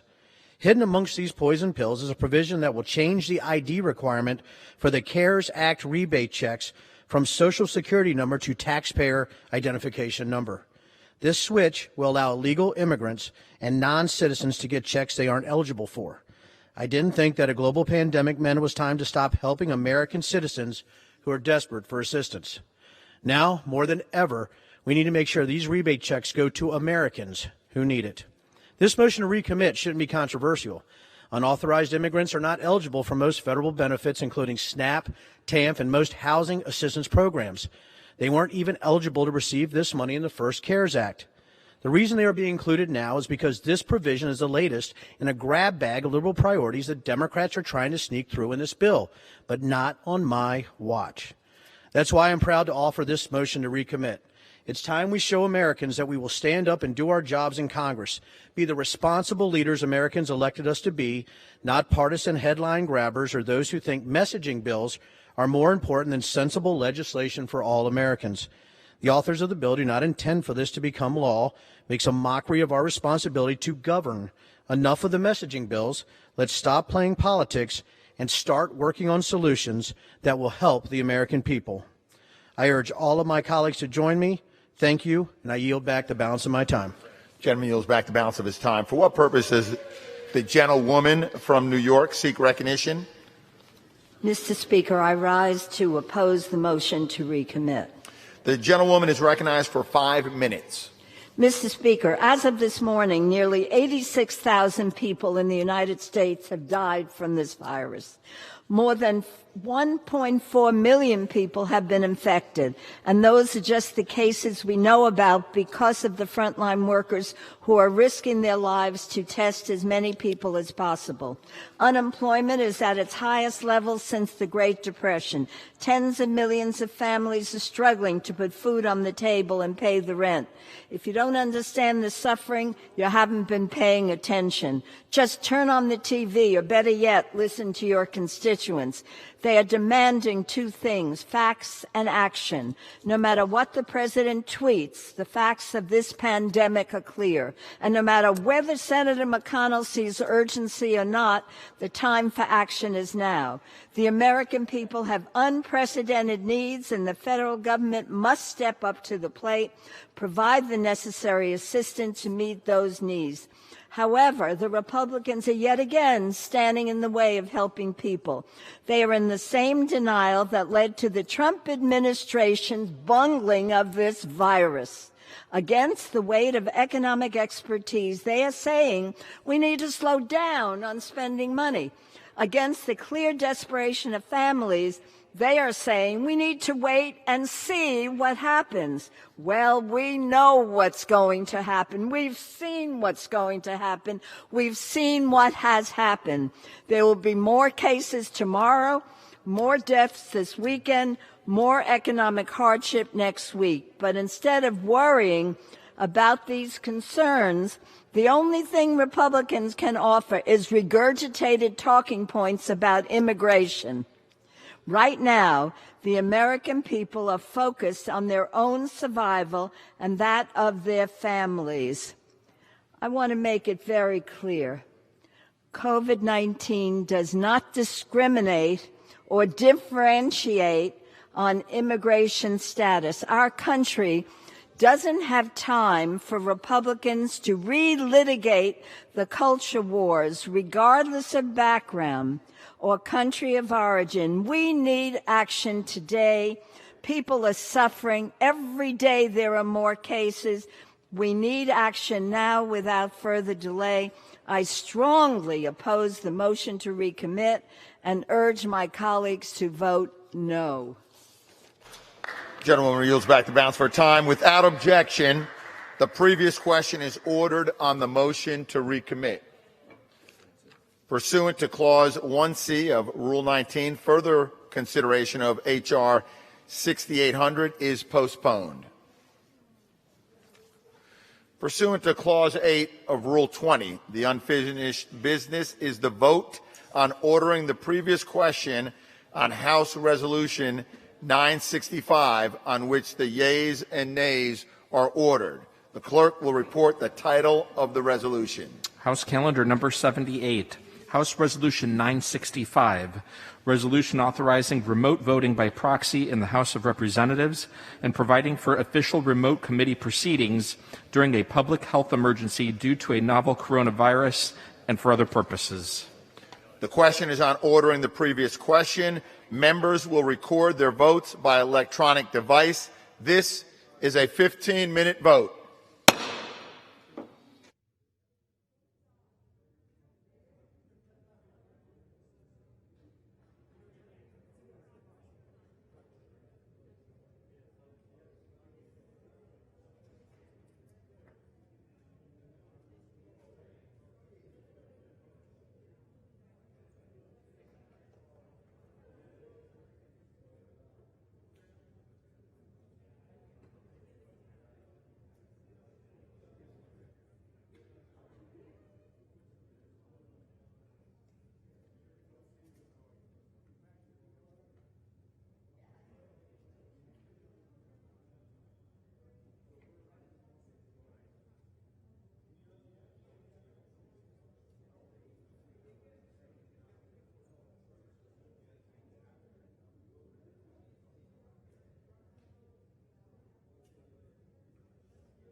On this vote, the yeas are 217 and the nays are 189. The resolution is adopted. Without objection, the motion to reconsider is laid on the table. Right.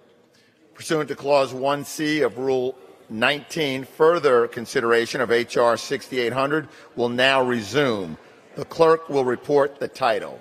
H.R. 6800, a bill making emergency supplemental appropriations for the fiscal year ending September 30th, 2020, and for other purposes. The question is on the motion to recommit offered by the gentleman from Virginia, Mr. Riggleman. All those in favor say aye. Aye. All those opposed, no. The noes have it. The motion is not agreed to. Gentleman is recognized. Gentleman from Ohio, for what purpose? I'd like to request a recorded vote. Recorded vote is. Does a gentleman request the yeas and nays? Yeas and nays, please. The yeas and nays are requested. Those favoring the vote by the yeas and nays will rise. Sufficient number having risen, the yeas and nays are offered. Members will record their vote by electronic device. This will be a 15-minute vote.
On this vote, the ayes are 198 and the nays are 209. The motion is not adopted. The question is on passage of the bill. Pursuant to Clause 10 of Rule 20, the yeas and nays are ordered. Members will record their vote by electronic device. This is a 15-minute vote.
On this vote, the yeas are 208 and the nays are 199.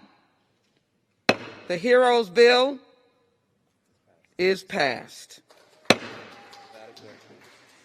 Without objection, the motion to reconsider is laid upon the table. For what purposes does the gentleman from Maryland, the majority leader, rise? I ask unanimous consent to speak out of order for 1 minute, pursuant to the instruction of Ms. Schwanza. Without objection, so ordered.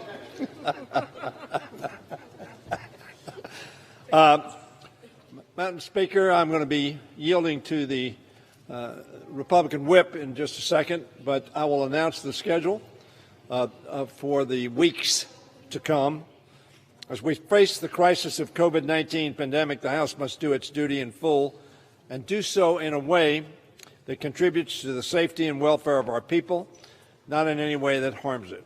I want to thank each member of the House for returning to D.C. today to vote on this important legislation. Madam Speaker, members are advised no votes are expected in the House next week. Members are further advised that the House will be in session on Wednesday, May 27th and May 28th. As everyone knows, the Senate has amended the House-passed FISA bill, a very important piece of legislation, which will require the House to act again. I expect that to be considered on the 27th. I also expect conversations to continue on additional legislation addressing the COVID-19 pandemic. The House could vote on COVID-19 related bills on May 27th and 28th. I am pleased that the House has adopted a resolution to allow the committees to work remotely. I look forward to getting our committees back up and running so they can begin having hearings and markups on critical legislation. Clearly, the House, as it moves forward, needs product. I've talked to the appropriators. I know that the WRDA bill is also a bill that we are looking at moving forward. The National Defense Authorization Act is a bill that we want to see marked up. I talked to Mr. Smith tonight. So hopefully we will be moving ahead, getting product, and we'll be considering that. We have adopted some rules not only for committees but for the floor that will facilitate not only working on legislation but also the safety of our members and staff. As the gentleman knows, we have a number of must-pass bills that I've just mentioned.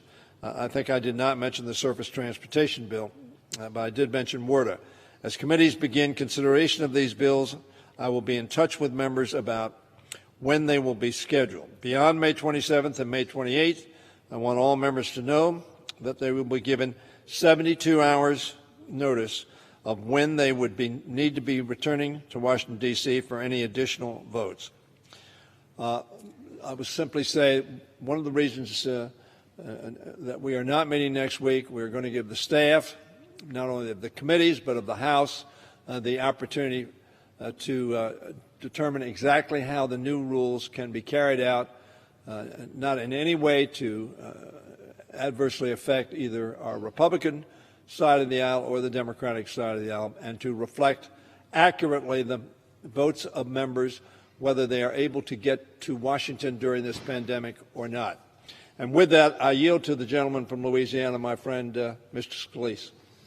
Thank the gentleman from Maryland for yielding, and a couple of questions, but the first I want to ask, it's my understanding that on May the 19th next week, we are supposed to be swearing in the new members of Congress who were elected this week.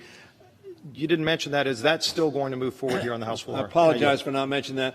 There will be pro forma sessions, and at the pro forma session on Tuesday, we will swear in the two new members. I yield back.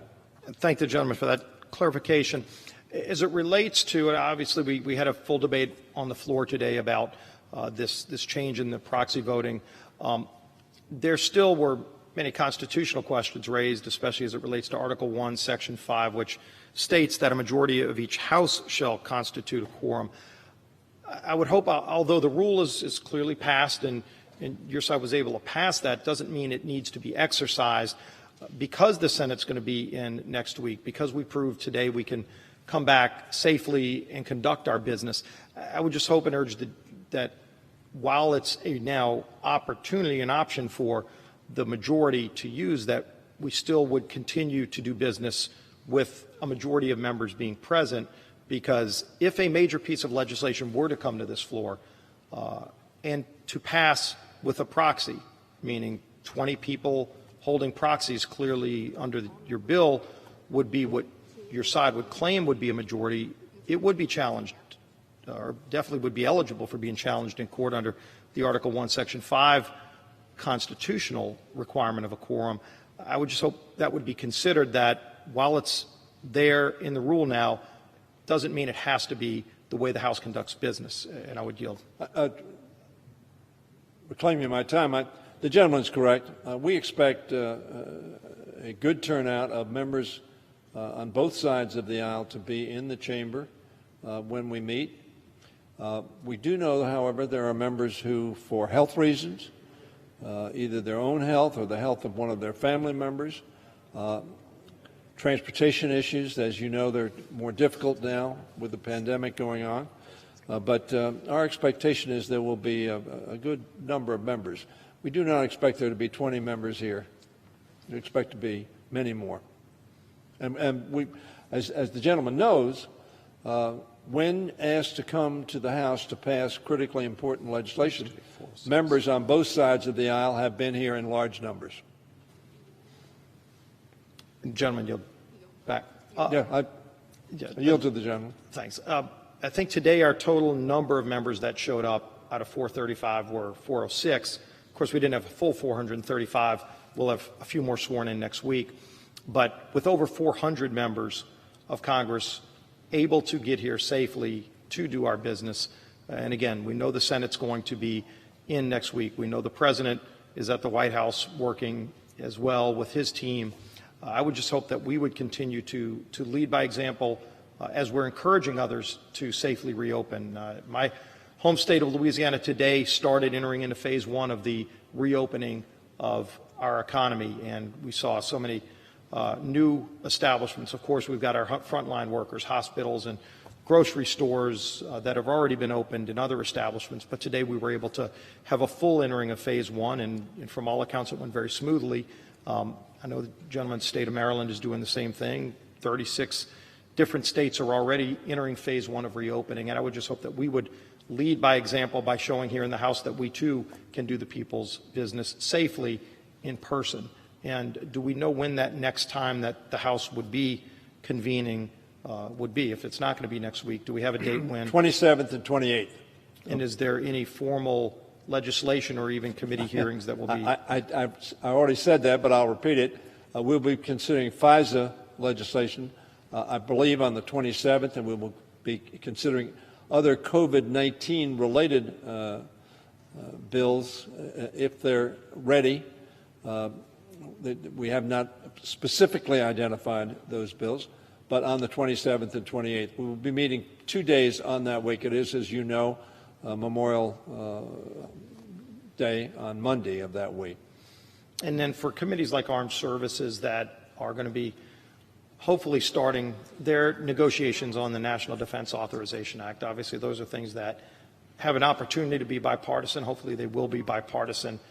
Historically they have been, and that would be hopefully some more work that the House would do here in Washington, here at the Capitol, and we would just push to make sure that that is the case, that we do as much of our work here, not remotely, not through Zoom and Skype and WebEx and other things, but actually here in the Capitol, where we can again show the country, as we're asking them to safely reopen and start getting our economy back on track, that we would do the same thing. And I would yield. What I think, and I'm reclaiming my time, what I think, Mr. Whip, is that we are showing that we intend to do our work, and we intended to do it with concern for the safety of our members, with the safety of our staff, the safety of witnesses who appear before our committees, and the safety of committee members as they proceed.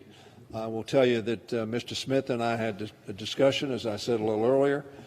He is going to be talking to his ranking member and I expect them to have a markup, and I expect that markup to be in person.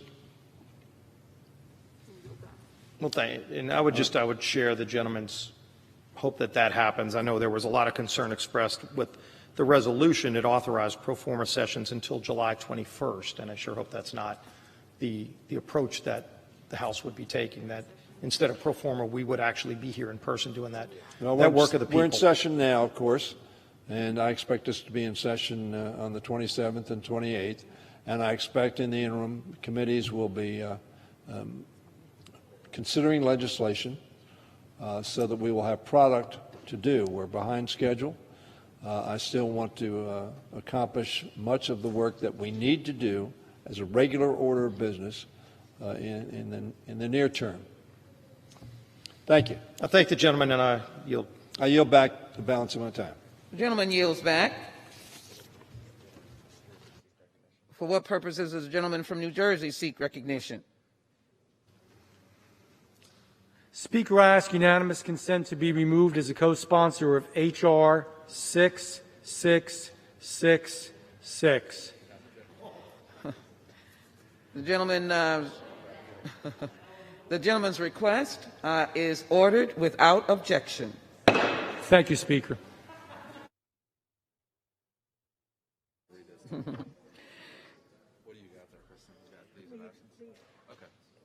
You want them now?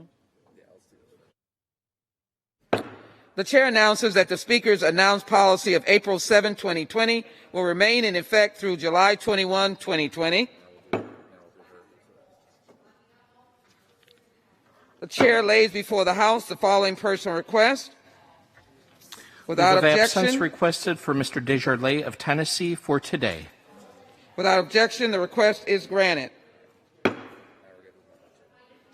Pursuant to Section 7B of House Resolution 891, the House stands adjourned until 10:30 on Tuesday, May 19, 2020.